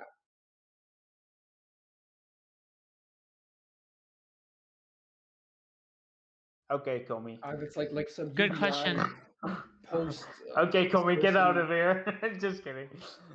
Is this gonna get to Hey, the I'm post just saying you thing? can leave anytime you want. It's open. You come in, come out. All right. No, calls. It's closed, We got guys. some This is Komi. like Warzone arena. Okay, last man standing. I'm staying Yeah. here for 3 hours. It's just gonna be me and you, and I'm gonna just be staring at a wall. But no, I would say what works. Okay, it's okay. To the what's your name? Chinchilla. Chinchilla. Yeah. Chinchilla. Um, me personally, I just have a hunch, right? This is just like beyond logic, right? I have a hunch that most likely the man being the breadwinner, the woman staying at home is probably natural dynamics, right? But I'm giving the opportunity that, listen, a woman in today's age, right? A woman could be she could be like what's it called, ambitious, stuff like that. She can do A whatever. breadwinner. If I meet an ambitious woman, I'll be like, Mhm. okay, that's cool. Like, how far do you want to go with it? Like, would you like? Do you even like some women? They don't want to have children right away. It's like, what's the time frame? Would you feel like a man, like if you have like a relationship with like a girl and she earns more than you, would you feel like a man in that relationship? Yeah, of course. Yeah, I still feel it's like a like man. I It's not I the feel money. It's you emasculate yourself by saying like, oh, well, the woman needs to have like this kind of job, like she needs to take care of the children, like kind of you yeah. pushing in that direction, but you're I would not say if she really makes more than saying that you, it is. you gotta stand up a little. Your chest has to puff out a little Yeah, bit but more. that's the thing. That's kind of sad, right? No, but Yeah, that's like I'm like not saying that's like for me or you, but that's like in the sense that if the woman makes more, this is just humans, right? If yeah. somebody like we're in a relationship, let's say just for friends, for instance, two friends, right? One makes more than the other. If any of these two people got in a fight, if it got ever down to it, I make more money than you. Like it will get to the ego part, right? So when you're in a relationship, that's low-key something you have to be a little bit careful of. If but it depends on the relationship you guys have. If you guys have other interests like art or anything like that, money So might not be you're the biggest. basically saying like if you don't earn more than your own girlfriend, you gotta lift more weights or You something gotta along have those more lines. plates. Yeah, It's fucking exactly. You gotta stupid, bench man. more. Yeah, you gotta bench No. more. I'm saying. I'm not saying. I'm not saying for me Ooh, and he you, but that called you sounds sad. stupid. no. Burn. I'm saying, but that's how it is, though, right? I'm not saying like this is how No, it should no, be, but that's how not it is. how it is. That's how you make it to be. I never made it. That's to be in like your that. mind. For me, That's in the your money, mind, brother. No, it's definitely not in my mind. It's a like, creation of the in your mind. patriarchy. not the money. Listen, it's definitely for me. Unironically, it actually is. There's other avenues in terms of, like whenever you go with a date with a girl, there's other avenues that's not even if she makes more than you, maybe you just buy her a Where do you bracelet, live, you buy her brother? a necklace, something like that. That could be. It doesn't have to be just tic tac numbers. It could be like you can give her a gift and she's like, oh, this is nice, this is sweet.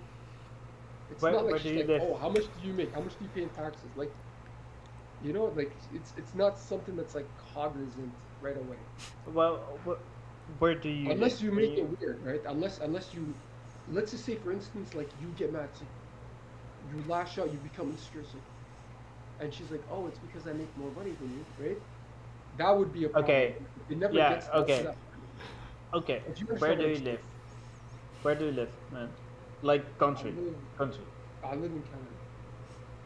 Okay, then it's inside your mind, man. It's inside No Canada. excuses. No excuses. This is a progressive enough country.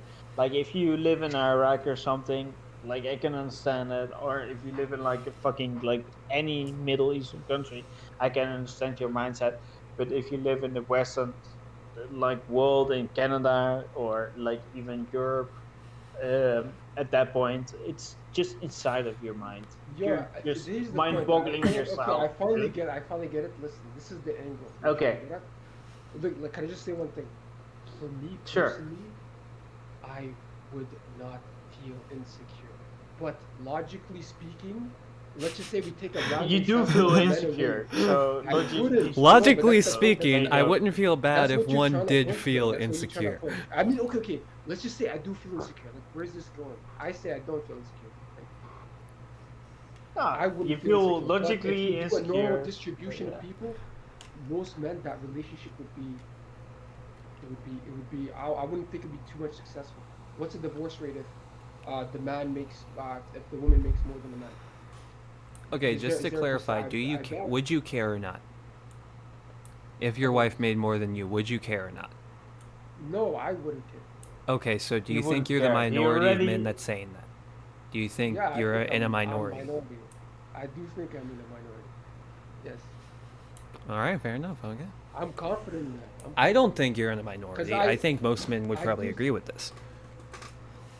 Look, if there's like They some would agree with this on like a public thing. Obviously, wait, if you ask the guy, hey buddy, would you feel? Oh no, I wouldn't feel insecure. You know, like they might lie. Like you know, there's certain things men would lie about just to save face. But me personally, being 100% truthful, I wouldn't feel insecure. like how old do you think I am? First of all. Let me see. You're like 25. I'm 32. Holy mother! All there right. you go. There you go. So No, I'm no. 32, and Good skincare. what if, well, I took night shift, so there you go. Not meeting the sun. That's our top priority. But that being said, like if I meet like a super hot model, like 21 years old, right? And she was like approaching me, I would definitely like date her, right? Yeah. Would you disagree? Even if she made more than me, 100%. Yeah, she makes more than me. I'm just a hotel If she's manager. hot, like she's attractive, and she finds you attractive, there's certain girls Yeah, like. and I she swear, makes so- more money than me. Does that emasculate me? Does that make me less than a man? Well, I'm saying just personal experience. I don't know. I have a weird would that argument make for me this. less than a man? No, don't know, I'm you guys asking a tell me. question. I would say no for me. But Why not? what do you mean? I'm why not? asking I said you no because for me, but- this is like if you talk to me like I feel perfect, right? Like as in like a man, being a man. Okay. I'm fine, right? Okay. If a girl comes up to me, she's a supermodel, and she's in her prime, right?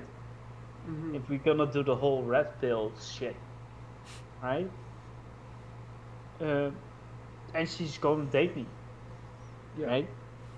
Would you think that's She actually doesn't make me probable? feel less than a man Listen, in that would you- case, would right? you actually think that's actually probable? These supermodel women, are they going after guys who are Me? not Yes. celebrities, not high status? Yes, a lot of them, they You got the want data on that, guys. bro? A lot Do of. you actually Well, believe okay, that? do you think they're fucking dating like other high class dudes? I We think got we got a couple of ladies here, right? We got Silas. I think Silas, it's what, supermodel what women kind of definitely what kind of there guys is did come on, you? like you think they're just gonna like listen? I would think say if this is what something my like personal opinion is. I think people hook up with the people that they are prone to meet. So if you're a supermodel, you might hook up with a rich guy, or you might hook up with the guy that does your makeup, or you might hook up with the guy that, you know, works for a company that you just happen to be interacting with, or you might hook up with the guy that's at the fucking deli. You know, odds are the person that you hook up with you're going to meet in person. It doesn't mean it's going to be work or what the fuck ever. It's just you're going to meet them in person. I agree and disagree. Okay, so I agree. Definitely, proximity is huge.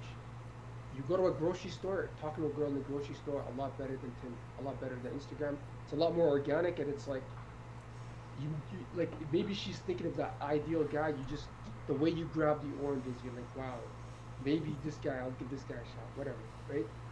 Now we live in the Instagram age. Now we live on Snapchat. Now there's like, who isn't a girl that's like on these supermodels on Snapchat, on Instagram that are like, if Drake were to message them, if let's just say Well, Andrew okay, Tate hang were to on, message them, hang on. So, they not perfect respond? example of Answer this, that question. Just OnlyFans answer the girl. question. Would they not Yes, respond? I'm answering the Listen. question right now. A Or lot would of they- or would OnlyFans they- girls would talk they about be how like, hey, millionaires hey, will. Hang on. would There's they a lot of be like, OnlyFans Drake, girls that like, talk about or would they be like, millionaires hey, will Drake, hey, message Drake, them, see asking my them, "Hey, stylist? you That's want what I do. $100,000?"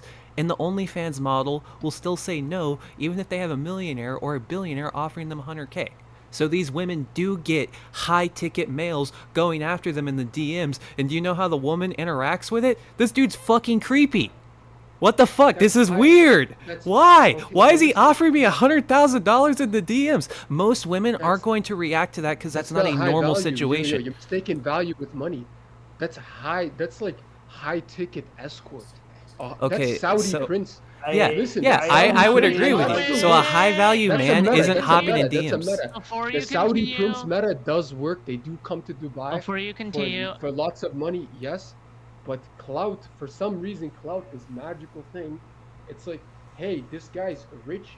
He's rich. He's rich and famous. You're gonna get nothing from it, but he's famous. They'll go for the famous guy. They won't go for Jeff Bezos or any of the billionaire guys. Some of the really smart, evil, like super like manipulative women, they'll go for the like high IQ play for that. But wait, before you yeah, continue. status is huge. Wait, before you continue, I'm probably gonna end the panel in about 20 minutes or so. So yeah, just a heads up. Okay, cool. Continue. Yeah. So okay, 100,000. That would be 100% creepy. I can understand. It still works. Dubai is the place. Saudi billionaires, the harem, stuff like that. That still works. But status, bro. What would you say? A Saudi billionaire is like, hey, 100K, or Aubrey hits them up. They're like, hey, just come to the show. Okay, But so I'm this gonna is elaborate on why that. this is why you see Saudi oil princes doing this shit though. Which one do you think is more likely? Having a 50-year-old dude that's willing to pay $100,000 for sex, or having a 50-year-old woman that's willing to pay $100,000 for sex?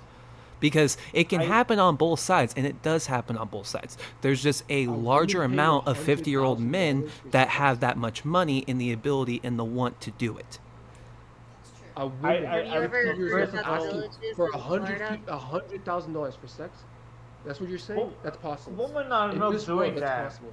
Yeah, Like, yeah, you could 50-year-old get paid women by are a not like doing 50-year-old cougar that That's wants you. impossible. No, I know for a fact it's not. I'm Yeah, gaslighting they you. do Give me a number right now, bro. Let me tell you. I guarantee you 100K. it's happening the same amount that oil princes are doing it. Cause like My rates are 25K. It's not 100K, but No. yeah, hit me no. up. Scott. Yo, Okay, can I see, do stuff, that's bro? that's the problem with men. We do ourselves dirty. You're just like, there's no way I'm worth 100K. I'll do it for 25 easy. Yeah, if I Like see you don't a- even have to a give me that unicorn, much, bro. If I see a unicorn in my life, I'll be like, that's a fucking unicorn. It's a self-experiment, bro. It's a social experiment that proves itself. Right Well, away. there you go. Now you understand how women feel when guys offer them 100K. You're just like, there's no fucking way that's real. That's weird.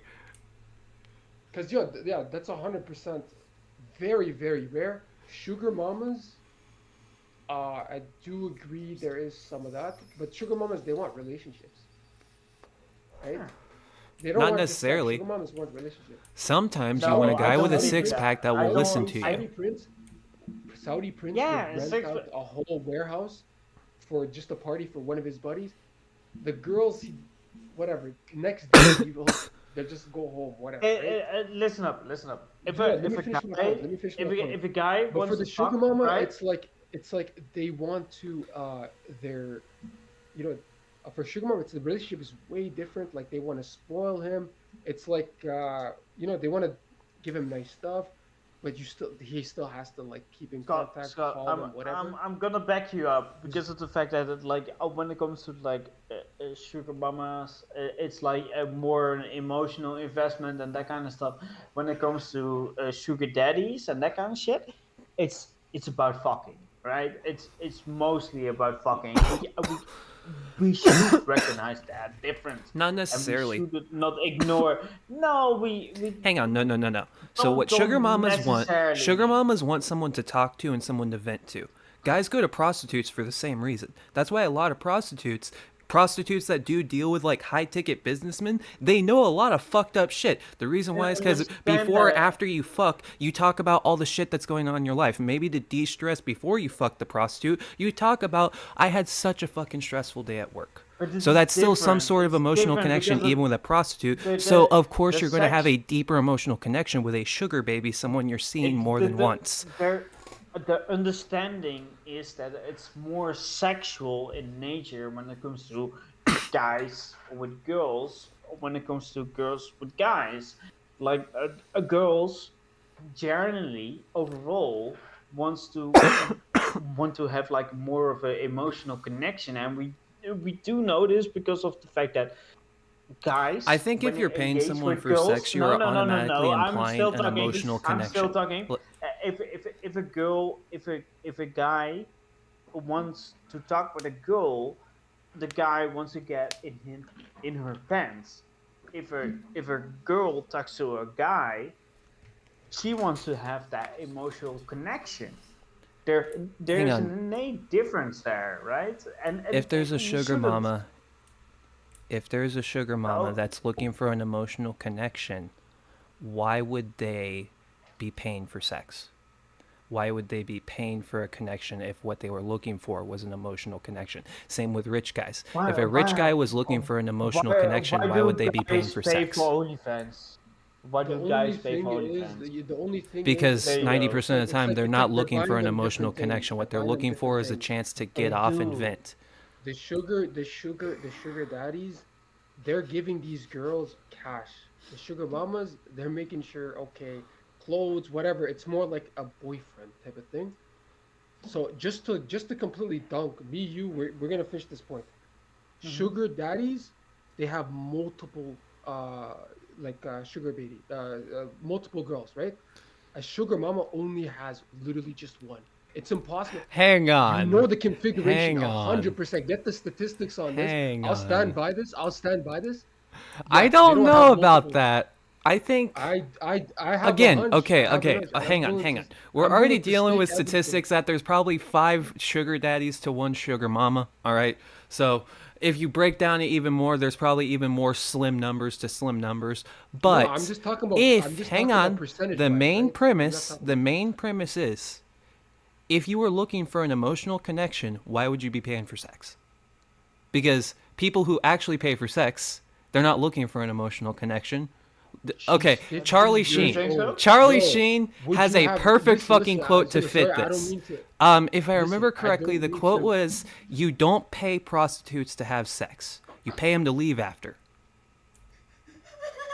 We have a lady in the call. No, listen up. We have a lady in the call. She put even her hand up to talk. So. Okay, yeah, my bad. I'm sorry. Yo, don't be patriarchy, man. Come on. Hey, shut the fuck up. Let the woman talk. Yeah, so 2 questions. One, do you think that's because of gender roles that are enforced, or is it biology, or is it a mix of both? Yeah, 100% biology, sex drive. That's my sex drive. Big time. Fine, Lynn, lock it in. I've got some interesting news for you.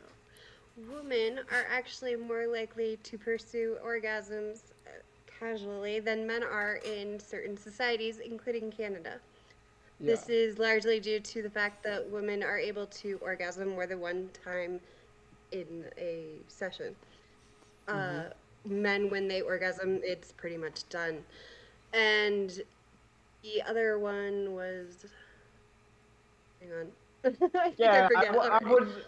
would personally say that, like, when it comes to eugenics and that kind of stuff, and genetics, like Canadian women, they have evolved to be like these fucking slutty women, and therefore they thrive to having these sex organs. Are you French Canadian? You talking about my women?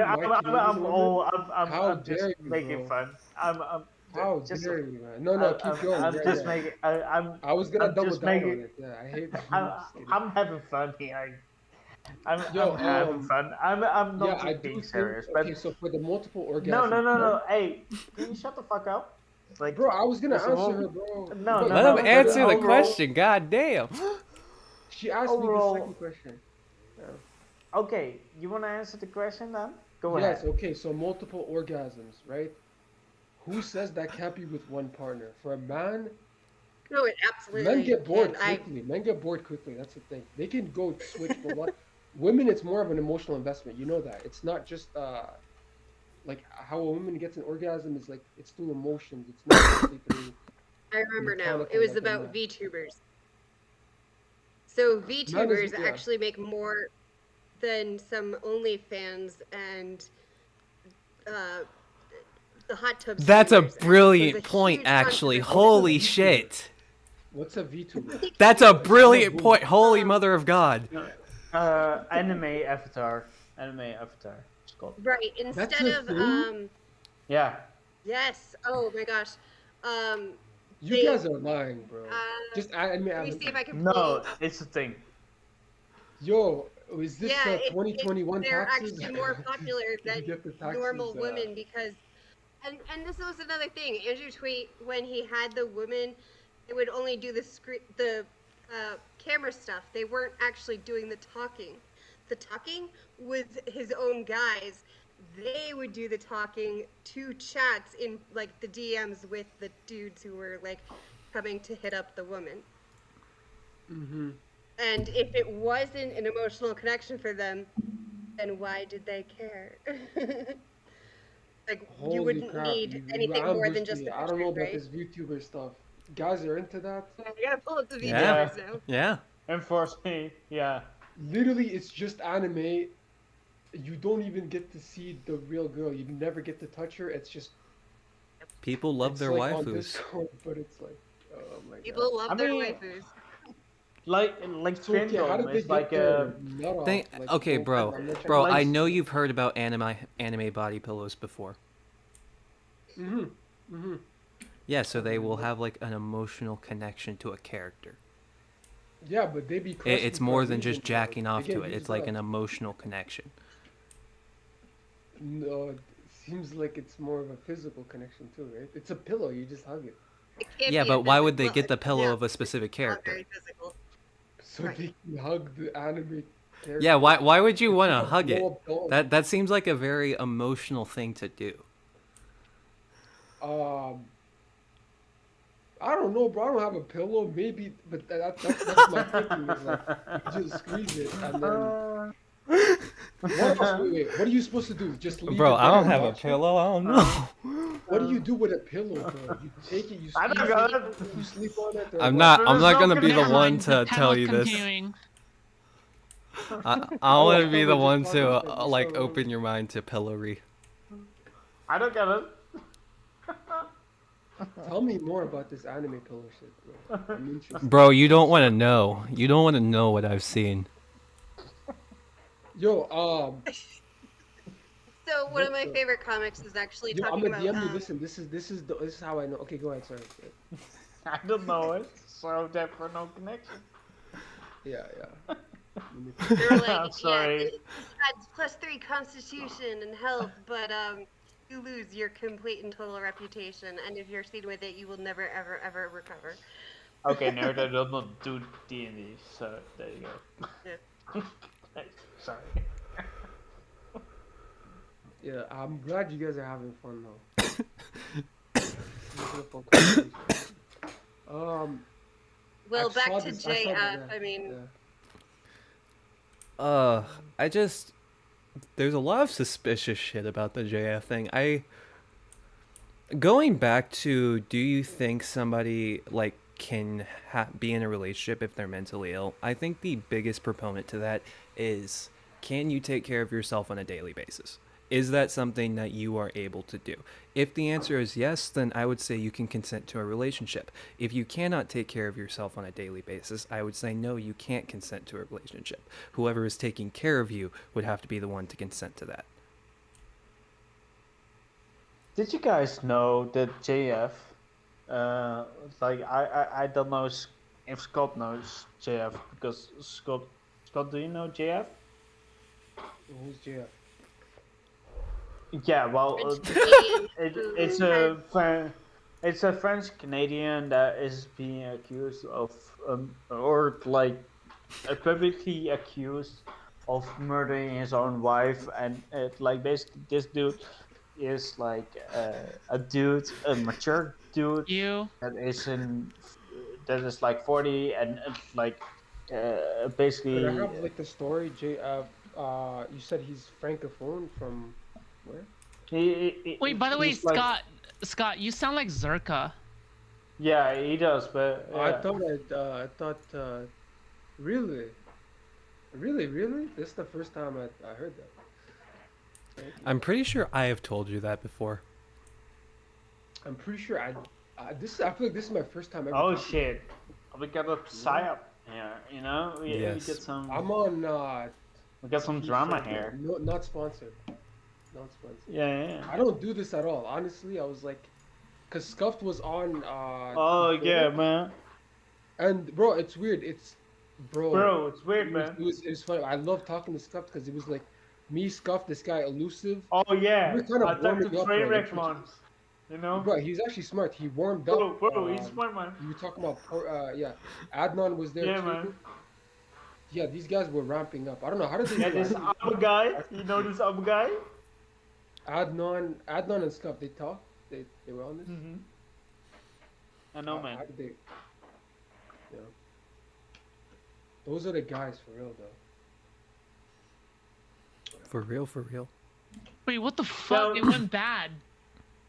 No, but about the JF, like basically, this dude, he probably like dumped his own girlfriend or wife in the woods, and then she Hang on. died off.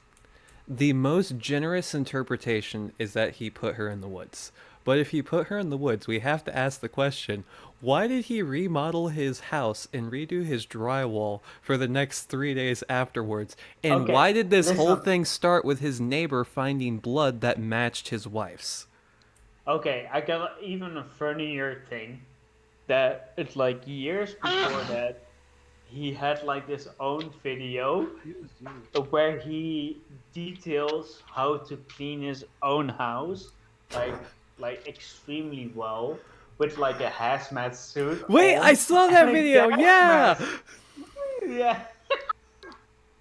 Oh, yeah. It was posted like 2018. Are you fucking Dexter? What you doing, bro?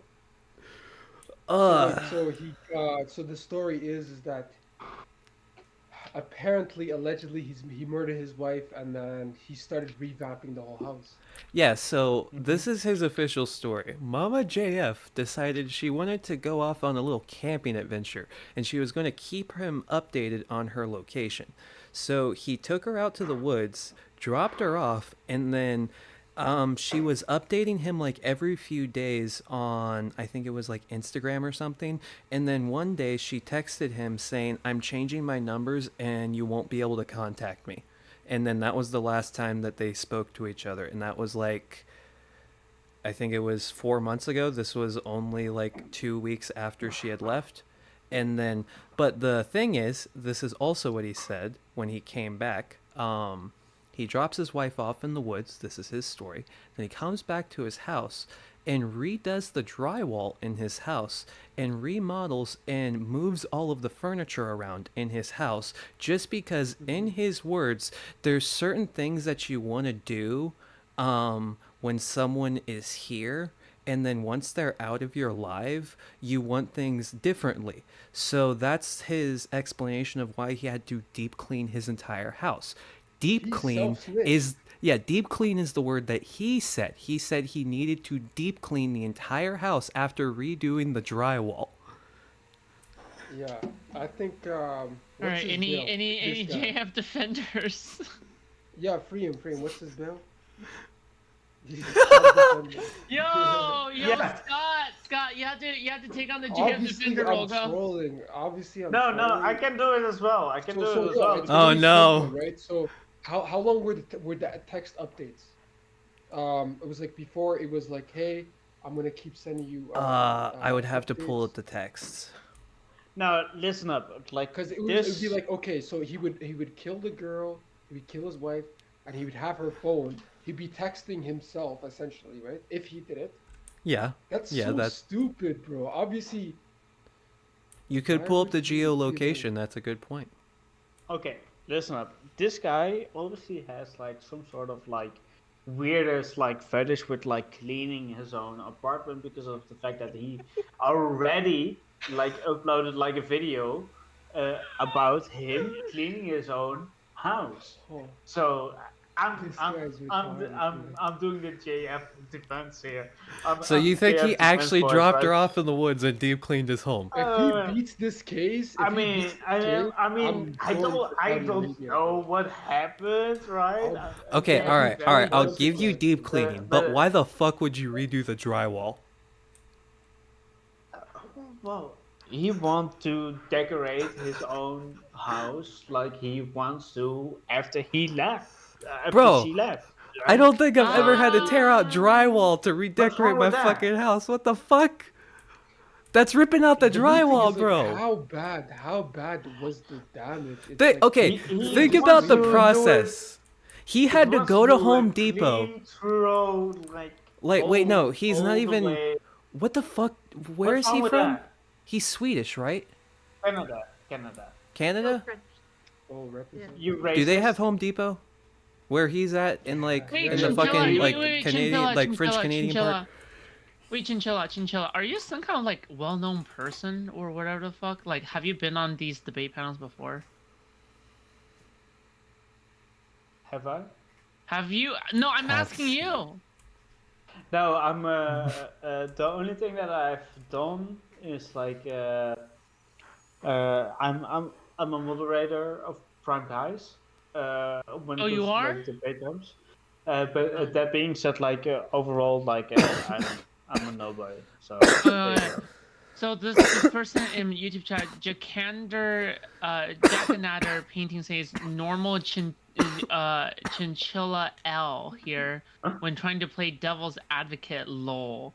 I know him from panels in the past. Okay, there you go.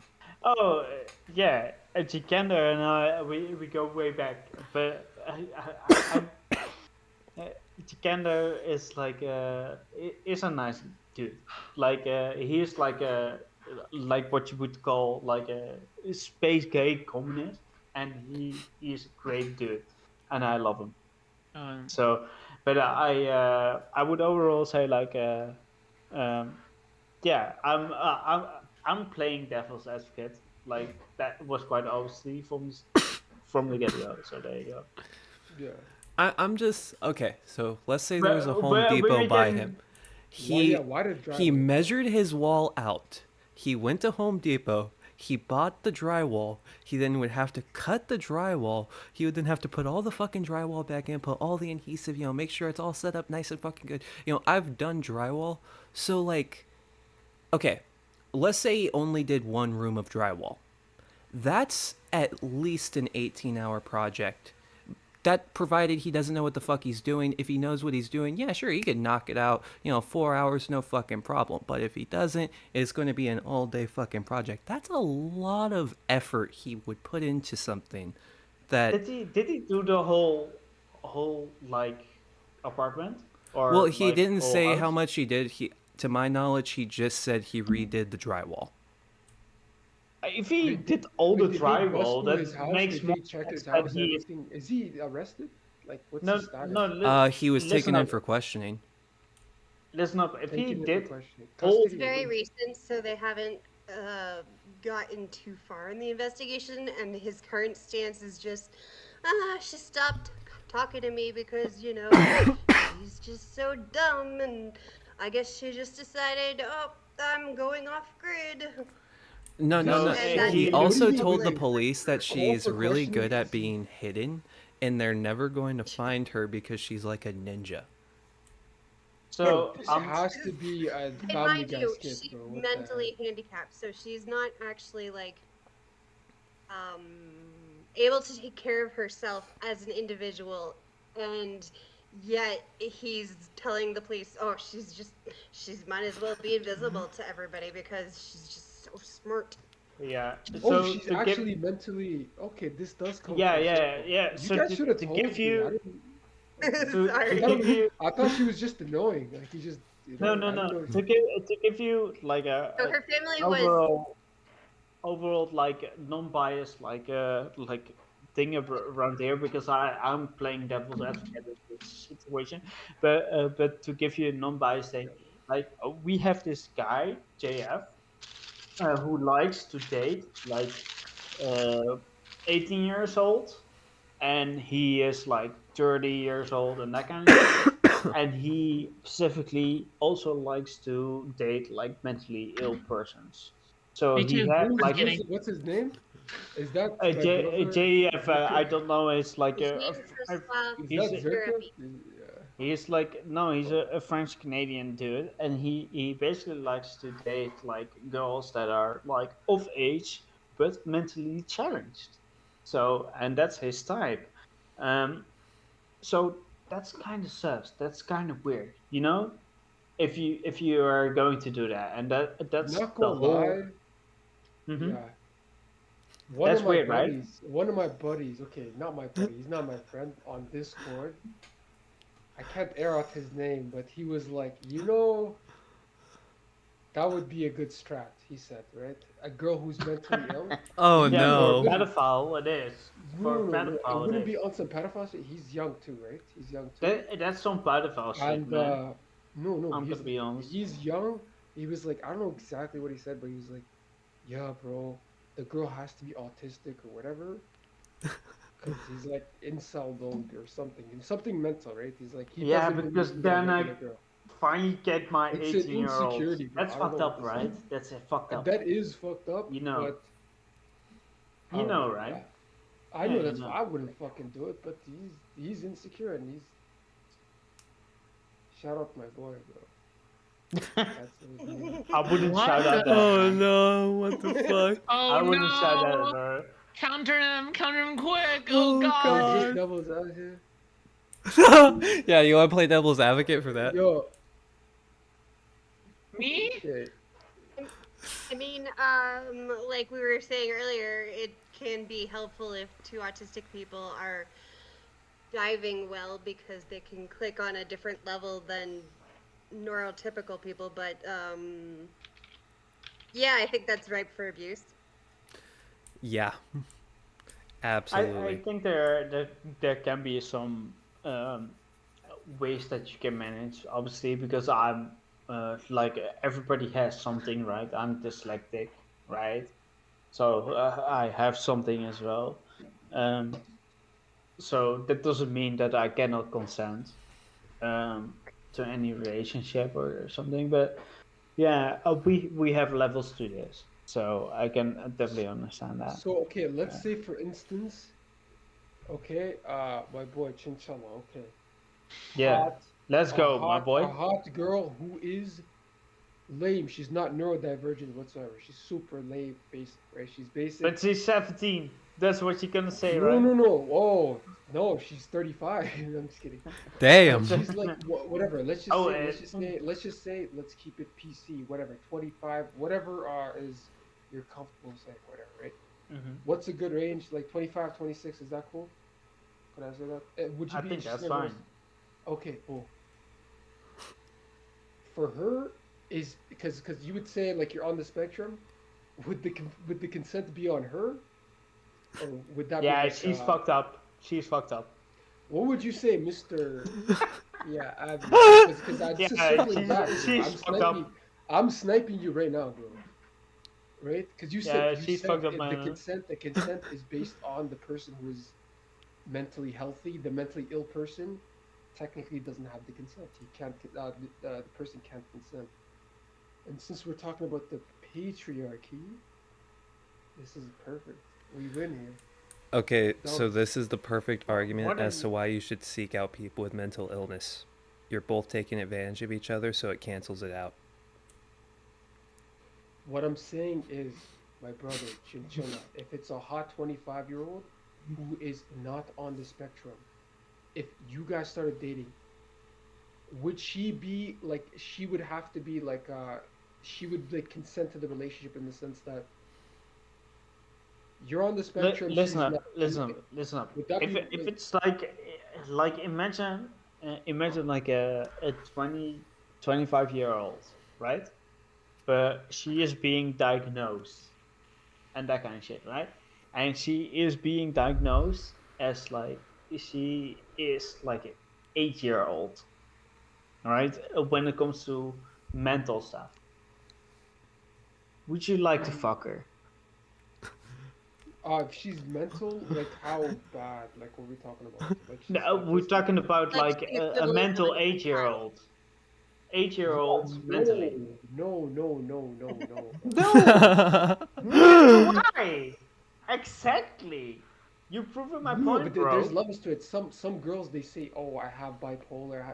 Even Yeah, some of there those are girls- levels. There are levels There's to levels, it. I right? understand There's it, but we are not talking about No, levels. We're talking about like a mentally 8-year-old. I don't want to fuck a mentally 8-year-old. That's fucking weird. That's messed up. That's So would fucked it be up. weird for a normal woman to fuck you because you're on the spectrum? Would you say? Because she would, I she think would take advantage of you. I don't know, right? Yeah, no woman can consent to fuck me. So I'm There you obviously go. like always. I'm trying to get you being girls, raped. bro. This is the If 200 if IQ a girl, woman. no, you don't understand. Like obviously, like even though I'm dyslexic, I can fuck girls, right? But that doesn't mean that I can fuck any girls. That doesn't mean that any girl can fuck me, right? Yeah. Can you understand that? No, I can understand that. Yeah. Like if Bella Porsche comes up to me, right? Yeah. She can probably fuck me.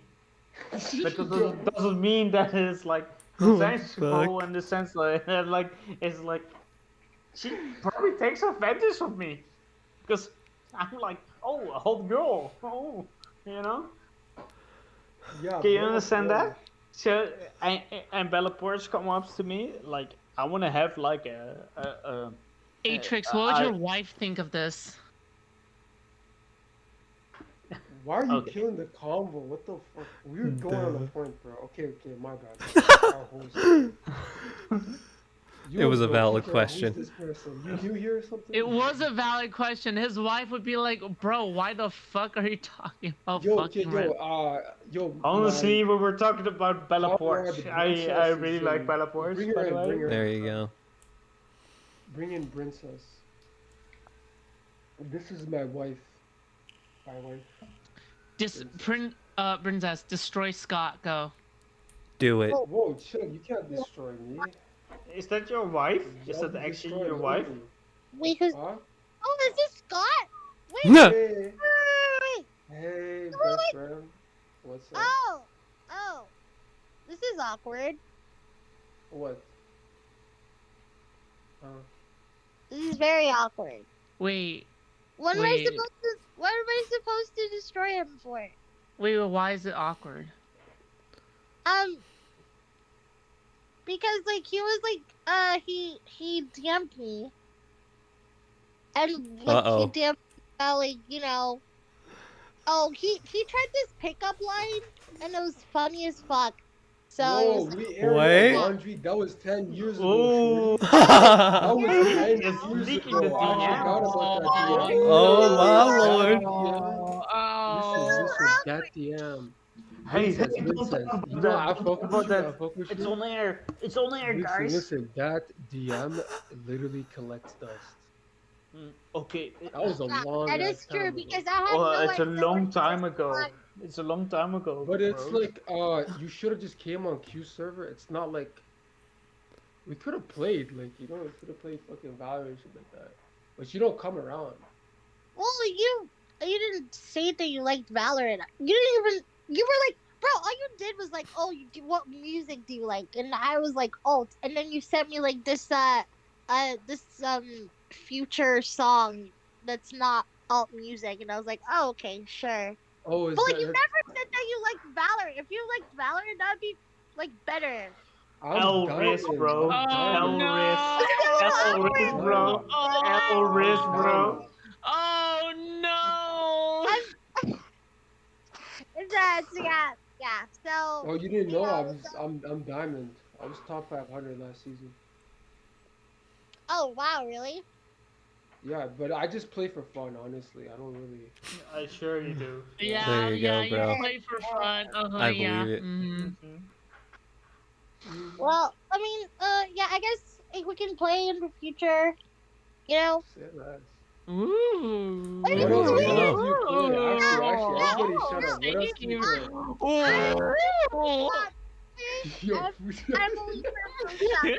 I'm not looking for anyone else. Huh? That was Okay, the so quickest what are we from enemies to talking about? lovers arc I've ever seen.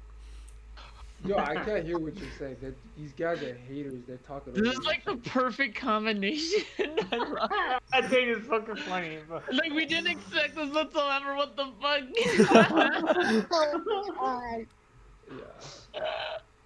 So what was the Like, you just play conversation? Valorant? That's crazy. That's like a boys' game. Like, why don't you fucking start knitting and stuff? A boys game with what? A 40% girls Yeah. population? Yeah, like- What are you talking about? Wait, You're Valorant? tripping. Bro just said knitting. I'm fucking. Oh my god. No, What I play are you Valorant. into besides anime? Counter-Strike. Oh, Counter Strike. Wow, this fucking off. Counter-Strike is base. That's it. Counter Strike, Valorant, Sims 4, cause like why not? Yo, Sims 4, and put me on. Brawlhalla. I'm trying to play that game.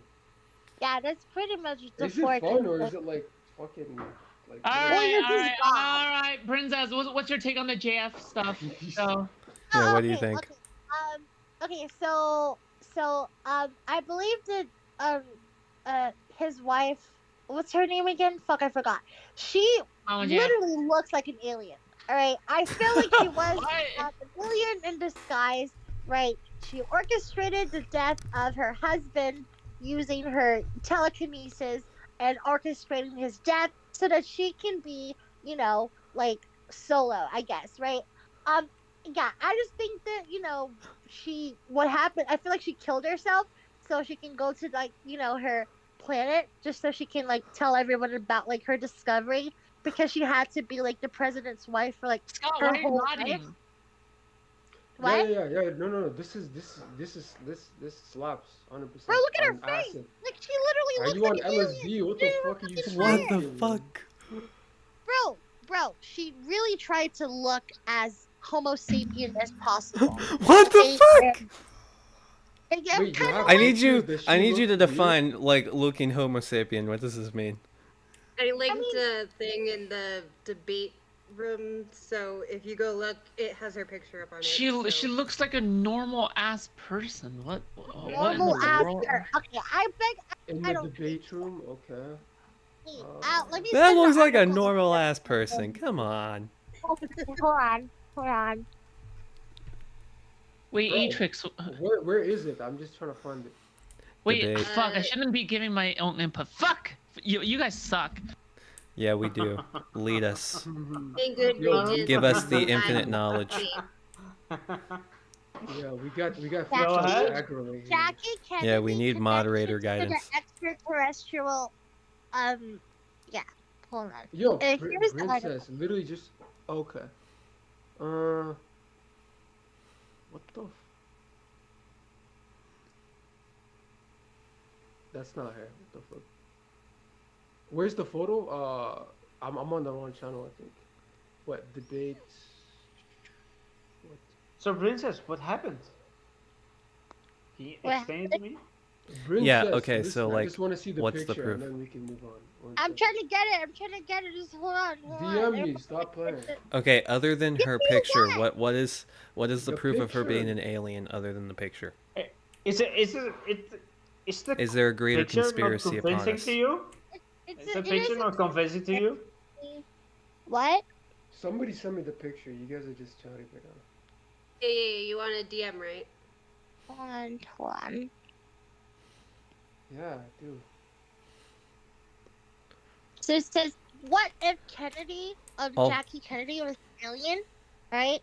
And it seems to be the case that they made a whole fashion industry, well, a whole fashion category for Jackie Kennedy, because of her, like, explicit, like, her, like, her unique look, because she looks like an alien. There's a lot. Okay, fuck up. I don't really, a lot of terms. I just think that someone like that might be, an undercover alien, and there's nothing wrong with that. I just think it's like interesting, So Yo, Princess, you know who I actually think is the undercover alien? What? Okay, go ahead. I said, do you know who I think is the undercover alien? Why? No, do you know who I think is the undercover alien? Oh, who? Ice Spice. What?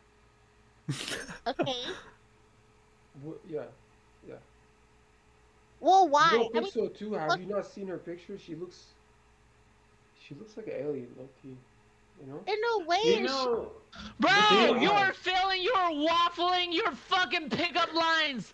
Oh my fucking Try god! You harder. contain the fucking Listen. Discord. Sometimes it don't always hit food shops. Come on. What? And then No. What was the Bro. punchline to that pickup line? There's no punchline. You just roll with the punches. What's wrong with you? If this shit was Battleship, this would be embarrassing. Okay, yeah, laugh. Okay. I know. Um, Go ahead, my bad. I was. Princess, are you a piece of trash? Cause I would love to take you out. That's how you do it. There you go. Damn. Jesus fucking There you Christ, go. okay? That's how you good. do a pickup line. All right, Jesus fucking Christ. Okay, continue the discourse. Go. that was based as fuck. You got that from Reddit? Give me a book Okay, with it. I need they to said that study up this aliens shit. planned John F. Kennedy's assassination, and it seems that Jackie Kennedy is tied to it, but they have no evidence. But it is a conspiracy, so yeah. I mean, they already said that like aliens are real, so we might as well validate this conspiracy. I mean, like I don't know. They had the dead alien in Mexico. Yeah, those fucking. Yeah, but that was literally. Yeah, it was a hoax. Yeah, that was a hoax. It had already been proven to be one. I just feel like No, Earth it was too an alien, guys. have, like, Earth is too. I don't think Earth is this boring. I feel like there's a lot of shit that we haven't seen yet, and aliens are part of it. Okay, they're not gonna look like how we portray aliens as. Okay, they're gonna look very obscure. This is what happens when you play The Sims. Okay. It alters your view on reality. Late stage VC You have a syndrome. point there. What do you It's like think the about aliens start walking in, patriarchy, then the fucking vampires show up, and Can we next roll thing you back know, to you have all the expansions. I made a vampire and alien variant. It was fun. Yeah. Yeah, it Princess, was you think the tackling. patriarchy exists? Yes, the patriarchy still exists, and we are suffering. You know. Tell me about it. Tell me about it. Yeah, like bro, like. Like, bro, tell me. What the fuck are you Yeah, doing? women's play. Enlighten him. Do you want me to tell you what? Tell me about what it. Your mom exists, so your mom still women's playing. enforces Women's power playing over patriarchy. you, I don't man. think. I think it's a ghost. I don't think it exists. There you go. Wait, why don't you think it exists? Like, at all? Like, you don't think there's, like, you know, some, like, you don't, like, you just think, like, you know, we're all, like, equal and there's no, like, hate on women, or, like, some certain social norms are, like, targeted to, like, you know, belittle women in spaces, or... Yeah, I don't think that. No, I think What? everybody loves each other. Yeah. No, I mean, that's an egalitarian, you know, society that I want, but Wait a that's second, not what didn't we you say have. the patriarchy was diminishing? What are you eating, Kucha? What? Logama. No. Don't touch the question. Come on. And aren't you a moderator too? You're Don't debate touch me. the fucking question. You're diminishing like a woman. I'm getting jumped here. Right? Come on, brother. This Come is on. the food shops. Brother, You said it was the arena. Come on. Defending you all the You time. you said there isn't enough heat, so obviously Yeah, you when said there's you were not in the enough arena. heat- You're the There you gladiator. go. I'm pulling up the heat. Do you think Turn it about the up. Go Roman ahead. Empire sometimes? Huh? Do you, Doesn't like, everyone? do you... Huh? Doesn't everyone? Isn't that bad to think about the Roman Empire? Why? Because, like, they were, like, very, you know, toxic with, like, how they, like, you know... True, they were treated very women. toxic. What they were? Like, literally, bro. Like, I mean, yeah, Okay, it was, like, but a if you're strong thinking Roman about Empire. them, wouldn't you also be able to think about ways to improve society from that time period? Like, improve society now using that time period as a reference. No, you should burn the books. Well, I'm really thinking, the reference I'm thinking of is how they treated, like, women and men, and how, like, yeah, like, I don't think anything in the Roman Empire was good, pertaining to, like, how, they treated both genders. But obviously, like, it was the Roman Empire was, like, strong and, like, you know, very, rich, but that's not what I'm looking at. So At all. actually, like when it comes to the Roman Empire, it's quite interesting when it comes to the commanders and that kind of stuff, because of the fact that they had like a lot of like transgender people when it comes to the high command, because of the fact that like you basically had like gay dudes and they actually like that like the higher like the fuck like people with like something that was aligned to pussy, so they would mutilate themselves. Sorry, did you say pussy? And against it. Well, one thing to remember. Something along. Oh, During something along the lines of that having a pussy, so they would construct themselves. Well, keep in along mind those at this lines. point in Yeah. time, they didn't have a clear definition of like man and woman the way we do today. They just referred to it as dominant and submissive. So if you took it up the ass, you were just submissive. I disagree with that. What? They couldn't tell what. Usually Yeah, I think that's silly. I think that's a silly What is definition. They knew exactly what women were. That's why, like, you know, they never let, you know, women really do a lot of things, even though they were like aristocrats, like women, and like, even though like they were rich weren't women, allowed to vote obviously in they the were not Senate. allowed to. Yeah, exactly. So like, Right. yeah. But when it was two men relationships, usually the man would be between the thighs. It wasn't usually up the ass because that would be considered okay. rude. Sodomy. Okay, Princess, I got a question for you. Okay. Will you Would marry you me? say it's better to be a woman What? in today's society than it would be to be in, let's just say, the Roman Empire? What do you? Roman Empire, you're going 2,000 years What? ago. Okay, maybe we'll or- get whatever. What Yo, the fuck? any time frame, any time frame, any time frame. Can we at least You think it would be better to be a man? 50,000 years You guys ago? are triggered for real. Any time frame. You know, like what this sounds like? Is it not the Sounds best time to be a woman in This today's is age? stupid. No. This sounds like a fucking immigrant parent saying that. Oh, you have no idea how life was back then, you fucking loser. And now you're fucking complaining about your life here. I mean, oh my god. Yo, Honestly, listen, Princess, bro, Princess, listen. Let the anime talk. Let the anime talk. Listen, I okay? would pull up on you and I'd like hop on my camel, but you might break the camel. Okay, stop horny posting, What? bro. You might Bro, break why his back. are you saying? Why are you? What? Yeah. This bro is just horny posting. Was that a pickup line? Yeah, it I was. don't know. It was know. definitely. Maybe it was. I can't remember. Do you like You camels fucked up. though? Do you want to pick up on a camel? Oh, you like camel toes? I prefer donkeys. Like they're cute. How about Mercedes S-Class Benz, 2021? I don't understand Tickle your cars. head. No, really, it's the Oh. shittiest car. Oh, that's my car, by the way. Yeah. Oh, I like dune buggies. Have you ever rode a dune buggy before? Those are cool. Yeah. They're so fun. Do you take the bus a lot, Princess? No, I have a car. Because you're buzzing. Okay, so what kind of car do you drive? Well, I don't want to dox my. I'm joking. It's a Yo, RAV4 that's yo. Are you Toyota. dumb? It's your fucking car. I didn't ask for your. I know. It's a RAV4 Toyota. Like it's like a yeah. Is that a Trackhawk? 2013 Hellcat? What do you think about Hellcats? Hellcat. Yeah, a red eye spider.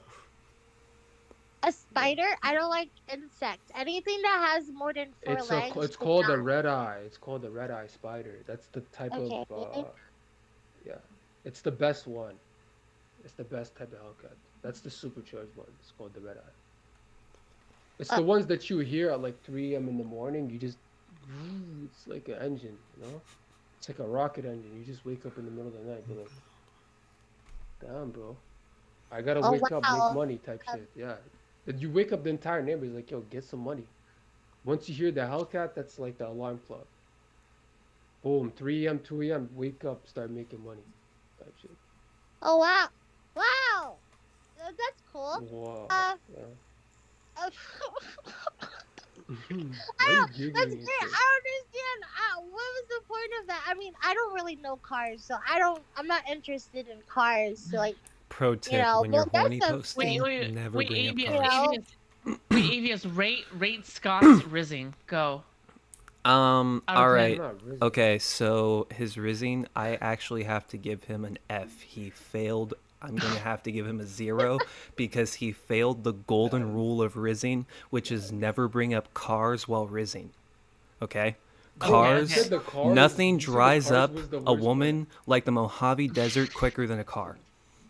Okay. Yalla, okay, yalla, yo, my bad. C Okay. class, C class, C Yo, class. hold on. Your turn, brother. Who, me? Yeah, C class. Wait, what? Yes. Go ahead, go No, Riz V. up, I was gonna say it too, but only because I'm bro. a Riz up, nurse. bro. It's your turn. Yes, do Riz it. up. Rate his rizzing. Still, I was really bad, but I was like,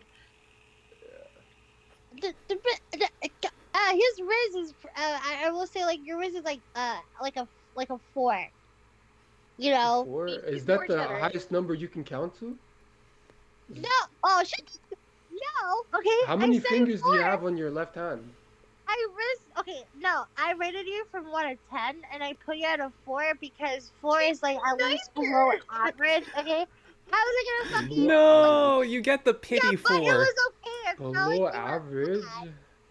okay, no, cause like You hurt know, my like, feelings for real, dog. No, Damn. No, look. Okay, you're not a bad person.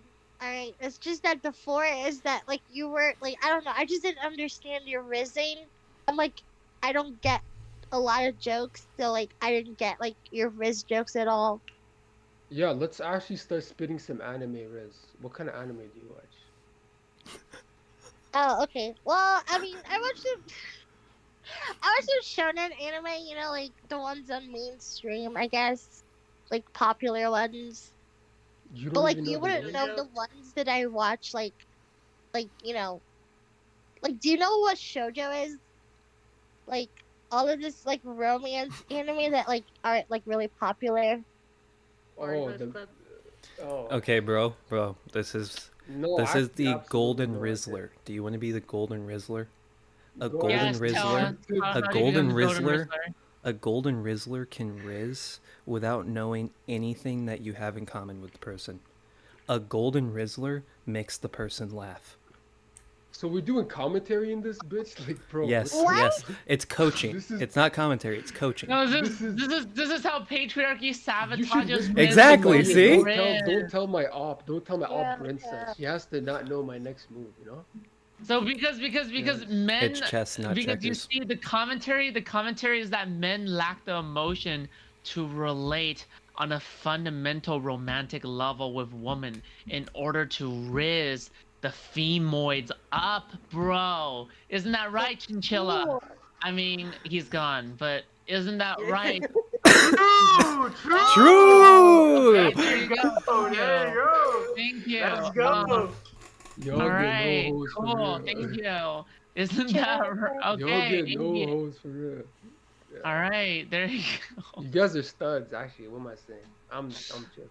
Oh my God, Yeah. Scott. Wait, we're going on a good. Do you watch any shonen anime, Dragon Ball Z? Bro, my fucking Naruto? god. Yeah. What? Oh yeah, I've seen Naruto. I don't really care for Dragon Ball Z. No. It's like too. Ask You know. her about her day, bro. No, Bro, I come wanna know- on. Shut up. I don't care about that. I'm trying to snipe what kind of anime. What the fuck? You don't care about her Listen, day? listen. I honestly just care about what I'm saying. I don't know. Okay, do you watch Jujutsu Kaisen? Bro, that's Bro, bad. that's crazy. Yeah, Worst I'm going trait in a F-. Rizzler. I'm going F-. I'm going negative. Going to anti-hate. That's a swiper, not a Rizzler, okay? Oh, No man. Swiper's wild. Is she Dora? Could you? Nah. Yeah. Nah. A swiper fuck is just pushes Dora, everyone bro? away. Don't That's all they do. Compare to that fucking I used to fucking hate Dora as a kid, bro. She fucking annoyed the shit out of me. She's like, oh guys, can you like pick like can you like tell me what's behind me? I'm like, bro, turn around and fucking like do it yourself instead of fucking asking the audience like a retard. Okay, like you're not like that. Yeah, that's why you're supposed to watch it when you're 5 years old, not when you're 15. Well, I was like, yeah, no, I'm talking about when I was a kid. I thought it was annoying. Oh, you were You too know? high IQ. You should have turned on fucking chess or some shit. There you go. Switched up the channels, you know? Oh, Oh wow. yeah. I'm sorry. I'm way too autistic for this, bro. I'm sorry. I watched the History Channel and Animal Planet. Animal Planet was the shit. I used to watch Animal Planet. That was like. See? It was the shit. I watched this one where it's like, do you watch the lion ones where they follow the lions? Bro, Mhm. that I understood life from that. I was like, did you see the one where like there was just this one lone lion and he was getting jumped by the bunch of hyenas? Right? And they were like dashing in front of him. They were essentially trying to gas him out, whatever, nibbling on him and stuff like that. He was getting nervous. He was trying to run away. And then he was like, yo, where's my buddy? Where's my buddy? And then all of a sudden, his brother or like his friend, he came and he saw like he was getting jumped. Ooh, as soon as he just walked in, all the hyenas spread. And I was like, damn, bro. You know, like. Bro, I don't. That's Yeah, like like to be human honest, beings, you know? the only thing I liked about Animal Planet was when You're they showed like the animals like almost eating humans. Like that shit was fucking fun as fuck. Okay, it was like a survivor talking about her experience with a croc, right? And just like, oh yeah, he like the crocodile like fucking like ran at me and snapped my fucking leg in half and like. She's just like crying and I'm like, oh my god, I'm so sorry, but like I really want to see like the replay, like when they like do like a like acting it out again Yo, to like are show you us actually the being sides. edgy or you That shit is actually? funny. No way. No, not Be funny. real. I mean Are interesting. you trying to like be I'm not edgy? like I'm not edgy. I'm just saying like that shit is like much more interesting to watch. Do you watch those live leak gore videos? No, I'm not a Madness? gore watcher. No, gross. I'm just checking where you at in this fucking. Damn, I'm I like. did use 4chan, but I didn't watch it for gore. Whoa, get this racist out of here. I'm not racist, okay? Like, some 4chan is radical not stuff. like always that fucking disgusting, alright? Like I wasn't like the weird 4chaner, no. I'm with you, Scott. Like honestly, like do you know 9 Like you had this one girl, Who, and Nine she Tails? was like a Nine like, Tails? Oh my like, bad, I'm having Nanners or something, and she was like basically like this like girl that was like portraying like a lolly character, and she was from like which call 4chan, and she's like pretty and she's pretty big right now. Nanners. Big? Yeah, she's big, as like clouded up and that kind of shit, and it's kind of fucked she's up. like And I feel like Princess is like it's like appealing to the same shit, you know? No! She's no, big, I'm yeah, not. she's I'm big. not a She's weird person. appealing to those I am incels. not a weird person, okay? There are lots of like funny shit on 4chan. I don't like go there What's for going on weird- there? What's going on There's- there? Well, I mean, I'm not doing it now, but before I was. But I was like, Oh watching yeah, you weird were. stuff. You know, Oh, Princess, so now I you're actually guilty. believe you because when you were on Kick or Look, Keep, I was not there I you was go. like, this There is you go. Russian language. There you go. I can't say There it you here. go. I literally I can't speak this type of stuff. Literally these words. There you right? go. You get to cloud You have to chases be there, there. right? Kick or keep, you know? It was not Kick or Keep. It was King of Cock. Like that was the Yeah, that's even worse. Wait. You didn't even win. That's the easiest competition to win. I literally That's like won. something. No, not King of Cock. Like Kick Yes, or I Keep. did. Wait, are That's you like serious? yeah. Okay, me, I'm my going boy, back listen, to listen, finding me, my boy my cat. Vanity, Okay. and Vegas. Right, I wish from you Q luck. Server. First week on Q server, we're like, bro, let's make it big, man, and we all passed it. And then Vanity actually won. He's actually a smart guy, but yeah. Bro. Yo, Q, bro, PayPal this guy, man. They send the money. What? Politics, bro. I'm making sure that's, he gets paid his fair share.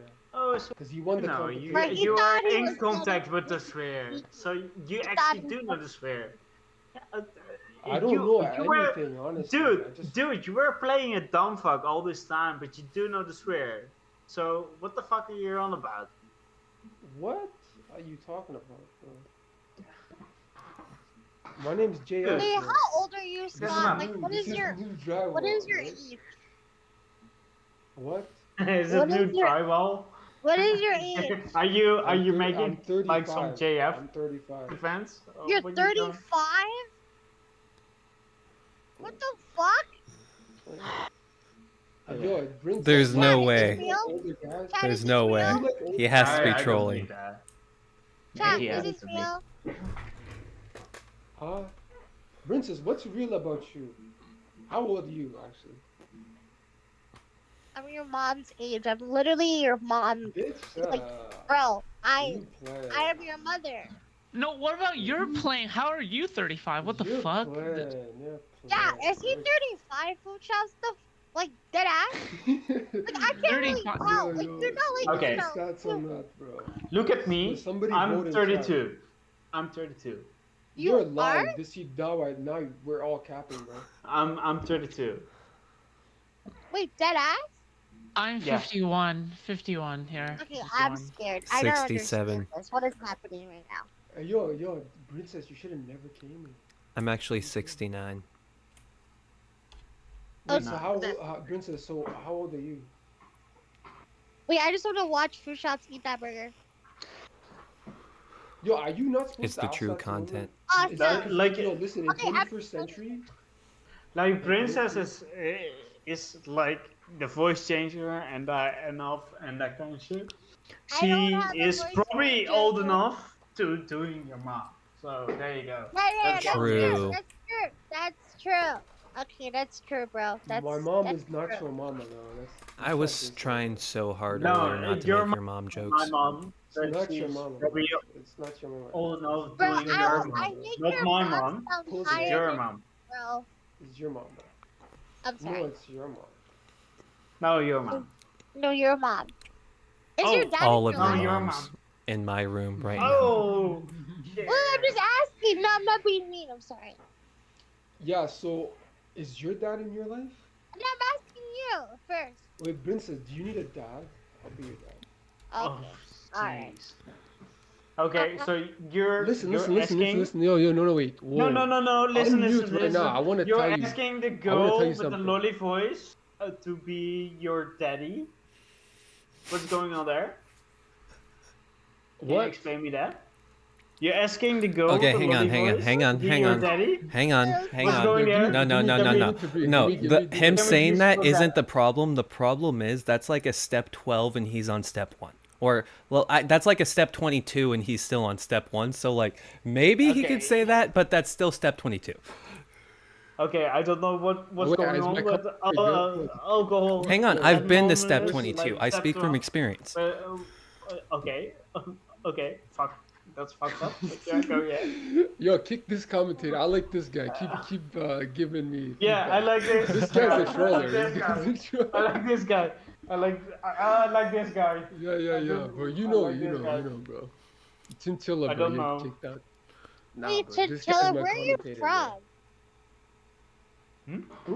Where are you from? Like, what's your accent from? Like, I don't understand. Like, are you like Swedish? I'm not trying to be mean, bro. I'm sorry. Okay, well, like, where are you from? That's kind of racist that you assume that I'm. Damn, Swedish. it's racist. Yo, Yeah. for real though. I'm not racist. Okay, Yo, no. Princess, you're asking way too many questions. You gotta at least give us, bro. You're asking me, him, whatever. Just tell us your age and then we'll give you everything. We'll cop up the Bro, SIM it's number, we'll literally cop up address, everything. bio, Whatever bro. you want. Literally fucking. Yeah, you want to know Yo, if she's like we'll 12 digit years by old, digit, right? you know? It's literally on my bio. You can just click it and just like read it. Like, it's not like. Oh, girl, how old are It's you? on your bio. What? Your mom. You're so funny. I am funny. You're No, Your but mom told me that. you're a silly goose, okay? Bro, You're you were sleeping all tucked in your bed, and I fucking came in the back door, okay, just to see your mom. Yeah. No. I'm going to. I'm here. Nice one. Just to make sure she's okay, all right. Like I take care of your mom, and it's all right. You know, like I respect women, so I respected her. There you go. Preach. I'm. Did you same drywall? Like, what? How did you bust through the house? Like, how thick was the drywall? You let me. She opened the door for me because she Like was. JF is asking, how thick is? You know what's crazy? Yo, Princess, I wouldn't even be surprised if you got through the chimney. I feel like you're like nimble like that. You'll just, you know. You can't even No. go- I'm not sure you want to say that. You look like a climber. Like, You're you so just jump- nimble. No, bro. Oh. So you're saying You're they're so nimble and flexible. they can get through crevices while they're going to your mom?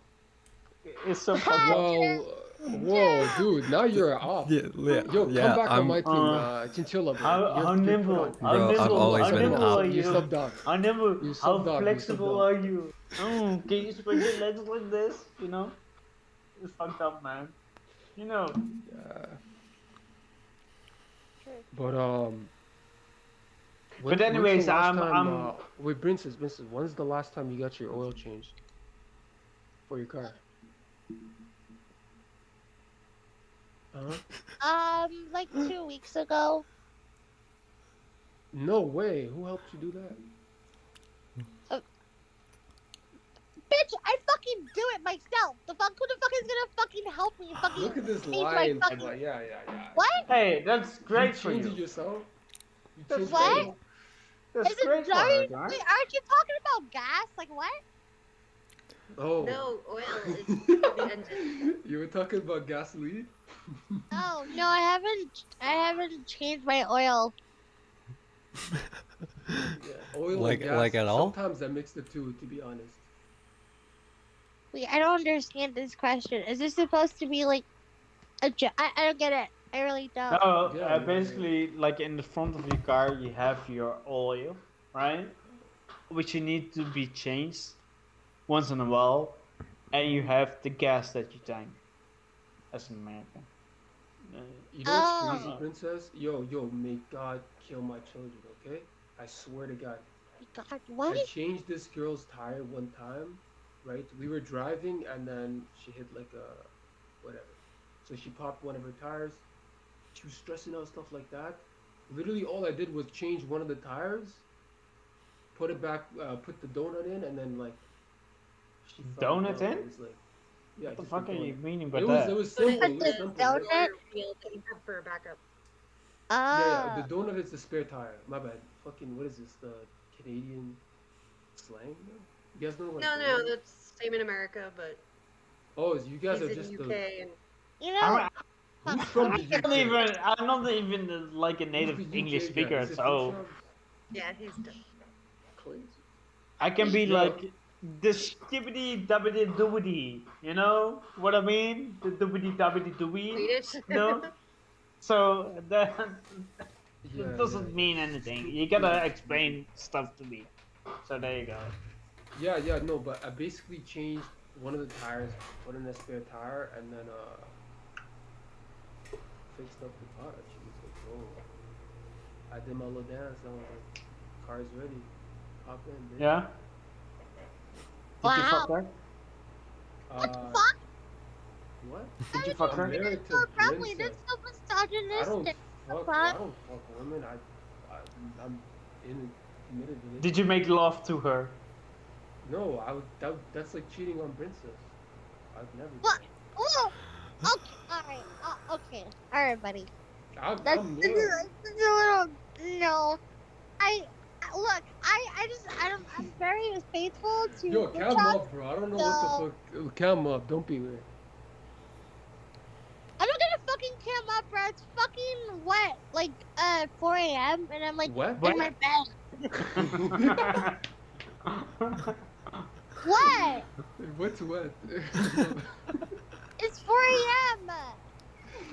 Yo, see how mean the Dutch guy Hey, it's was? at 10 He said a.m. that. over here, so there you We were go. quick with it, bro. We were like, Yeah, let's go, man. Literally, yo, princess, just listen. Maybe turn the lights on. I don't know if we'll be able to see with the lights off, but turn on a lamp or something. We want to see your content for real, bro. Yo, check on the chat. The chat is actually going crazy. That's wild. No, like Your brother, like, chat is going crazy. I'm John Circa.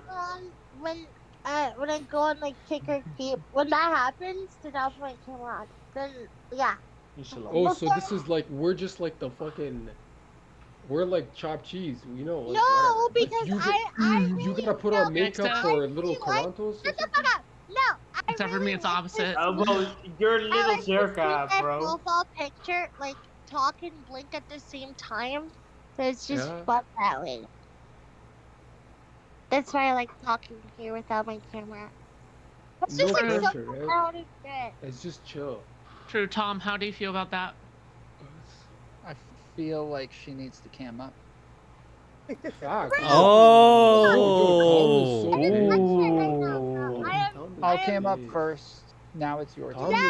Damn. I already like how this is going, princess. Oh shit. Oh, it's I will not tomfoolery. accept. That's I will nice. not accept. I like peer you. Sorry? Well, yo, princess, since you're in the mood of like leaking DMs, right? Tomfoolery. Low key, no. I like you for your Right? content. You didn't like that song. I Ah, sent thank you. What kind of Wait, music? leaking is this? DMs? The future one, because you're like. Oh, what's I didn't like future that song? one. That was that's not an alternative song. What kind of music do you listen to? Like just like indie songs that are like you know, Mitski, fucking Lana Del Rey, all of those songs that are like, you know, just storytelling and like, yeah, you know, just I don't really like rap too much. Oh, you just want a story? Just... Yeah, like. Have you ever done streaming, Princess? Well, I'm working on it. I already have a Kick account and stuff. So. There's a lot of like, what do you call them? VTubers that sound a lot like you, that do really well with those voices. True. They do really well. Yo, Princess, I never understood this all my life. I didn't know this shit was a real thing, right? I got dunked on that debate because of this, like, oh yeah, you know, because of VTubers. Next time I'll do my research, man. What the fuck? So wait, VTubers, they don't get to touch the girl, they just talk to her? Explain it to me, Princess. How do you understand VTubers? Well, I think they're cool. I Who like gives a how. fuck Like, if they're cool? What is it like? shut the fuck up! I think that they're cool because, like, honestly, it's like they have like a 3D model and it's like. How does this tie into patriarchy? Because men want 3D waifus over real women because real women don't put standards on We're them from the forcing women patriarchy. to hide themselves so they don't have to objectify themselves. No. There you go. That is not true. Okay, it's humans. Like they want to look like an actual anime character. Okay, that's why they pay for people to make them look like a 3D character, an actual anime Hang on. 3D character. What about No, the I know 2D these are characters? VTuber streamers. They all want to be anonymous. They don't ever do face reveals for a reason because they want to be Yeah, it's anonymous. fun They're trying to because hide. they want. Yeah, because they want to like have or have an anime persona like online. You know. Yeah, that's what I'm saying. Yo, So it Mirko, is live because feature, they that, want that anonymity. burger looks good. A lot of people make me really hungry, want to hide their face, bro. Do you know what fucking Stay happened hungry. in Dream? Remember Dream, bro? What He the fucking fuck? showed his face really? and like everyone fucking like killed themselves. Like it was so bad. Hang on, there was a lot of weird shit about the Dream situation. Like, I remember there was one of his ex-girlfriends that were trashing him online and leaked a bunch of sex tapes where on Twitter throughout the Dream community there was a video being circulated around of Dream sucking his own dick. Like, it didn't just have to do with the face reveal, it had to do with there was a lot of other weird shit about Dream and people would always deny it, but the moment he did the face reveal, they could Not- confirm that not all of it true. was real. This is fucking bullshit. It was all about his face, and it was like all about how he revealed himself. This Do you is really fucking think he bullshit tanked that- because of that? No, this is like a fucking bullshit. Like it was. No, all hang on. about No, his all way this, reveal all, and how hang he on, did it. hang on. All this shit came out. All Yo, this shit came out, and it's Dream stopped YouTubers. making content. And when Dream stopped making content, that's the thing that killed his channel. Listen. I agree Is there YouTubers because of the late-stage fact that capitalism? Yeah, he made was the classic basically doing mistake of his- shit came it's out about him, so he reveal. stopped making content. He made the Is this classic Dream the mistake of stop making content when shit comes out about you. Yeah, I agree there. Is this So Dream the there you go. speedrunner? Yeah, he was your the mic's, Minecraft speedrunner. I mean, your cam. I don't know if you can see it. It's like it's not showing though. Yeah, I'm sorry. Yeah, I'm there was a lot of crap with his. GoPro. I literally all I know Did you about see that? Dream is No, that you he make me wanna faked buy a a GoPro. Wow. speed run. Yeah, he did do Well, that. Did he really? I feel like a lot of people are just triggered by how like good he was, and it's like, oh yeah, There's that's like a lot of there's mixed information on it, but literally everybody except for him says that he faked it. He keeps putting out reports from other experts that say. Oh no, that he Dream didn't came out and fake said it. he faked it. Dream actually came out Oh, and he did? admitted it. Yeah, what ended up happening, Dream had a mod that was installed that upped the drop rates of Ender Eyes. That was how people knew he was cheating. Ender Eyes, he couldn't have got the amount of Ender Eyes he did with the drop rate in Minecraft. There was literally mathematicians that calculated it and said this is impossible when you look at the drop rates. But he had a Yeah, but mod then he that came out lowered with the drop another rates. thing that said there was another mathematician that came out that said that it wasn't wrong. And that But it was Dream fine. came out and said, yes, I did have the mod installed. Food shops. After This is that, about the okay. Patreon. Yeah, Dream admitted it. No, this is a good patriarchy question. Yo, I love Minecraft. Yeah, it totally has to do with the so patriarchy, Minecraft. This is. What patriarchy question are we on? It's right okay now? to say. Yeah, what do you It's think okay. of VTubers? I really just want to ask this. Okay, awesome. You know what? Fuck it. I made one up on the spot. All right. Have we gone way too far in the other direction? Okay, because I have heard something. Okay, so parasocial relationships and VTubers. Okay, so there has been a controversy of late. Okay, there's one VTuber motherfucker. Okay, all right. Oh, no. This motherfucker of recent. Okay, HoloLive. All right. Who has been caught? One of their messages has been leaked on Discord, where it basically a boy was coming over in real life to play video games with her, all right?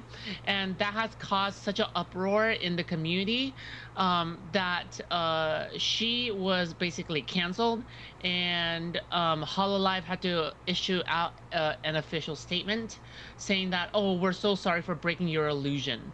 And basically, yeah.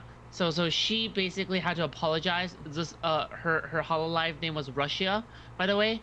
Rusia, and yeah, so she was like completely like whatever, like gigafucked. Okay, so after all of that, after all of these apologies, only then she could come back. But then you could see comments such as, oh my god, you know, why, like I can't believe I was betrayed like this, why? And this person wasn't even confirmed to be like a boyfriend or anything like that. It was just like it could have just been like a regular friend, or you know. But the thing is that people are in such a parasocial attachment to this like fucking VTuber, is that they perceive this person as like something like that, right? So so another, you know, cool fun fact tidbit is that VTubers sell wedding rings to their followers for a lot of money. So that's an interesting tidbit as well. So my questions to you is this: could it really be like a part of the patriarchy to show that, oh my God, how do we really adjust the patriarchy, especially to the modern age of the internet, to the point where, okay, we have these VTubers dancing on stream to these lonely men who may or may not be affected by the patriarchy, and why or why not? How do we help these people, and how do we steer these, you know, people away from these places? And is there any hope of saving these people at all, especially if they're buying wedding rings like that are with HoloLive characters imprinted onto them? And especially how do we address like these cases in the first place, and etc. Bam! I made this question right up on the spot. That's how talented I am. Go, discuss. You're good at this. Listen. Bro, like, what's the difference? That was a lot. What's the difference? Okay, listen. At the end of the day, this is not like this is not even manipulation. They're falling in love with the anime avatar. You don't think in their mind they're like, whoa, dude, this is weird. This is a problem. I'm getting wedding rings. But a lot of them don't think know it's a problem. A lot of them love the fact that they're anime characters, bro. Like, you should see how bad it is in Japan. Okay, we're talking about America, fucking Japan. They're actually fucking psychotic with their obsession with VTubers, anime characters, and they have AI cosplayers. girlfriends. Yeah, it gets really, really bad there. I don't really know like the solution, because at the end of the day, like, there's no. Is it a rampant problem? Like, these guys are actually falling in love with these pixels? Well, like, yeah, I don't think it's Yes. that much of a problem. Like, if they're gonna, like, you know, like, if they're gonna be obsessive with these, like, characters, I mean, give them the freedom to, right? Like, I don't really see it as a problem. Okay, that's just my, like, view on it. I'm not gonna lie. It's not that bad. Princess, your voice is growing on me. You want to be a VTuber? Okay, What? so Genius. the like, I do think that there's more and more people who don't want like the complications of a real person, and so they do enjoy like the parasocial relationship where it's like very one way. They don't have to worry about being embarrassed. They don't have to worry about like looking ugly. They don't have to worry about being quirky or dorky or any of these things. They like that person, and that's good enough for them, and they enjoy watching them and like getting their rocks off with that relationship. There's tons of people who do have like AI girlfriends who have, you know, like little Game Boys that they carry their girlfriend around with them on, and it's just these little bots. There's a ton of like really sophisticated AI girlfriends that are pretty complicated. There's girlfriend video games where you can go and interact with the girlfriend. There's VR girlfriends. There's a lot of people who are starting to like interact outside of the real space because women suck. And if women didn't suck so much, men wouldn't have to be going in these directions so often. Well, it's not that. I honestly believe that. Listen, I do think this symptom is literally just men. They have a void in, like, let's say they get on Discord, they meet this girl, she's a VTuber. That's like the most socialization they've ever gotten. And they're like, hey man, maybe this can work. Well, here's the thing about a parasocial relationship. When you're in a parasocial relationship with a VTuber, you don't have to improve yourself. They're going to accept all your bad flaws, everything that's shitty about you. There's no self-improvement, but you get all of the self-grandization that you could from a relationship. So it's literally, you don't have to do anything for yourself. That's why, you know, women suck, quote unquote. Women don't suck. It's that women have standards you're not willing to meet because you're not willing to change something about yourself that's making you incapable of having a relationship. Yeah, and to be honest, like, bro, like, these men are, like, they are kind of in a downward spiral. Like, they're not, like, taking care of themselves. Like, some of them are pretty bad. Some of them are, like, moderately, you know, okay men who just rather like, or, you know, be in love with anime girls, right? But to me, I feel like those men that are, like, you know, in the deep end, like, I don't see a problem. You know, if you want to, like, fall in love with a fucking anime girl for the rest of your life, fucking do it. Okay, you're not harming anyone. I don't think that's one thing. Let's just say you're dating a guy. Let's just say you're dating a guy, right? And he talked to a VTuber. Would you consider that cheating? Respond.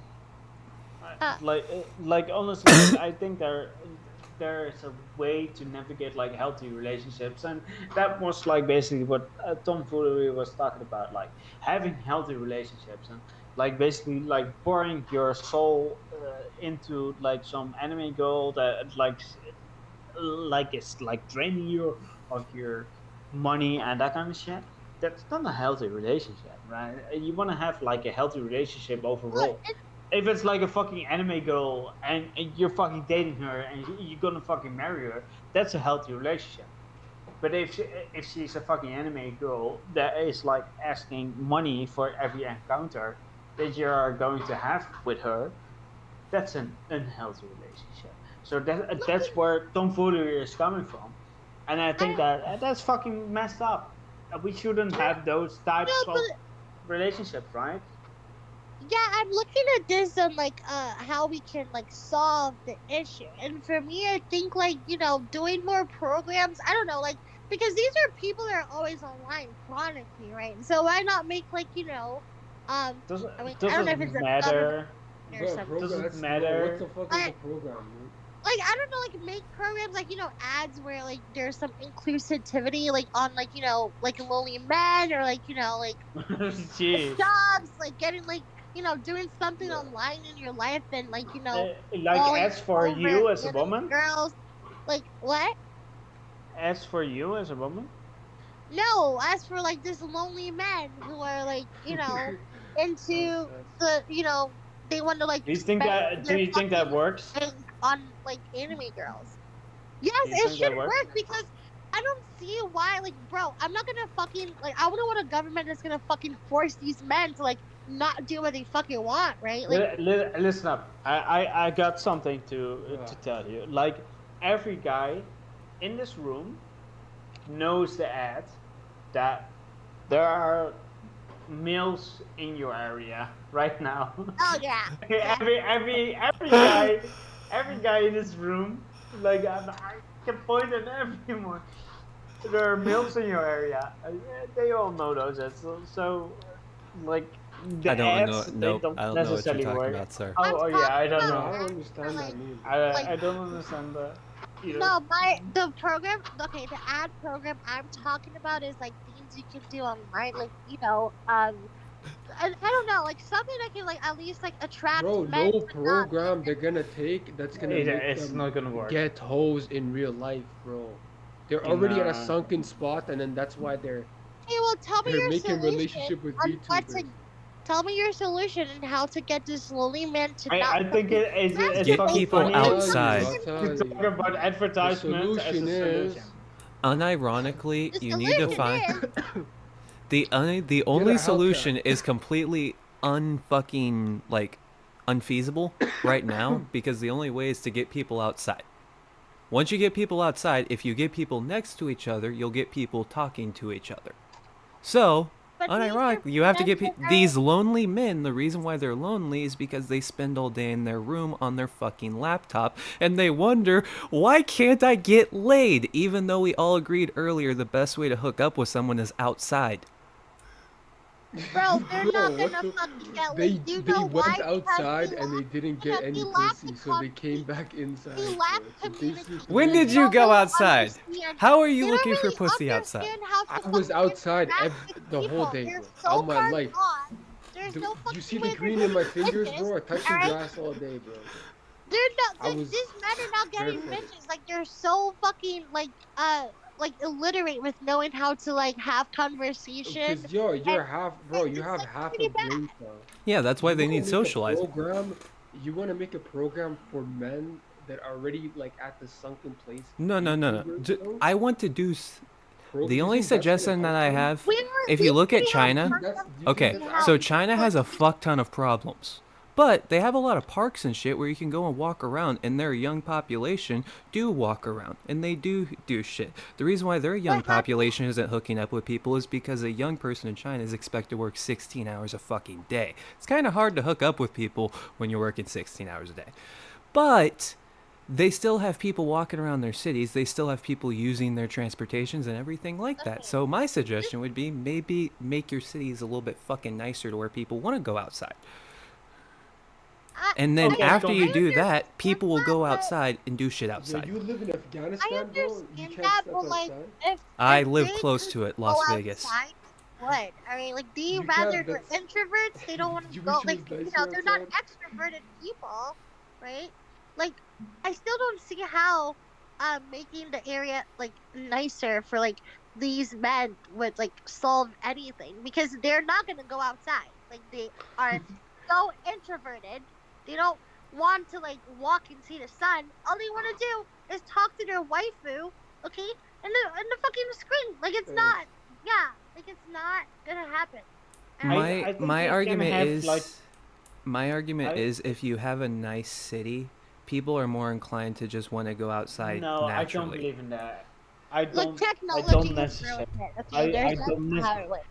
I don't necessarily believe in that because of the fact that I live in like one of the most beautiful cities within the Netherlands. I'm Dutch. Right? Here it was from Netherlands.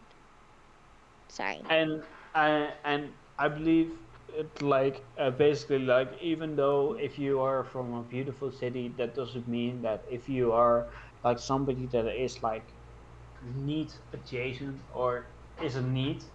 That doesn't necessarily mean that you're being enticed to go outside because of the fact that your area is beautiful. I'm sorry, that's just not necessarily like. I will absolutely grant you there's flaw in my logic.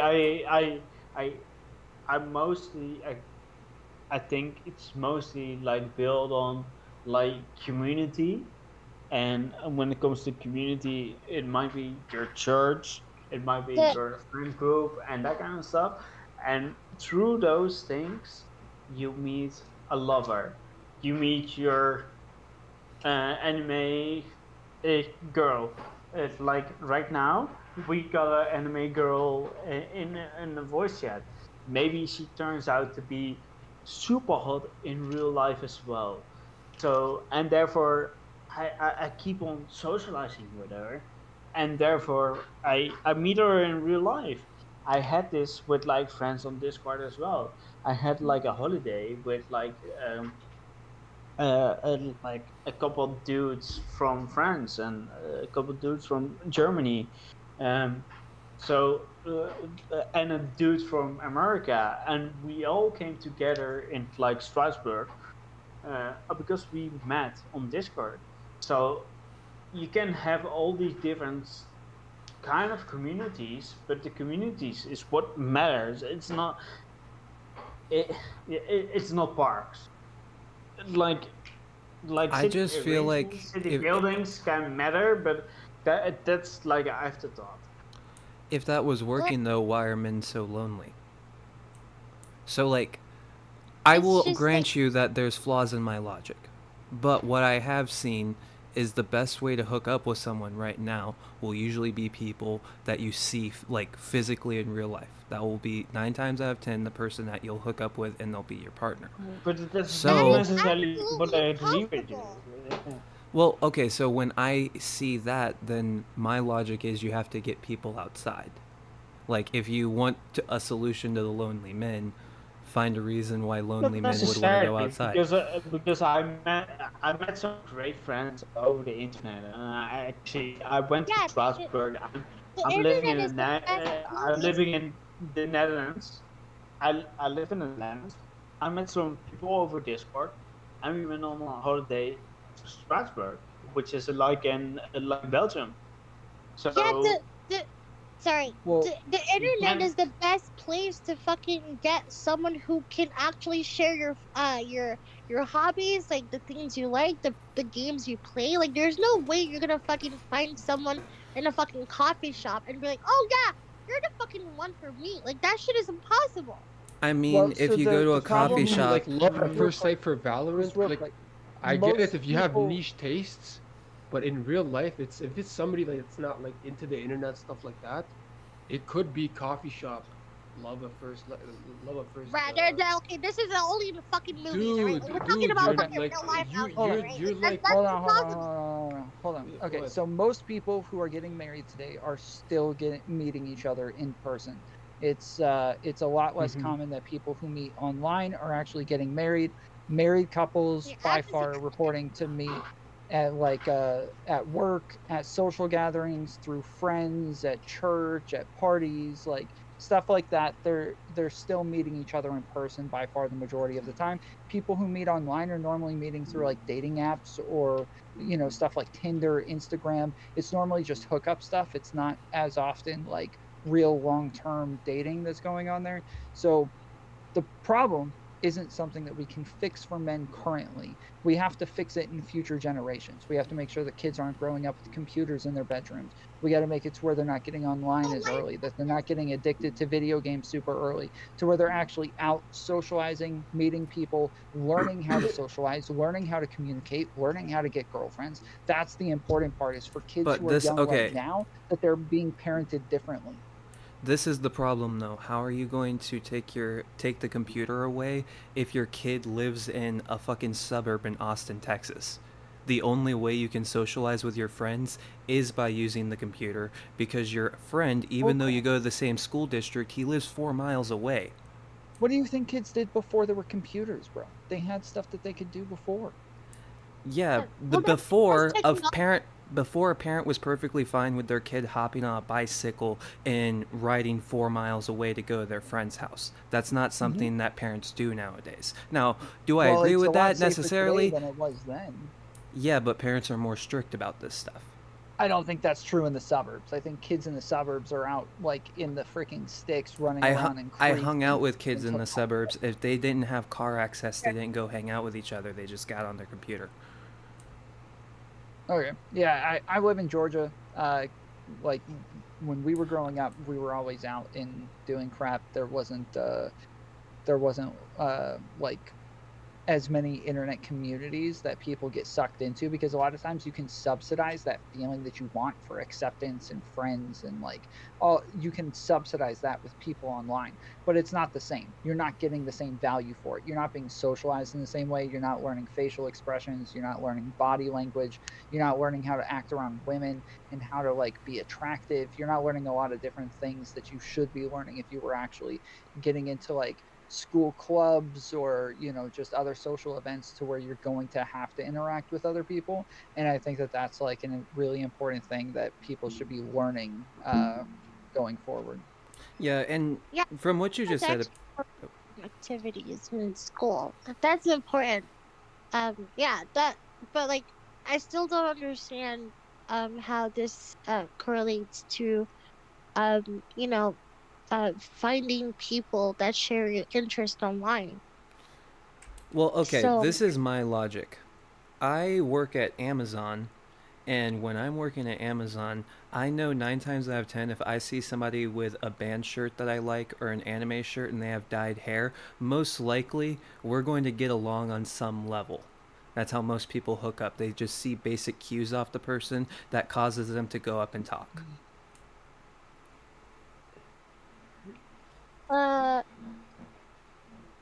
Well, I'm trying to get stats on this. Okay, so what's your point?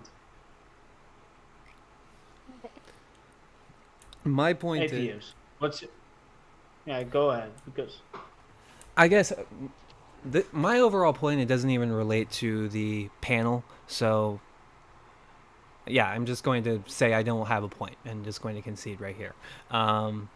But Okay, so I guess don't the worry, entire you thing that I was won. arguing, Clap. the entire thing that I was Everybody, basically it's arguing. my time to exit, bro.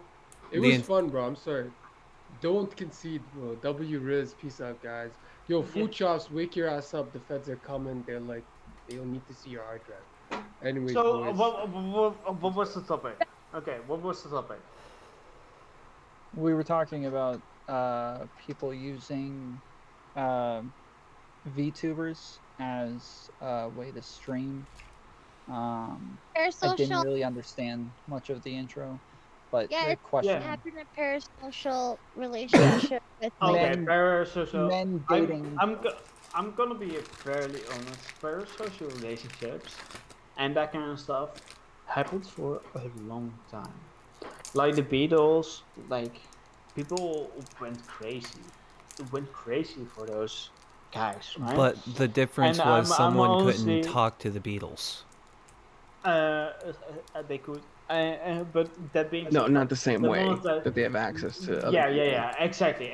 Like the monetization was like fairly different. So right now, and when it comes to like popular people, we can have like way different like monetization like schedules. Even when you have like somebody like Ice Poseidon, right?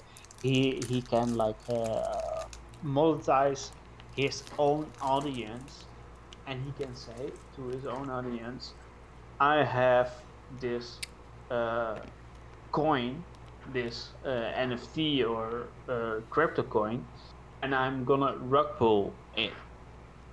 Even though that is happening, people will still invest in his own like crypto rug pull coin. And yeah, that's super weird, super fucked up. But that being said, like, where overall is like the responsibility of like the creator or lies when it comes to his responsibility? That's an interesting question. Well, do you think Um, it's okay for a creator to purposely lead their audience on, like, in a romantic way for financial value? Romantic? Yeah, like they're purposely, it's, I'm your online e-girlfriend type thing. Because, like, in the intro, it was brought up that there's literal VTubers that are selling rings, like marriage rings. What about like Bella Porsche? Do you think she did that? Was that? Bella Porsche. I'm not sure. Wait, hold on. The wedding ring is fucking crazy, but I don't see I don't see any difference between like giving your fans wedding rings and how Korean culture with K-pop, how they give like their fans like photo cards of like their actual face. So that they can, like, I put think that that shit, that's like, actually on their true. phones and everything. Like, I just don't like, and I don't think this is a problem. Like, these are just people that need something, and the fact that they have something to latch onto, just fucking leave them. I understand it's not that crazy. No, it's not that crazy at all. Yeah, I think that manipulation is like a way more deeper, and it seeps within Western culture right now. But it's like basically like, oh, I had this one girl that is like part of this one group, and therefore I'm gonna give her all my money and that kind of shit. It seeps into Western culture right now more than ever, because we had like some boundaries being touched with like Twitch and being donated there, but in the Eastern world, like it's way more. You know, people get bankrupt over there just because of the fact that they want to support a girl. Yeah. The only restriction that I would put is, like, you know, if you're doing like purchases for like all of this like stuff that, like, you know, these VTubers or whatever, like, we can even go to, like, you know, cosplay cam girls, whatever. There has to be an age restriction. Like, I don't think teenagers should be like watching those, or not really watching those, because you can't really like restrict teenagers, but like they can't be like paying out of their money and like going, like, you know, poor at like fucking 17. So yeah, like, I think when you're at least like maybe 21, that's when, like, yeah, that's a good For the record, I'm 32, but that being said, like overall, like when it comes to like Twitch, I've never been at my age when it comes to like more or less like not even like explicit content and that kind of stuff, like a girl wearing a bikini. I think it's fine that a girl is wearing a bikini, but I think it's like also like something that you should be able to say, like, well, this girl is like older than 18 and the consent watching this girl and that kind of shit. But yeah, whatever, you know. Yeah. It's just Twitch. It's weird, but yeah.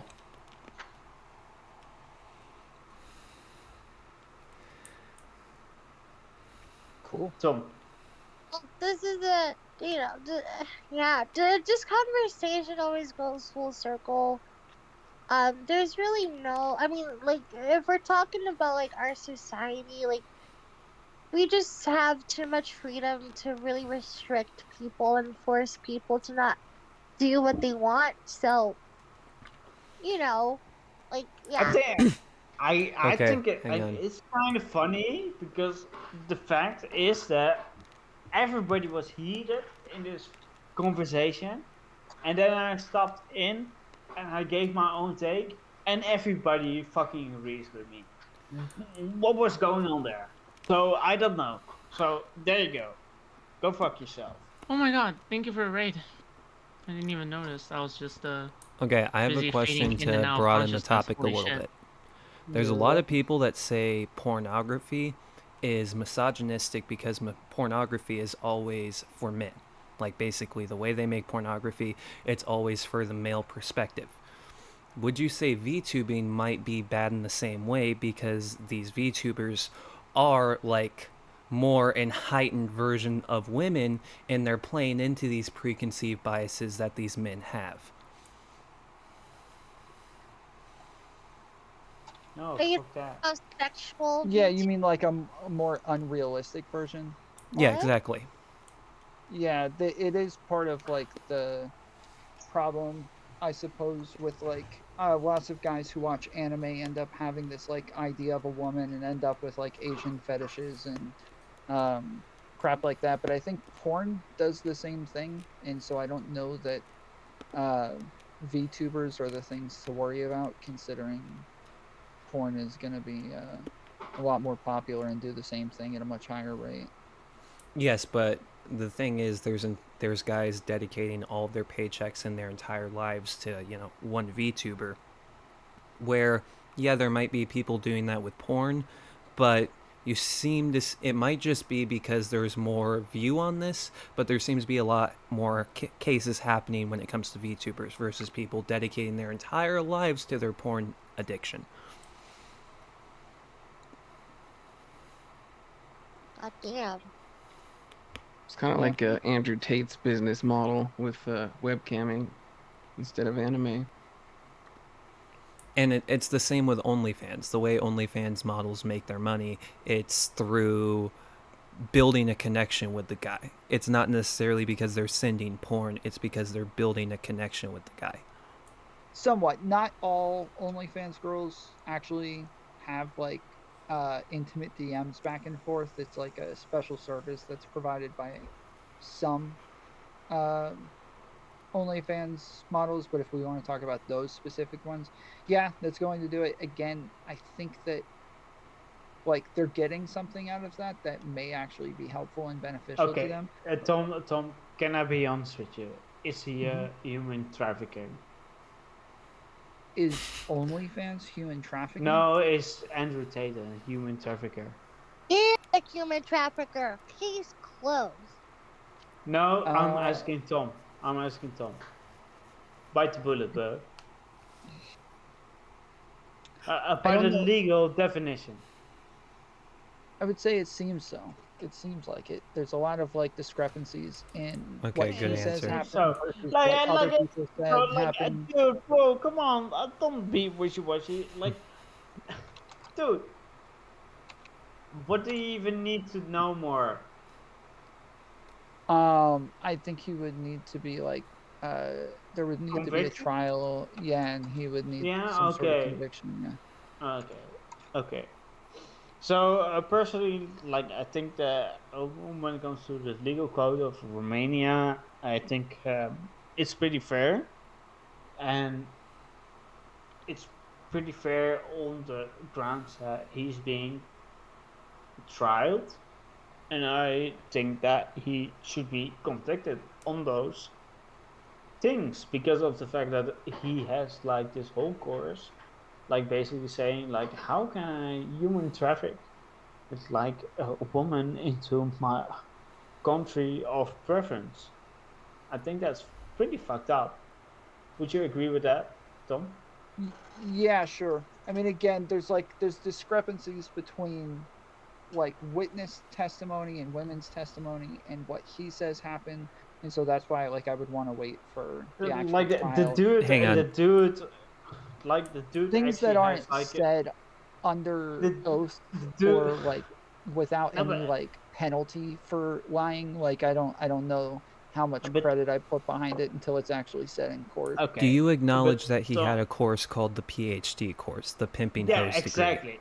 Exactly, and he said on that course, he said like, I'm gonna take like 50%, and you're gonna take 50%, but actually I'm gonna take more of that, And he was actually like, oh yeah, I'm not gonna take 50%. I'm gonna take most of your money. He had those courses. Do you recognize that? Yeah, sure, but that's not the same as like human trafficking. Okay, but in the courses he was explaining human trafficking. Sure, but the question was about human trafficking. So. It's part of human trafficking, and it's even if you want to ask me if like that. Andrew Tate is a nice guy, probably not. I don't think so. But whether or not he's like committed a heinous crime is a very different question. It's pretty clear at this point that he is being tried for like a heinous crime, and it's pretty he's being charged with a heinous crime. Yeah. Yeah, and it's pretty clear that he's probably going to get convicted. Pretty clear that under the Romanian law, he committed sex trafficking. No matter how American people see it, it's not sex trafficking. It is sex trafficking under the Romanian law. Oh, it would be, even what we know, it would be sex trafficking here as well. I don't know why you keep specifying Romania law. Oh, no. I have to be specific with it because it is sex trafficking, but a lot of retarded Andrew Tate fans do you think that America would not base like what he did as sex trafficking? Okay, Like, yeah. that's So when how you I say sex specify. trafficking, when you say it is sex trafficking, what specifically are you referring to? Like he coerced, as in he fuck, what's the word? Under the false pretense, he led this woman to think that he is going to marry them, like a pimp kind of like thing, right? And obviously that is that's a scam. You're not supposed to do that, right? And Hold so up a second. There's someone in, I think it's Tom's chat. Imagine caring about Tate nonsense when porn exists. What? That's. I don't understand that. well, the thing Yeah, with it doesn't. porn That's is beheller. that He literally doesn't make sense. the thing with Okay. porn is that like it's just like a lot of it can be problematic, but I feel like a lot of people see porn as like exposure to like just to sex, really. Like I feel like once you are open with like how sex is and the art of it and like so many like different sex like shit, like you're not so closeted, or you're not gonna like fucking be like like I don't know, like a lot of like countries that are like closeted with like their sex and porn and like what it means to have sex with a woman and a man, they are really fucking weird. Like there are a lot of rape cases in that, and they're very like I don't know, like there's Yeah, just because he's sex also like being that. charged with rape. He's being charged with human trafficking and rape in Romania. Well, yeah, the rape one, I have no idea. Like I mean, But again- he might have raped somebody, but the what do you call it? The boyfriend strategy or whatever it's called. lover boy. Yeah, method. lover boy. Yeah, like again, these are parts that like there's discrepancies between different people on what was actually happening, and even like from one witness to another, there's some discrepancies as well. And so yeah, I'm more like concerned with what actually is said under oath and what happens during the trial, because currently there's just a lot of confusing stuff going on there. No. It's not necessarily confusing. It's like it's. I'm saying It this. is, as I just for said, the- there's discrepancies No, between different no. witnesses. Well, there is discrepancy, but like overall, like the level boy method is like a standard method overall when it comes to in the Netherlands, and it's like so much practice within my country. So that being said, like it's super bad, and it's like basically like some Sure, guys, that's what we're talking like- about, though, is whether or not the Loverboy method was actually used. There's discrepancies in whether or not that's the case. There's It like was different. 100% used, and it was like 100% like utilized, even though it like or like even like the Tate brothers went up like to 15-year-olds like girls and messaged them and said like, can you come to me and that kind of stuff, and they were grooming those girls, and the only way that they had like recourse was because of the fact that those girls were like basically like had like a father that was like a politician, and Sure, therefore but you that understand that, like, was when the- we're talking about discrepancies in testimonies, we're saying that one person is giving a story, and they're saying this other witness was also there, but this other witness is giving a different story from what they said, and they're saying, well, this person was there for my story, though, and that person is saying something different from what they're saying, and so there's not a lot of corroboration coming from one person to another on what actually happened, and it could There be was that they're sick enough discrepancies to with where none of Harvey these people Weinstein. were actually. Yeah, it could be that they're not slick, that they are slick enough to where none of them were actually around one another to where they could corroborate these things. But my point is that when we're actually digging into, like, when you say this happened for 100%, we don't even have like numerous people with the same freaking story. Like, I could never say. But that's common with these kinds of things. Before I go, like, that doesn't mean that it's 100%. Did you not see like the reports that came out, like logs of messages and stuff like that, where he yeah you read that, right? Like, he was talking about manipulating a girl to, like, you know, feel bad about herself and feel like, you know, be dependent, right? Like, he was basically saying that, like, make her feel like, well, I'm gonna tell her that, like, you know, I heard from someone that she had sex with like 4 people, and then she was crying and she was like, no, I didn't not have sex with that many people, like, that's not who I am, like, you know, like, don't listen to like lies about me. And she literally was depressed, like, she made that clear, right? And he was using that to make her stay and shit like that, right? And he also said that he loved raping someone, right? He literally explicitly said that. I don't know why people are saying, oh yeah, he's probably fucking joking. I mean, I don't know what the fuck, like, why would you, I mean, like, why would you joke about that? I don't fucking understand. Like, it is way too sensitive for me to take that, like, message as a joke. Okay, that is not, like, that's just too much, right? Like, so obviously I understand that, like, you know, the girls that are, you know, in this whole mess are not really, you know, being consistent with like their like, you know, their stories, but at the same time there might have been some manipulations going on.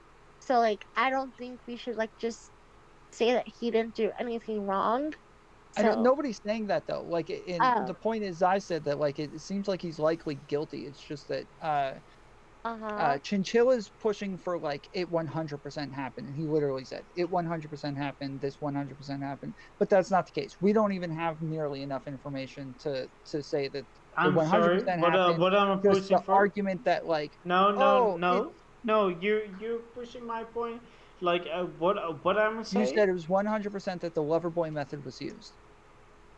No, I'm not saying anything around those lines. Wait, you literally said that. I'm not saying you are saying that. I'm saying you did say that. You said 100%. No, you're misrepresenting my point. I'm saying that lever point method can be used. You are saying 100% at 100%. You said 100%. Yeah, I'm pretty sure you did say no, that, not, actually. No. Not 100% That's kind of the fucked up, time. man. No, you said this. You did not say 100% of the time. You said it was 100%. You are saying used. that for me. No, you said that for you. You're misrepresenting for me. No, you said that for you. No, if you want you are saying 100%. 100% and 100% of all Okay, we gotta run this back because I swear you said that too. But, like, do you not wait? How? Okay, do you not agree that, like, he used the Loverboy method at all, Tom? It seems as though that's the case. Yeah. Okay. Yeah. So I thought you were disagreeing. Yeah. So we are agreeing, Tom. I'm disagreeing. We are on actually whether or not agreeing. 100% the case because there's not a lot of cooperation with a lot of these. No, stories. I'm not That's saying what I'm 100%. Wait, why Okay. not 100%? He literally said that that's how he got the women to his fucking mansion. In his own words. By using the Loverboy method, yes, we're talking about specific people, specific women, specific. Is that 100%, or how does that work? If he does about a Loverboy percent. But in general, he did use a Loverboy method. Okay. He's making the Princess, statement you that get it. he has You get it. used In it general, before. yeah. And the there you point go. is that that, like, let's say he did. Let's say he used the Loverboy method on a woman and he murdered her right afterwards. We don't know about her. She's buried off somewhere. And he admitted to using the Loverboy method with this chick. But the other women that came forward, he didn't use the lover boy method with them, and he used, he didn't traffic them at all. And a lot of the information that we're using attaching to these women have nothing to do with them, right? This is what I'm talking about, where we're saying 100% that we have no idea. But that's the whole idea, because of the fact that you attribute me to 100%. Like, I think that the Loverboy process was definitely there. Like the Loverboy process was there in 100%, but the Loverboy process was not 100% utilized on all the girls. I will That's say what I that. just said that you said, and you said you didn't say that. I just said you didn't say it was used 100% of the time. You said that it was 100% used, and you said I misrepresented you. No, you still misrepresented me, because I think that they use the Loverboy method all the time, but it doesn't necessarily mean that they succeed with the Loverboy process all the time. So they might utilize other tactics and that kind of stuff. Sure, neither one of those things are the thing that I said. Okay. Can you prove to me that I used the Loverboy process on those women all the time, and that it was like my idea that I did that all the time? Yeah, no, well, again, that was what you claimed to be. No, it is not. I literally just told you that's not what I claimed, and I repeated back to you what you had just said 2 seconds before, and then you said, no, that's not what I said. But then when you tried repeating what I said, you said that instead, and that's not what I said. I said something else. Okay, I listen again. Okay, I said. Okay, you didn't say. No, just listen. You keep getting it wrong. Sure. You said. Okay. I said. You did not say that it is used 100% of the time. I you did not say when it is you used said 100% of the time. You did say that it was 100% used, meaning that, like, you believe for 100% of a fact that it was used at some point. That is what you said. That's what I said you said, and then you said you didn't say that. I think if we're gonna be fair, right? I'm engaging with you, right? I'm not being bad faith. I'm being a good guy. I'm also trying to turn on my cam, because fucking cam is like messing up. That being said, like overall, I think that when it comes to the Loverboy method, right? Like overall, like there are like certain systems and certain methods that are being utilized. The Tates were definitely like utilizing all those methods. So the Loverboy methods, they were definitely like utilizing all those methods. That being said, were they doing things out of love? Were they doing things out of like business methods? Yeah, sure. But they were definitely like doing the Loverboy methods. I just watched it back, and you did say 100% it was used. Yeah, it was used to a certain extent for a certain woman. That's what I said. That's what I said you said. That's what I said. Do you disagree with that? Yes, I've explained over and over why I disagree with that. But each time I explain why I disagree with that, you keep saying that's not what you said. So, okay. So I explained why I disagree with it, because it could have been him saying that he used it doesn't necessarily mean that he was using it with the women that are actually witnesses or that are actual victims. Two, like, even people just saying that they did something doesn't even actually mean that they did something, especially as freaking Tate, where he brags about doing all sorts of things that it turns out he never actually did. So again, I care about like what's said in court under oath. Like, those are the things that matter. Some of these witness testimonies are under oath, and some of those matter, but also are not corroborated by anybody. So there's still, like, my point is that there's still a ways to go on a lot of these testimonies, which is why that they didn't charge them as early as everybody wanted them to, just because there's a lot of problems with the case.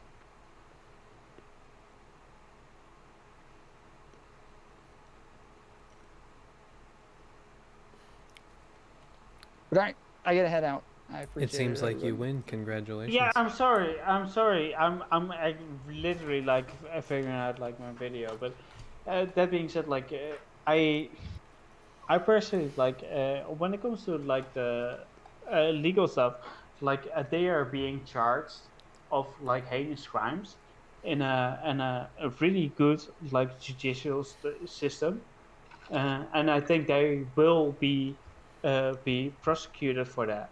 How do you feel about that? For the human trafficking. I think it's likely that they're going to be charged with human trafficking. And rape. And Right. rape.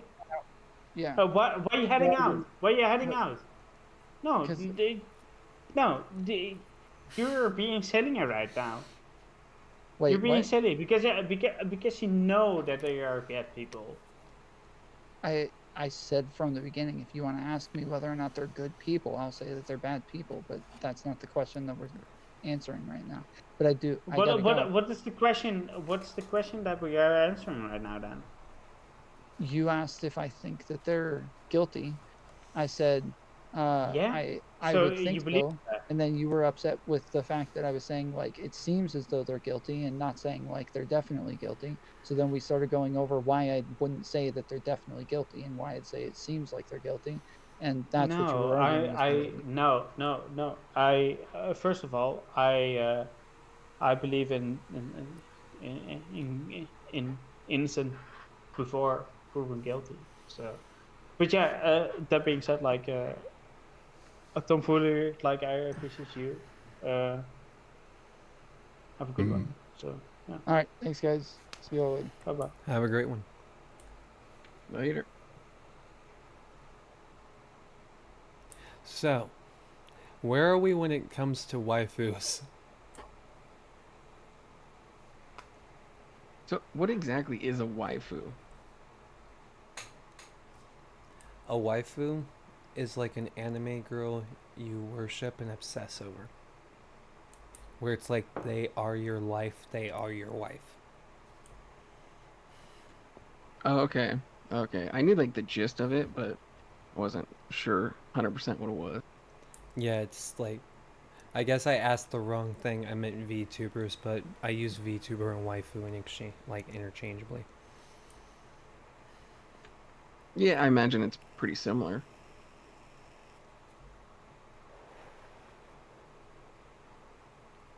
I'm honestly thinking about this whole What do you think? premise. Yeah, I don't. I really don't know. I'm thinking, can Joe Biden be my waifu? And I'm thinking about those things. Yes, yes, Joe Biden So- body pillows. So I do like Joe Biden, but I don't want to have sex with Joe Biden. Why not? So there you go. Because I'm not gay. So You could have a Joe Biden fleshlight. well, I'm not like that, but it's okay. Think about the For opportunities you everybody, could have. for everybody that wants to do that, I'm fine with that. But that's just not me. Think about how patriotic it could be. Well, first of all, I'm not an American, so it's not patriarchy for me to fuck an American dude. So It's there you always go. patriotic to fucking American. Hell yeah, bro. Hell Exactly. Yeah, brother. See, Hell yeah, brother. you understand this. I do have family in South Carolina, so I can probably fuck my sister or something. See, you're and one of then us already. It's like patriotic or something. Yeah, I that's assume that. keeping it in the family is the most patriotic thing you Yeah, can do. yeah. Yeah, gotta keep it purebred. Exactly. Hell yeah, brother. Hell yeah, brother. It's the only way you can make sure it maintains within the border. No, but it's an interesting question. What? Wait, what's an interesting question? Like how, like who would you fuck? Like basically for society and that kind of shit. Right? Who would you fuck for society? What? I don't know. I don't know. So I are really we don't are we know. like ranking the U.S. presidents based on how likely you would fuck them to save society? It's like Obama, like yeah.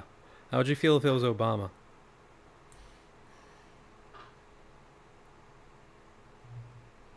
you're asking the wrong person, dude. I'm not even an American citizen. Pretend you're an American.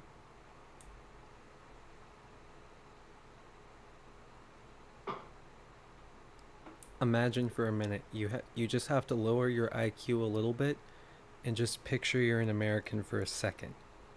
Would you fuck Obama to save the US? To save the US? Yes. To save the US. You're an American. You're an American in this situation. You're asking me. I'm basically like. Hey, you better not fucking answer no, because if you answer no, there goes like all of your fucking healthcare research and your oil. This guy comes up to me. Don't get it twisted. And your guns. We'll take the guns too. Don't get twisted.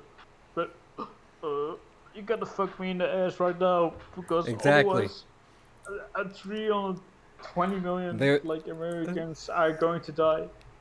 Like no, so like there's an alien parasite. I would fuck him in the ass. Yeah, there's like an alien parasite that's like strapped itself to his G-spot, and the only way you can kill it is by like ramming your dick in his ass because your dick is like the perfect size to kill the parasite. Yeah, and only Obama. How in the fuck did you imagine this? only I have a creative mind. Only yeah, Obama has his parasite. He caught the parasite because he was down in Africa trying to save children.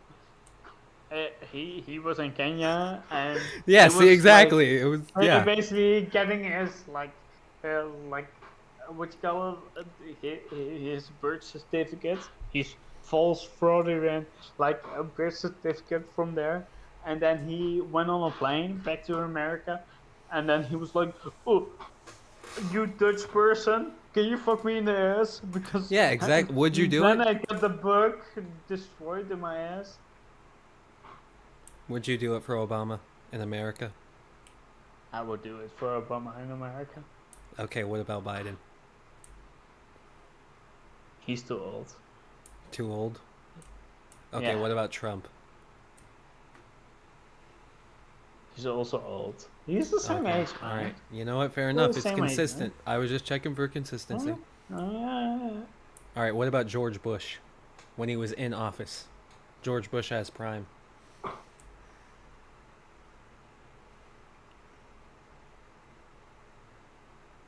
don't know. What would you do? What would you do?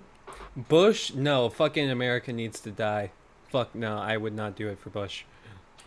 Why are you such a American imperialist? Bush? I don't know. Bush is he's a fucking weird one. I don't even understand the reason why they did all this shit. Why do you defend Bush like that? You know? You sound like an imperialist to me. I wouldn't go... Okay, so here's the thing. I wouldn't say Bush is an imperialist because I feel like imperialists usually have some sort of intelligence that Bush didn't possess. Like, I don't think he was really smart enough. I don't think he thought any of his plans through enough to be an imperialist. I honestly think, like, if I go mask off, right? Like, I'm mostly like just a liberal, and I think that most presidents didn't, when it comes to the U.S., didn't have like the perspective of like destroying the relationships or having like a controversial like relationships when it comes to the West and when it comes to like other nations in the last 20 years. Maybe like Trump when it comes to like meeting in North Korea, that's pretty controversial, but besides that I don't see any controversial moves in the last 20 years when it comes to the US presidents.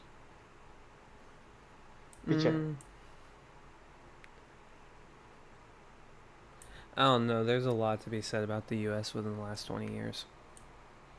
I would say the biggest narrative for the U.S. within the last 20 years is just straight up incompetency.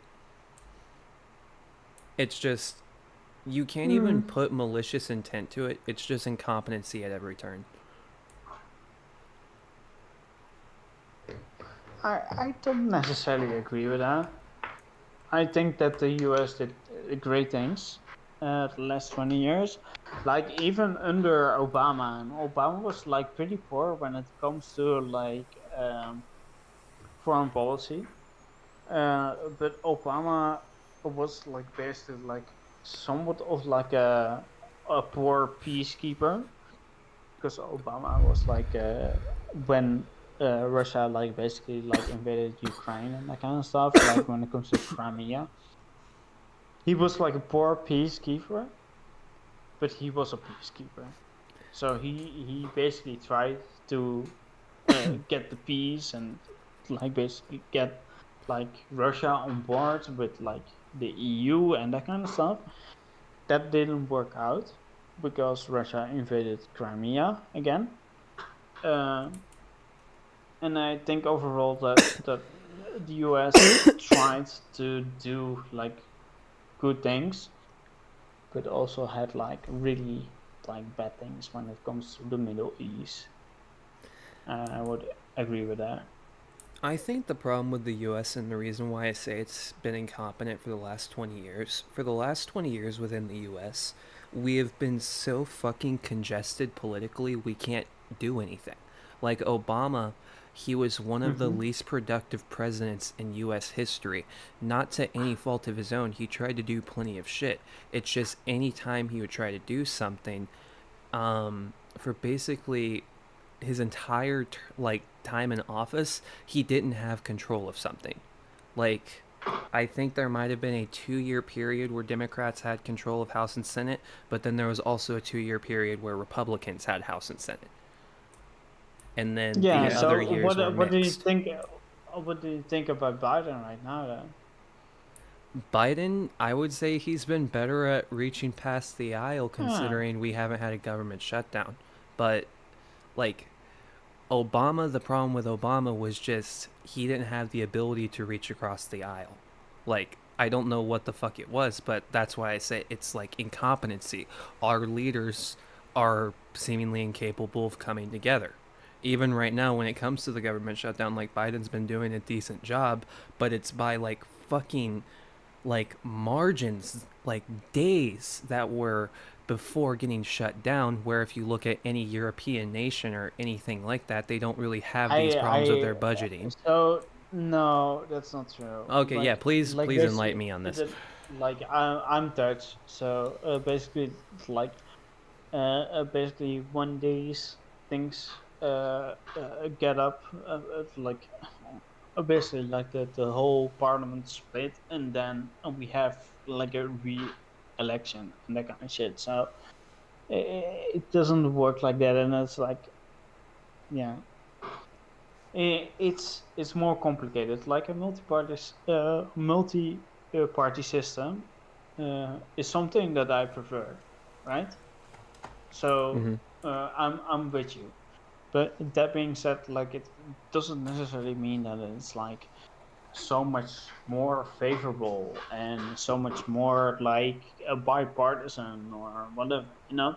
No, I wouldn't even say it's a one-party system. I would say it's problems within the way the U.S. government functions.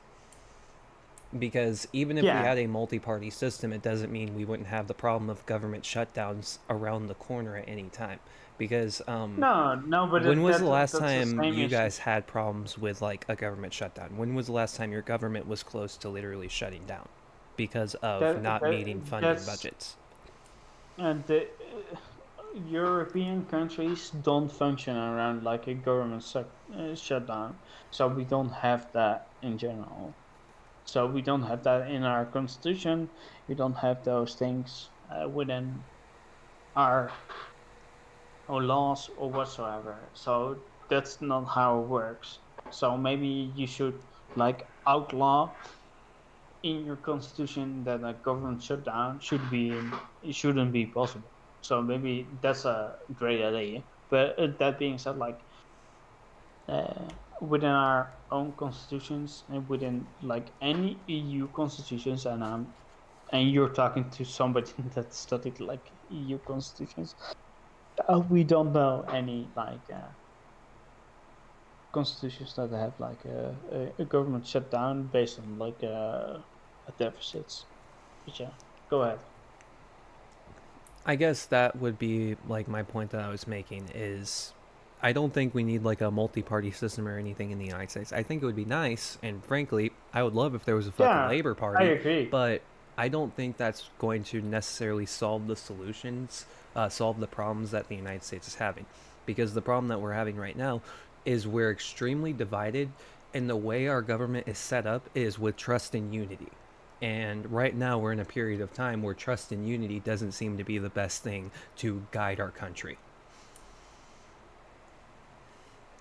Okay, I don't know the specifics when it comes to your country, US, but I can tell you when it comes to the UK, because you brought up Labour, I'm not part of the Labour Party. I lived in the UK, but I'm not. But there are incentives when it comes to like third parties. They can become like really strong, really certainly within the UK. So I think that to bring up Labour, as in like third parties are not successful in that argument, because that was basically what you were saying. No, I wasn't saying. Like I wasn't making any that like was, thing. That was basically like a mismatch. I wasn't saying that like third parties don't work. What I was saying is the problems that the United States is having right now. I would love if we had the ability to have third parties, but I don't think third parties is the thing that's going to fix the problems in the United States. Yeah, right now. I would definitely agree with you there. So I don't necessarily think that like third parties are going to fix the problem. The problem is with the idea of third parties, people talk about, like conservatives talk about, oh, third parties would be terrible for the United States. I don't know why conservatives aren't for the idea of multiple parties, because the Conservative Party isn't going to be the party that's going to split off into multiple parties. It's going to be the Democratic Party. Like, it's not going to be the Conservative Party that splits off into multiple divisions. It's going to be the Democratic Party. That's why I'm saying we need to first address the problems within the United States government and how we pass legislation and shit like that. Because if we did it right now, you would just have the Democratic Party break off into 3 or 4 different parties, and then nothing's ever going to get done again. No, I don't necessarily agree with that. Did you say you don't necessarily agree with it? No, because of the fact that you have the MAGA republics and you have all these divides on like the right side, on republic. Do you think these divisions are big enough to sprout off as their own party though? Yeah, I do think. Yeah. Really? I think that the MAGA. I do think that the MAGA republics, guys, they have like a major issue when it comes to the more like conservative, or not even a conservative, but like just the Republicans or the rhinos. I think there is like a major split, not like when we had like back in the days we had like the Bernie Bros. And like the Biden Bros, or whatever you want to call them, or the MAGA Bros, as in that they had like this, like whole construction, like they were doing the Transformer together, right, against like against like Bernie. At this point, I think that you have like a firmly supportive like people that are for Trump, but you also have like a firmly supportive base that doesn't necessarily want to have Trump. Maybe they bend I guess the way that I look at this, I don't see them dividing, because there's a large portion of liberals that talk about we're not even going to go vote for Biden. And that's why, like, Biden's approval ratings look like shit compared to Trump. When it comes to voting time, they might actually go out and vote for Biden, but Biden's approval rating looks like shit compared to Trump because liberals don't really support him. When it comes to Trump, on the other hand, even when it comes to conservatives that don't Do you support actually Trump... think that liberals are like basically like his voter base? Like, I'm a liberal. I would vote for like Biden any other day. Like, that's my guy. Yeah, but this is All the my time. point. So liberals might still go out, well, not might, they're probably still going to go out and vote for Biden, but they're still denouncing Biden in public. When it comes to conservatives, even the conservatives that I are love him. denouncing them are still saying in the same sentence, but I still support him. No, I think the guy is a good guy. So I'm a liberal. So you're talking to a liberal right now. Oh yeah, Like, I'm not think- acknowledging that you're not a liberal. I know you're a liberal.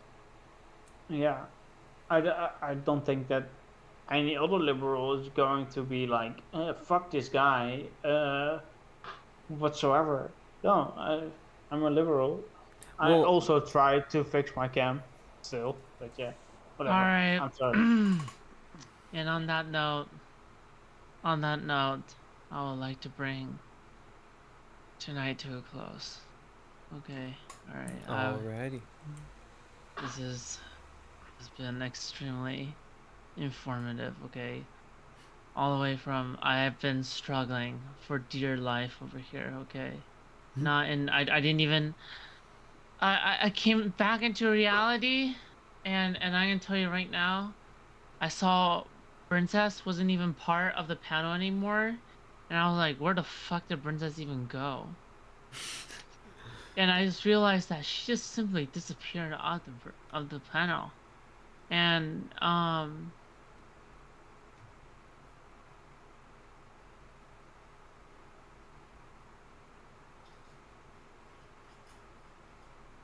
Wait, did she just cut out? oh my god, I'm so sorry. I just freaking fell asleep in the middle of my statement. Holy fuck. Oh jeez. Okay. Jesus Christ. Oh my god. Hi. Alright, okay, there. Now you'll get sick. Jesus Christ. Okay. Alright, fuck it. We'll just go to it. AVS, any final statements? Go. Just Follow me on Avius A at YouTube. I have been streaming I don't this care. entire I'm time. kidding. No, I love you. AVS, just go. No. just Okay, statements, yes. go. Bye bye. No, I love you, Ka. I love you, Ka. Wait, what was even the final argument, like, at the end of the day? I don't know. We got to It fucking was- Biden somehow. Yeah, it was I got on fucking stupid. autistic Biden mode. I don't know what the fuck happened. This is like the most autistic, like what the fuck? Like, this has to be like the okay. Was this a meaningful debate, or was it pedantic? Go. Little bit of both. Say one word. A I little bit think of it was both. both. Okay. All right. Has anything to do with the patriarchy? Go. Yeah, 100%. Right? AVS, back me up. Back me up. We've kind of talked about the AVS, back me patriarchy. up. Yeah, well, In an abstract way, if you really think about it. And then, like, also if you think about it in an abstract way, the entire time we were talking to Scott, that was really backdropping patriarchy, if you really think about it. So this was a really meaningful and thoughtful, and like we had a man demonstrate the patriarchy to us in real time. Think about that. And then we watched his failure. We watched him also fail in the dating market, okay? Totally decimated. Holy shit. Oh my dude. god. Oh, I like AVS so much. I just like some of the patriarch. Oh, yeah.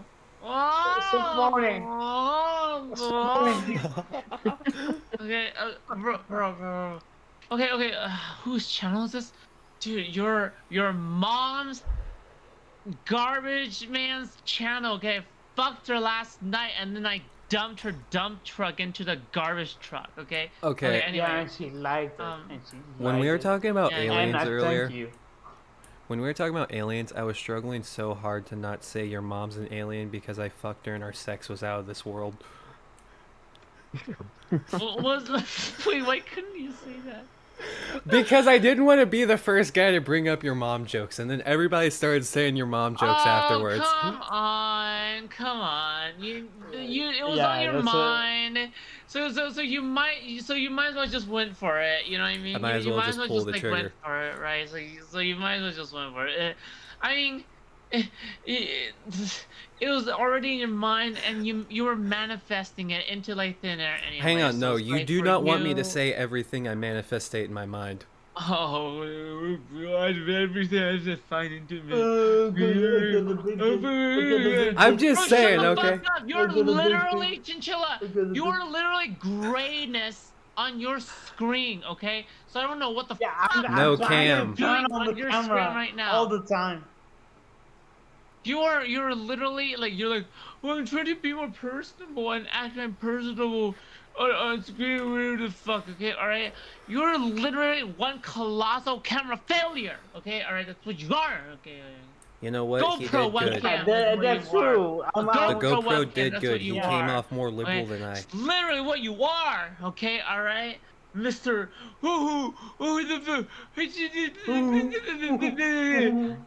Okay, well, what's your closing statements? Go, closing statements, go. Who? Me? Yeah, go! Go fuck yourself. Okay, wow. Amazing. Beautiful. All right, God Rhino, damn, Rhino, that made me cry. But that being said, like I'm honestly like I will say this, like food shops, follow food shops, appreciate them, and it's cool to have a platform overall to discuss with people. So that's all I got. Fucking kiss thank ass. you. Appreciate it. Go Thank fuck you so much. yourself, AV. Like you fucking bastard. Go fuck yourself. Tomorrow, have I to. do. No, not like tomorrow. Go fuck yourself today. You know. Listen. I'll go fuck myself for you. Actually, never mind. I'll Nice. do a secret for now. Nice. Okay, all right. But right now, is there any last words? Only thing I can say is that tomfoolery ran. Did he? Yeah. Yep, he ran away. Coward! Oh, He yeah, will be we were talking about prosecuted Tate. for his crimes. Just like Andrew Tate Yeah. will. Yep. What's Yeah. wrong running for that? What was the boiling point when it comes to tomfoolery? Like, what was the point that he jumped? I think it was the fact that you were continuously drilling him on Andrew Tate, and he was like just saying, like, basically conceding everything and being like, oh yeah, he'll be charged. Oh yeah, I think he'll be charged for rape. Yeah. And he basically started conceding everything, and then afterwards he was just like, okay, I'm done. I feel like he wanted to Okay. change the topic. Okay, so I was being a dick, right? I wouldn't say being you were being a dick. He was being inconsistent with the language he was using. You were just trying to figure out what exactly he was saying. All right, no more last minute arguments. Okay, all right, you guys. Sure. Okay. No, this is the Okay, chat after. I was being. This is the I was after being show. a dick. I take that for him. Yeah. Okay. Okay, all right, okay. All right. All right. Good night, I think everyone. that's Alright, good night. Awesome. See you GG's. tomorrow. All right, thank you for coming along. Okay. Farewell. Bye. Peace.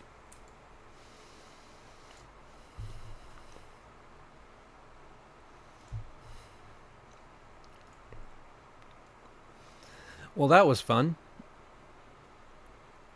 Wow. Guess we can we just think about this for a minute. See what the final words are from the streamer themselves.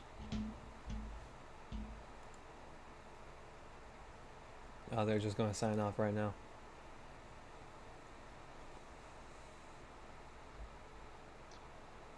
Oh, I thought it would never end. will I thought it will never end. It will never. It literally will not end. My eyes are so droopy. I had no energy drinks. I had no energy. Guys, that was, how many hours was that? That was, ever since 7. 7 hours. That was 7 hours. 7 hours. Oh my god. In the middle of that, we had Gamergate. We had JF Jervy. We had like Sarah of that, right?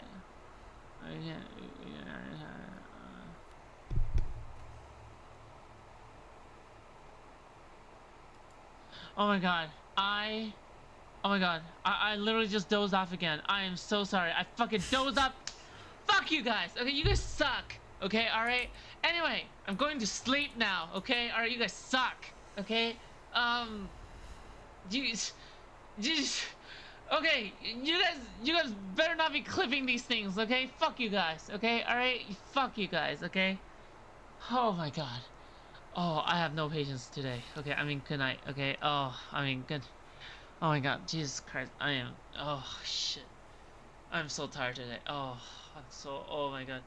Oh, if only I could show you guys the Stardust panel that I was on. Actually, no, I was, and that was all that. I guess I earlier could show in the you VOD, guys the very the screen. beginning of my, oh my god, oh god. All right, guys, I appreciate you guys. Okay, all right. Good night. Have a fantastic night. I'm always happy to provide you guys content. Content is king. But what is more king is touching grass. Okay. Touching so grass. Listen. Go out there, hang out with your friends, and if you guys don't have any friends, then go find some friends, and just be able to go out and socialize and yeah. Wait, what the fuck was I saying? Okay, I don't even remember what I was saying anymore. All right, good night. Bye.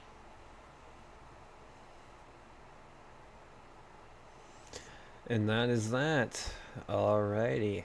And with that, I am also going to head into the void. Get some fucking rest. It's 2:30 in the morning. I'm fucking exhausted. I just got off of a 6-day motherfucking work week. And I didn't even know if I was gonna fucking do this shit today. That's why I showed up late to this motherfucking panel. Because I was feeling motherfucking exhausted when I woke up. So I didn't even know if I was going to do this shit. But, I pulled together. I didn't say much. Like, I feel like I was probably the person that said the least throughout that whole fucking thing. I just didn't want to fucking bully into that shit. I'm just tired. Low energy stream. Next panel I'll try to talk more, but my fucking eyes hurt. I'm exhausted. You know, basic bullshit excuses. But it wasn't a bad panel. I feel like I could have said more. I could have done more shit, but sometimes you will, sometimes you won't, and that's just how it fucking works. But yeah, I'm gonna go ahead and go get some sleep. If anybody catches this stream, hope you enjoyed it. And yeah, I'll catch you guys next time. Peace out.